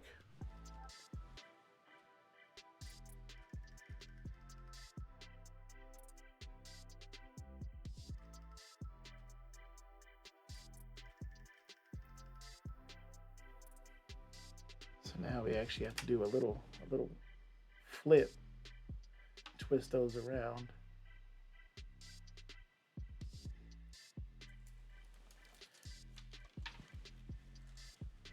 Okay.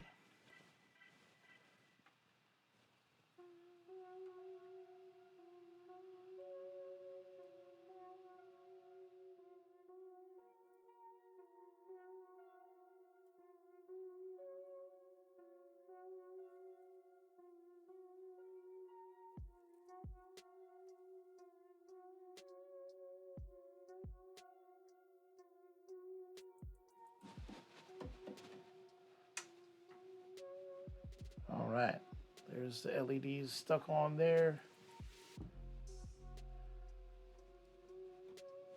I'm hoping that these are bright.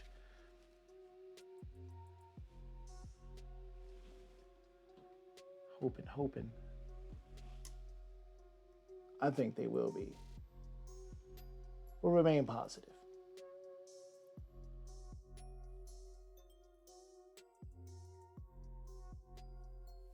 All right, so we got on another extension.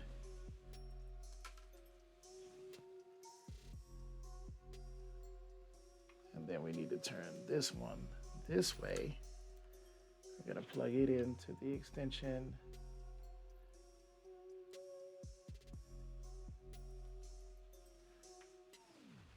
All right, tape off of it.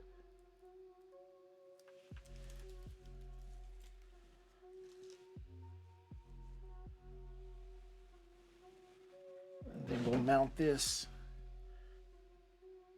to the top of the speaker panel.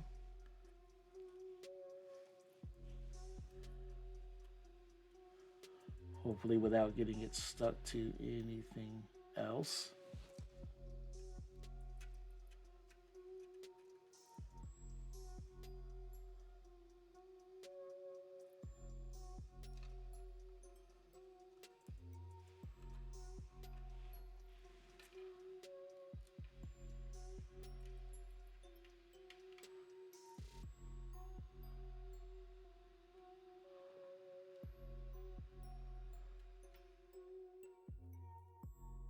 All right.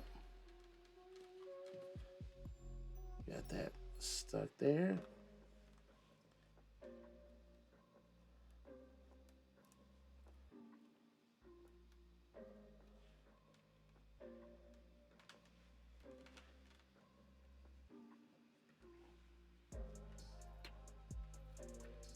All right. And then the last LED strip.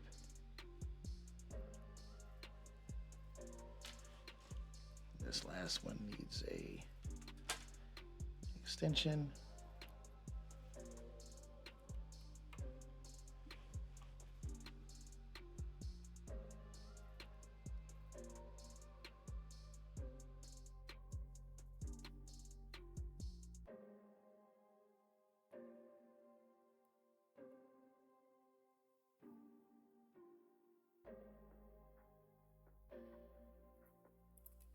Damn it.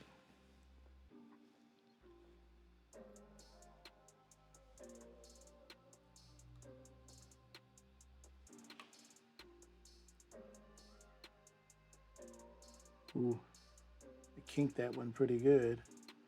Trying to mash them together. I told y'all, delicate pins. Hopefully everything's okay. We'll see. We'll find out.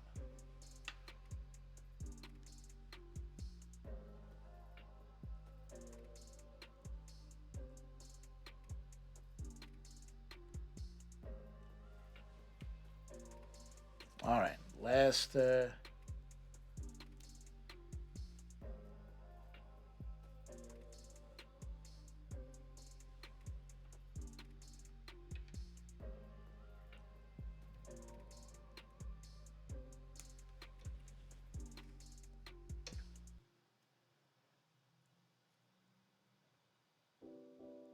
now Now this one is going to go to the top.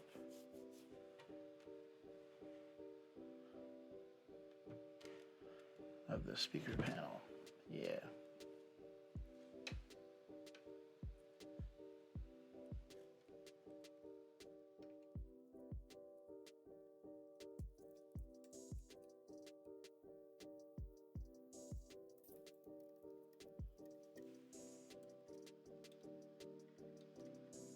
Okay, come on, get on there.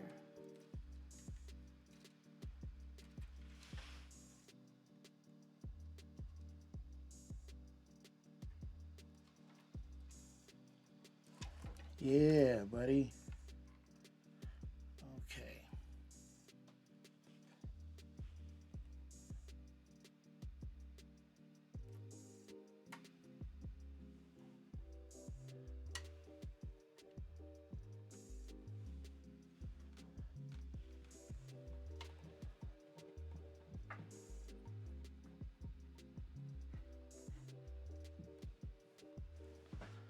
Okay. Well, let's see if I really kinked this and then broke something. Let's see. There's so many power supplies. Where did they all go? All these little power bricks. Oh.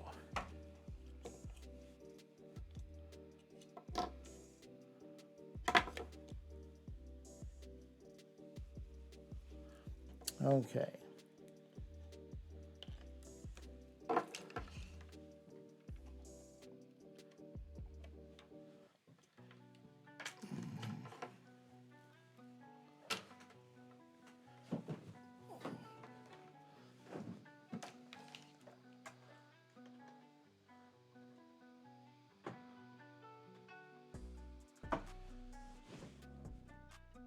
Whoa, holy crap, look at that.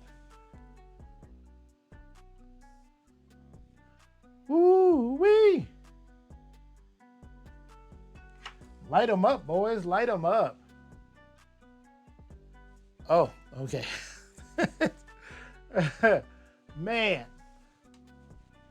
Oh, that's cool. Okay, I want to make sure that we're not going to kink our wires.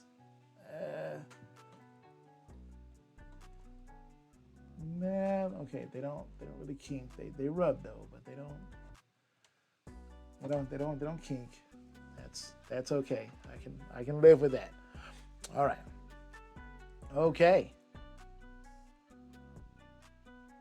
I wish that I had one more length of this LED strip, because it only goes up the right hand side of the back wall, and so there's nothing on the left. But I wasn't really planning on having anything on the back wall anyway. Okay, cool. So we know that works. Yay. Oops.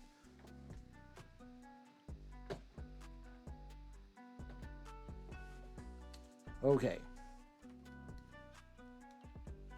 So there's our USB hub there.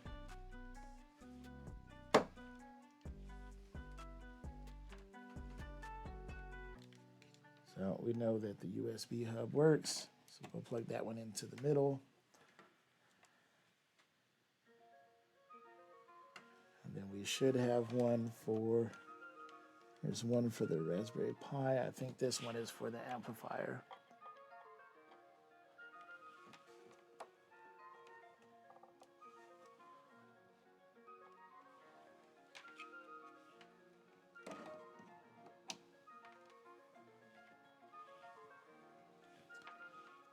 Okay, so we're gonna have to plug, the amplifier can be plugged in there. That works there.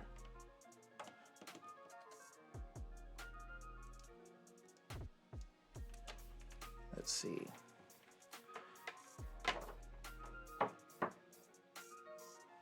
The USB port. Oh, these are all straight up and down. Well, that's stupid as fuck. Okay. Well,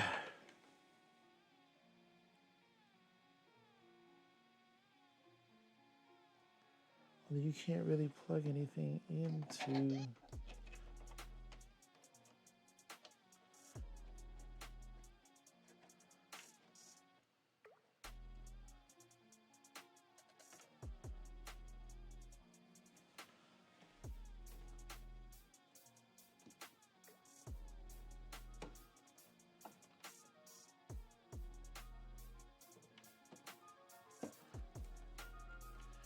Okay, so we'll just plug that in there. Okay. Oh, this is Pixio. This is for the monitor, which we'll be dealing with here in a moment. All right, now that we put all these cables and power supplies and stuff in here, now shit's starting to get clogged up. But once again, let's get cleaned up. We're almost there, gang.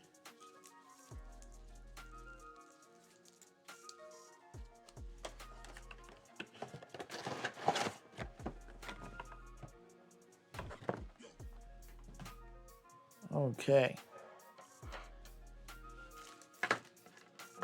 So yeah, that's the power supply for the monitor. We need power supplies for the Raspberry Pi.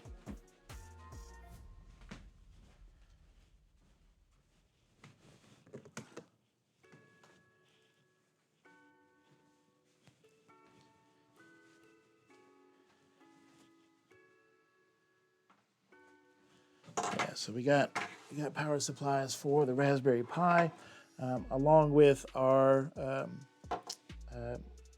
mini HDMI cable.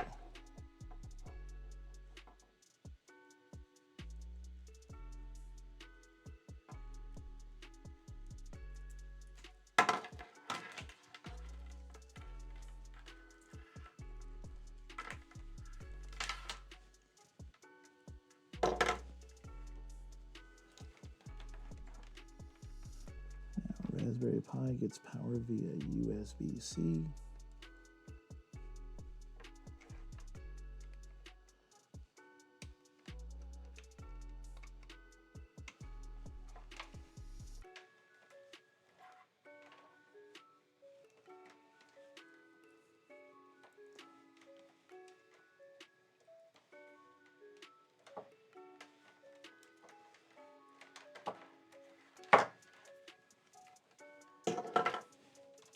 All right, let's use some of these cable ties and clean up what we've got so far.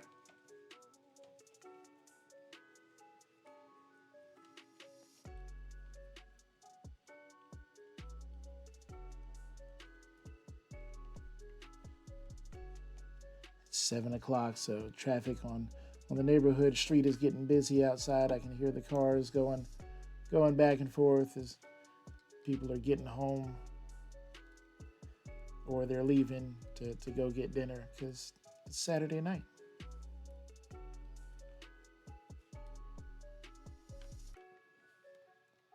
Saturday night, y'all.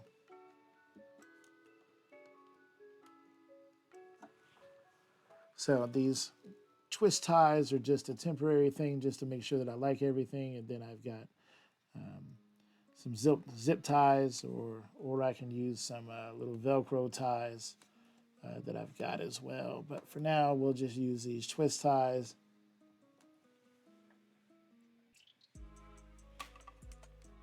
Just to make sure that stuff is where I would like it. Okay, and let's not forget to plug in our USB hub into our Raspberry Pi.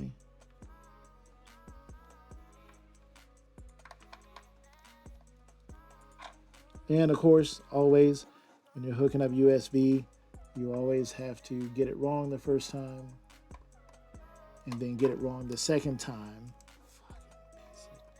And then finally it goes in. Okay. All right. So that one's cleaned up. That one's cleaned up. So now we just need power for Raspberry Pi.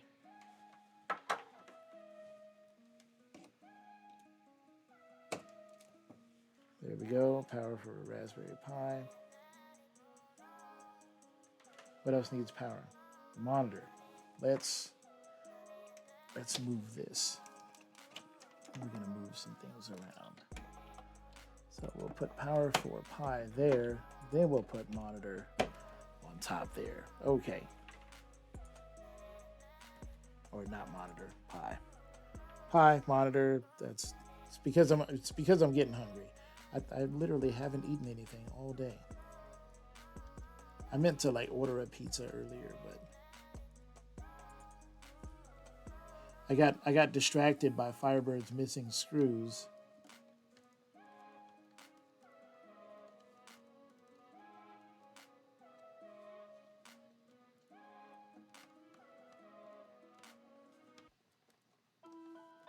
So Firebird, you owe me dinner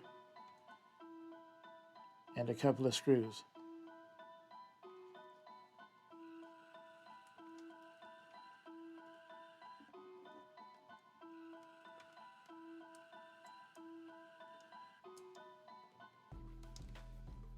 Where did my tie go? Oh. Okay, this is the part where stuff starts getting a little bit cramped in here. Not too bad. If you've ever worked in a Bitphoenix ITX case, you'll know what cramped is.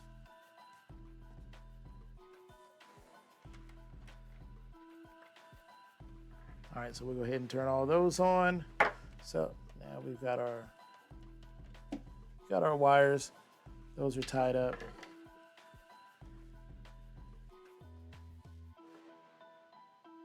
Which one is this? Oh yeah, I was like, what does this power supply go to? That goes to the monitor. So now it's monitor time. Yes, it is monitor time now.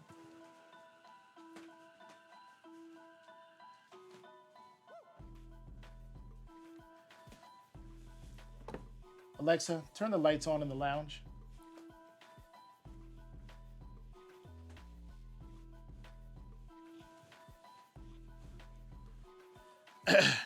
Thank you for your hella delayed response, Alexa. Appreciate it. Okay, so now what's the best way to get the monitor in there, though? Okay. So now back to our box of screws.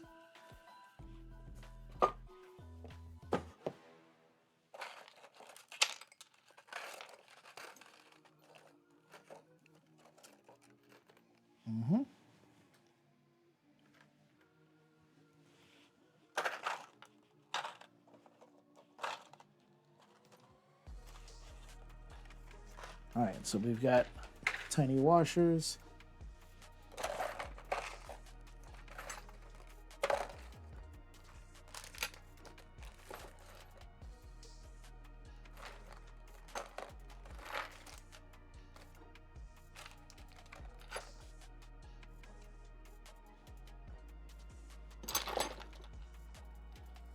One, two, three, four. Okay.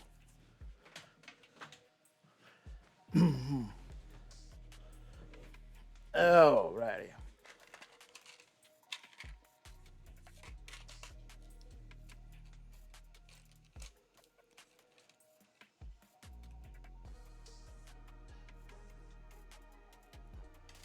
Well, here we go.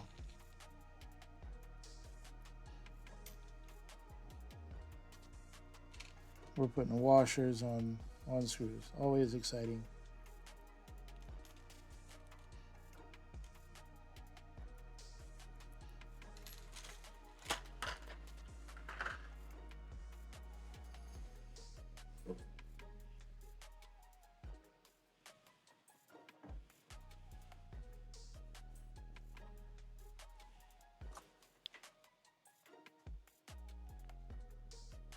So now it makes me wonder if I should just take out the panel, which is what I think I'm gonna do. I think I'm gonna take out this little monitor mount and just mount the panel to it and then just put it back in there.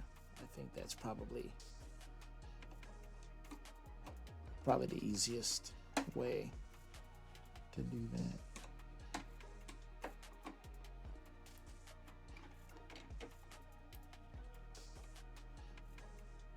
Now the hard part is that because this is so tight fitting, I can't bring it out the way that I put it in there.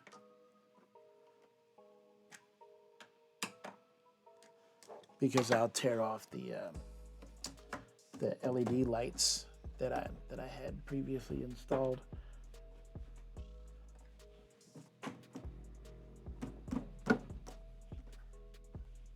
Oh, come on, out of there.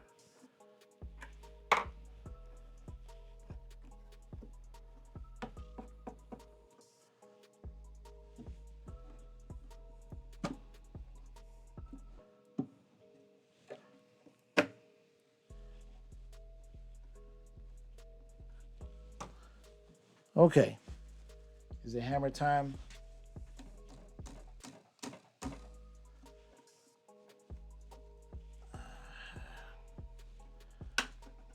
Come on.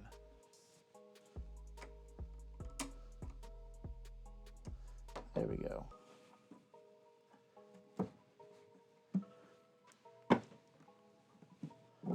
Okay. So now let's grab our monitor. Hey, Ann. All right, there's the message. Just in case she's mad at me, I'm going to cut the audio.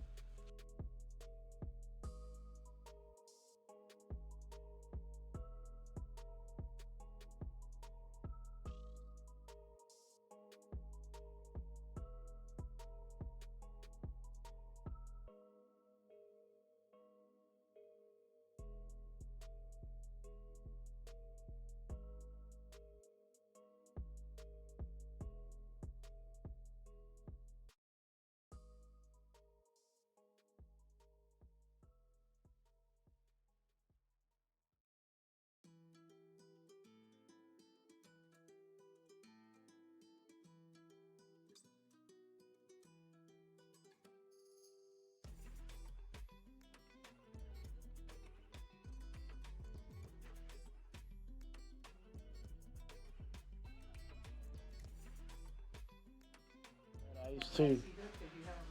I forgot. See, I told you, gang. She would be mad about something. But it's my fault. I used up all the ice at the beginning of the stream, and I did not refill it. That is a poo-poo on me.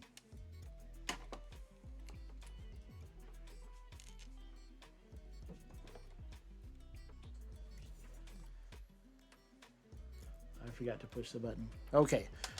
I'm going to take a second. I'm going to let my wife pass. Okay. Come on, honey.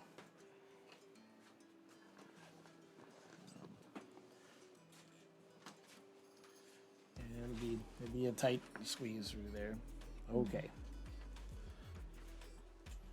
Okay. I'm going to put this monitor mount together, and then it'll be a meal break, and then it'll basically be time to put the glass in and just fire the bitch up.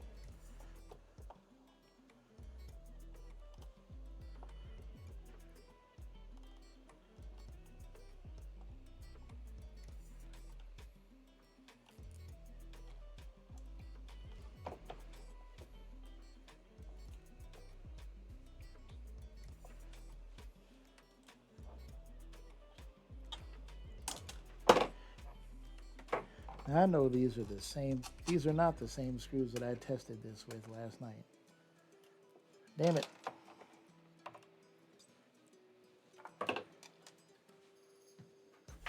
Where the heck are the screws that I tested? Is it this? Is it these?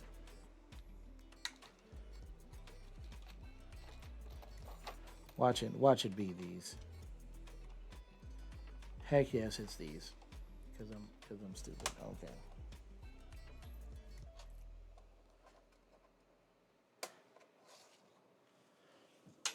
Oh, okay.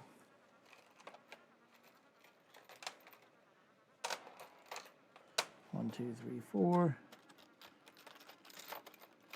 Then we're gonna need 4 washers.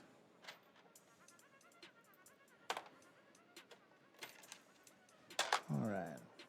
We'll put our washers there.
Oh, they like that mounting location. Doesn't seem to work too well. Oh, no, there we go.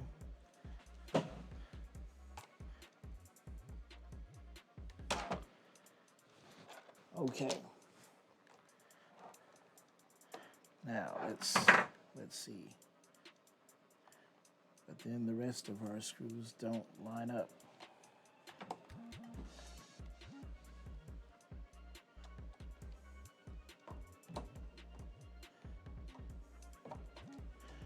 So, how do we fix that?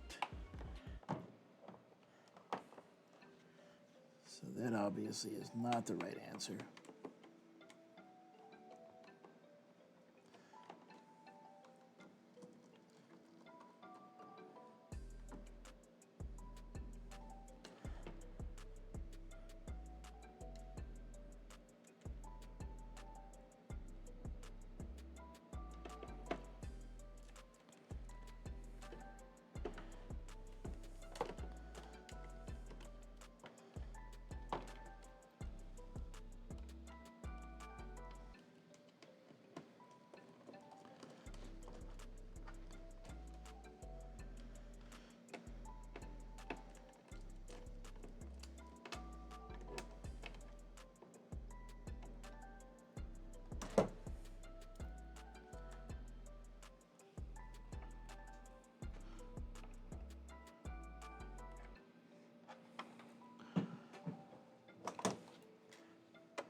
Okay, Firebird.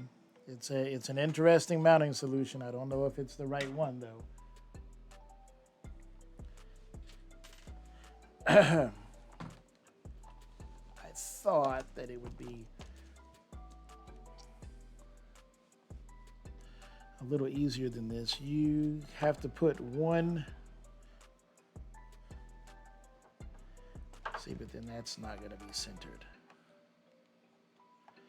So that right there is centered. But then, okay, so it has to be like this. But hopefully this isn't too high. Because if it's too high, then we have to start all over again. So it's a unique way to make a bracket out of wood to allow for maximum adjustability, which is great. But it does seem just a little bit fiddly, maybe. Okay. So that looks centered. in there, I think. Let's see if it'll actually go in there. That's the thing. So let's turn this around.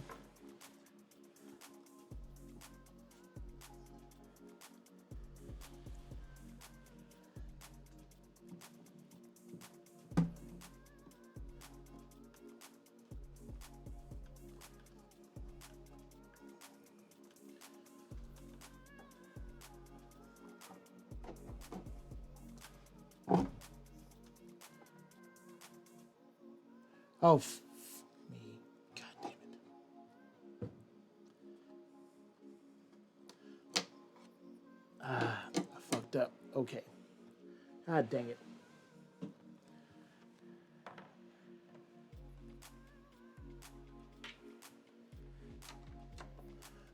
Lynn in Denver, did you mount the mount backward? Yes, I did. Yes, because I'm a fucking idiot. Yes. Good catch, Lynn. Yes. You were able to see my dumbassery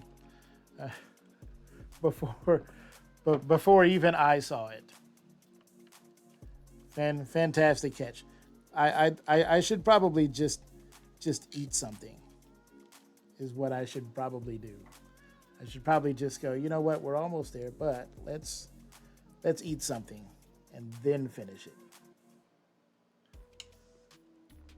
But have you ever been working on a project where you're just like, fuck man, I'm almost there. Let me just finish it. Everything else can wait. Let me just finish it.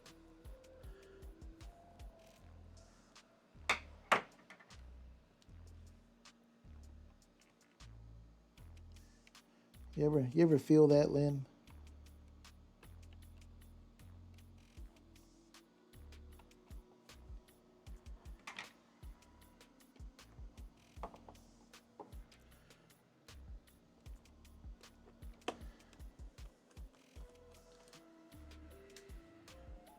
Okay. Standing up will make this a hell of a lot easier.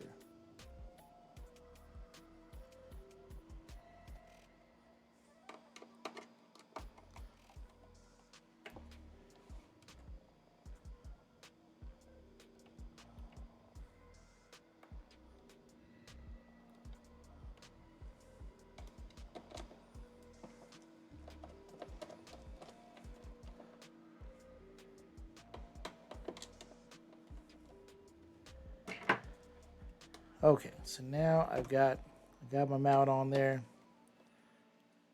We can loosen the screws a little bit so that I can finagle it, adjust it.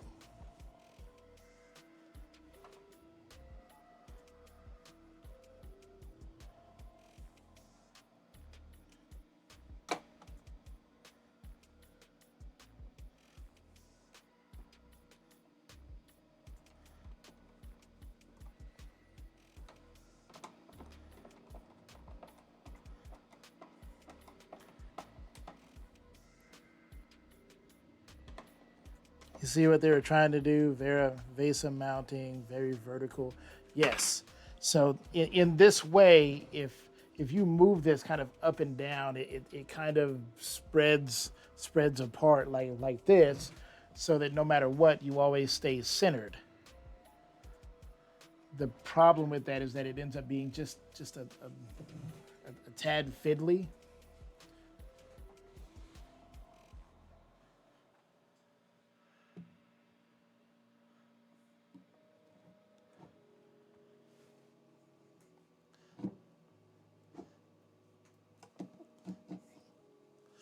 This might be a great solution for people building a V-pin and trying to get their monitor centered in their playfield monitor centered in the cabinet. I could totally see that.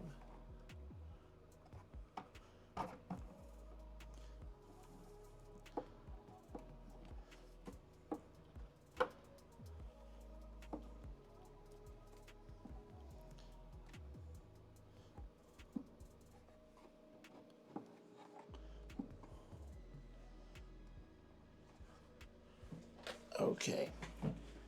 So now that that's in there, Let's get at least one side locked so it doesn't fall out.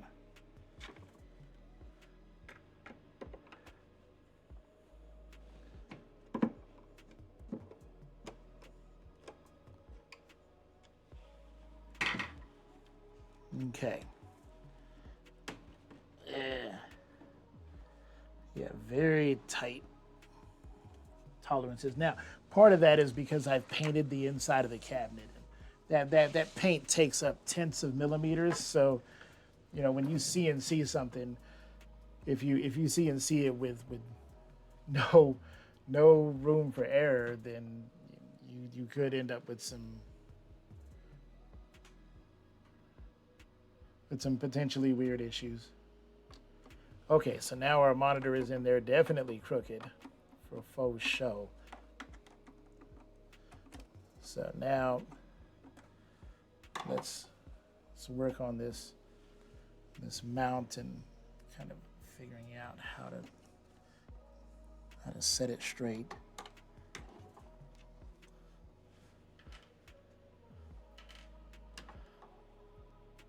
Slightly sloppier tolerances, yes. Yeah, I would agree.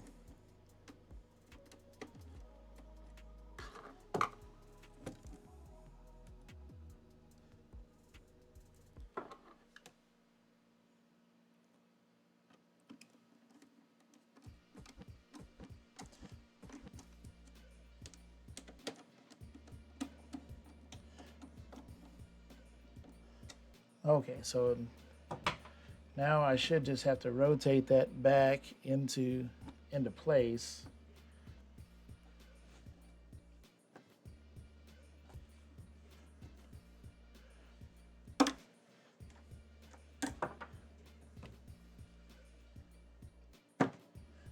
Okay, all right.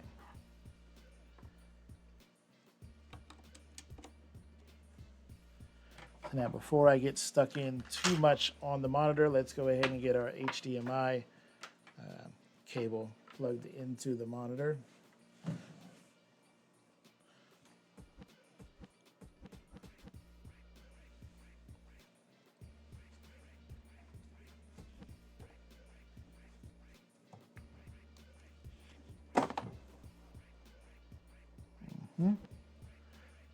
Yep, rotate the monitor like that. There's our HDMI. HDMI 1.4. The hell is that?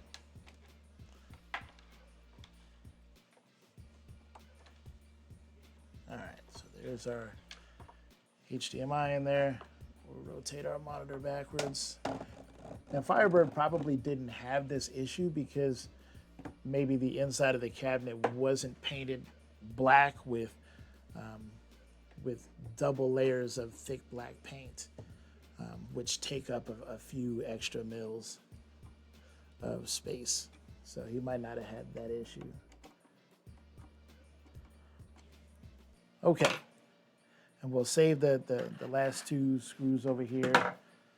And where does our power cord go?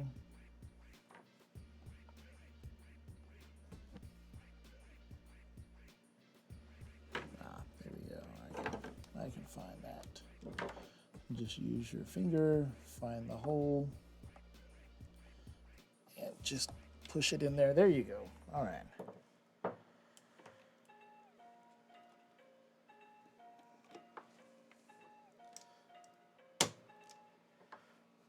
So nope, the power supply is not going to go there.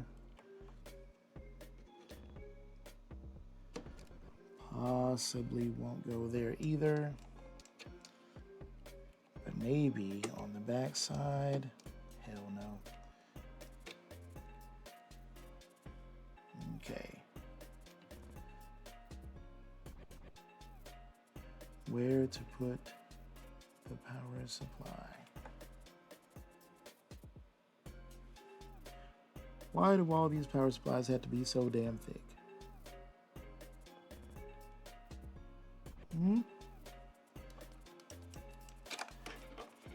What is up with people and their thick-ass power supplies?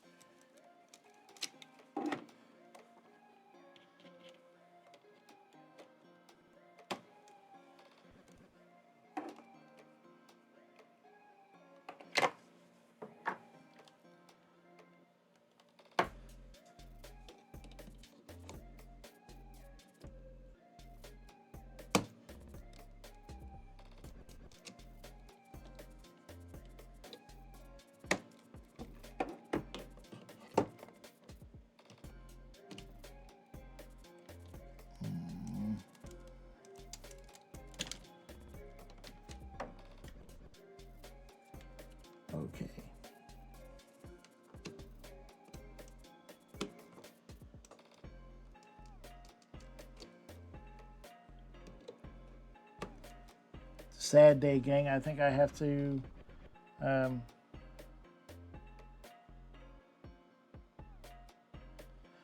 I'm gonna have to re-drill the where the power supply sits. Ah, that sucks. I just need a little bit more room.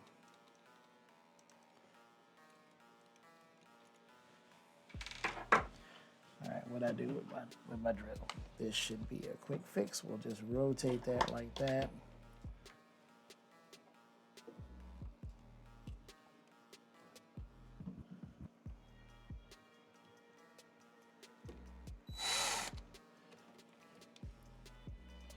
Okay, there's our new hole.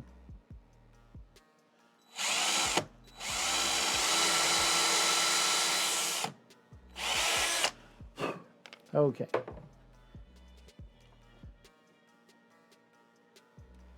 we go. We just want to make sure that we have enough room.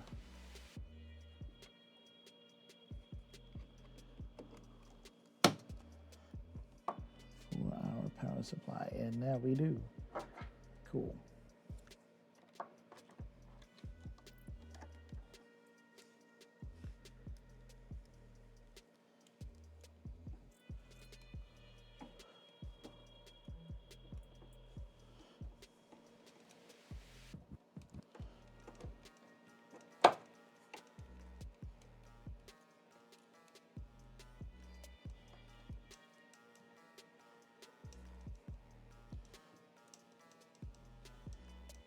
I think that should work out okay.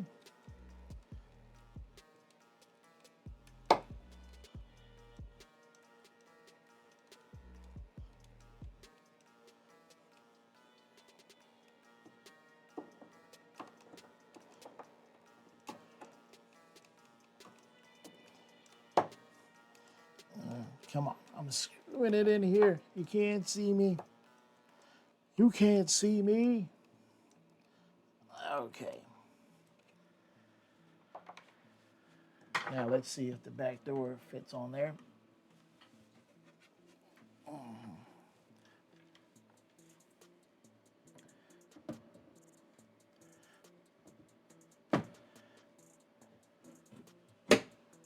Yes. Yes, it does.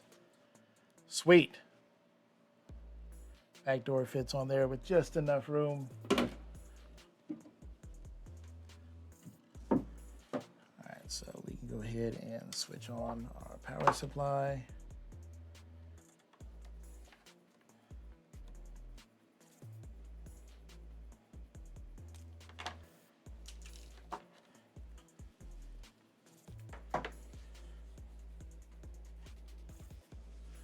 Everything's plugged into the power supply, so we can check and make sure that it's all going to work before we button it up. At least button it up on the back end.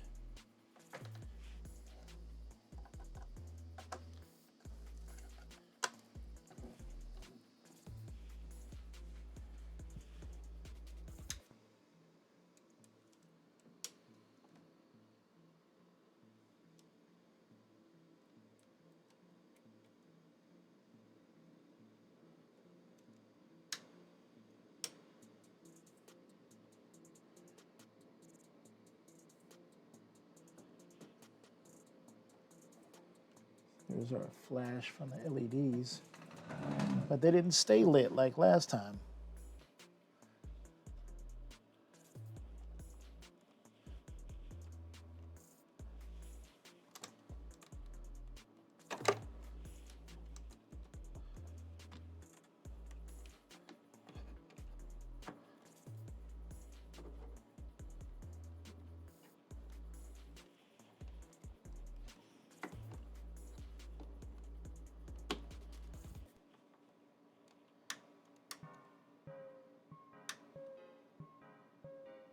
There we go.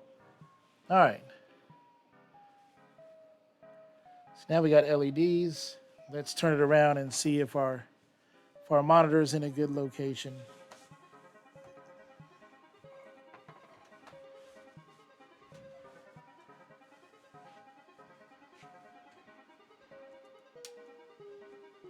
Cool.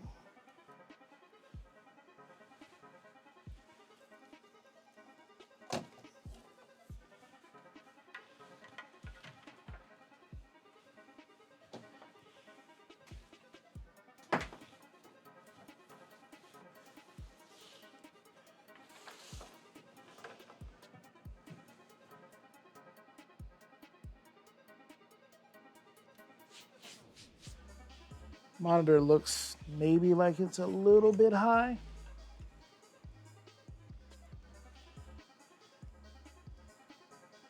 Let's see where it sits in relation to the.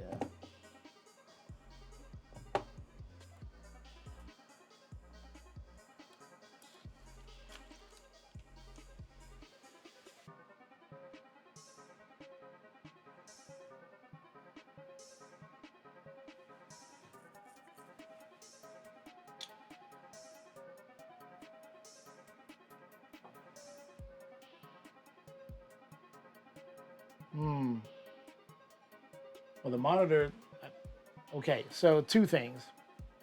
The monitor sits very far back in the cabinet. I don't think that's going to matter too much once the monitor's on and playing. But I think this mount was meant for like a really thick, cheap, like VGA style monitor. You know, those monitors that are friggin' 3 inches thick instead of this ultra slim one that I have, and that would put the monitor closer to the glass. Me personally, I can fix that just by stacking up, you know, an inch worth of plywood and drilling through it. Not a big deal. The other issue that I see is that because the monitor is so thin, now there's a very large gap between the backside here and the monitor. Like, and some of that can be alleviated if I just lower the where the monitor is on the bracket. That will take up some of that space there. So not a horrible thing. Now the problem is that I have to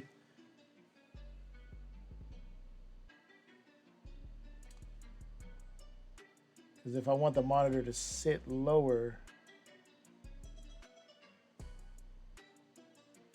how the fuck would I do that?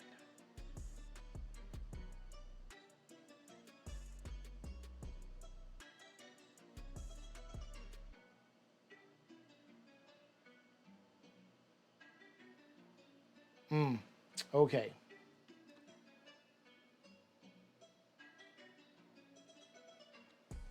Okay.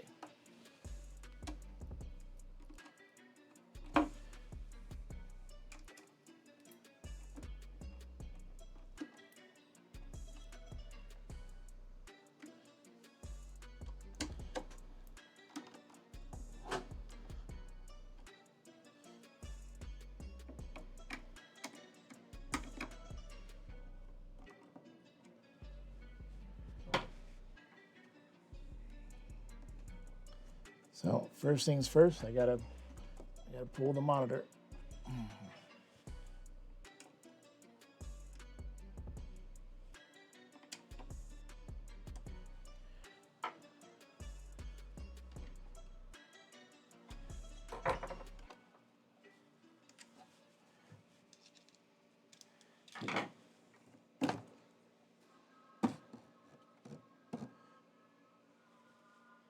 Because yeah, I can't easily adjust that vertically up and down.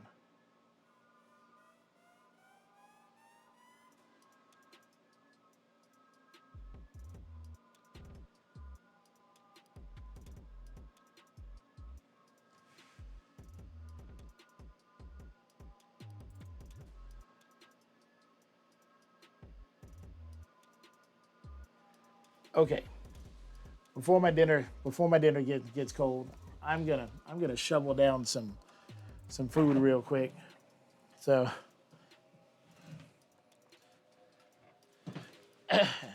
My wife was nice enough to bring me some dinner. I better eat it.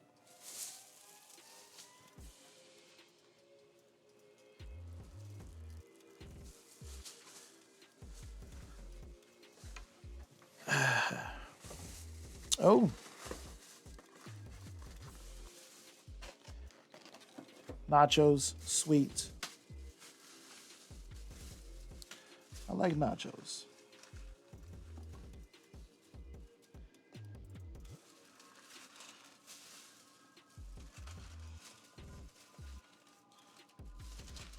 So I think what I'm gonna do is I'm gonna cut the stream.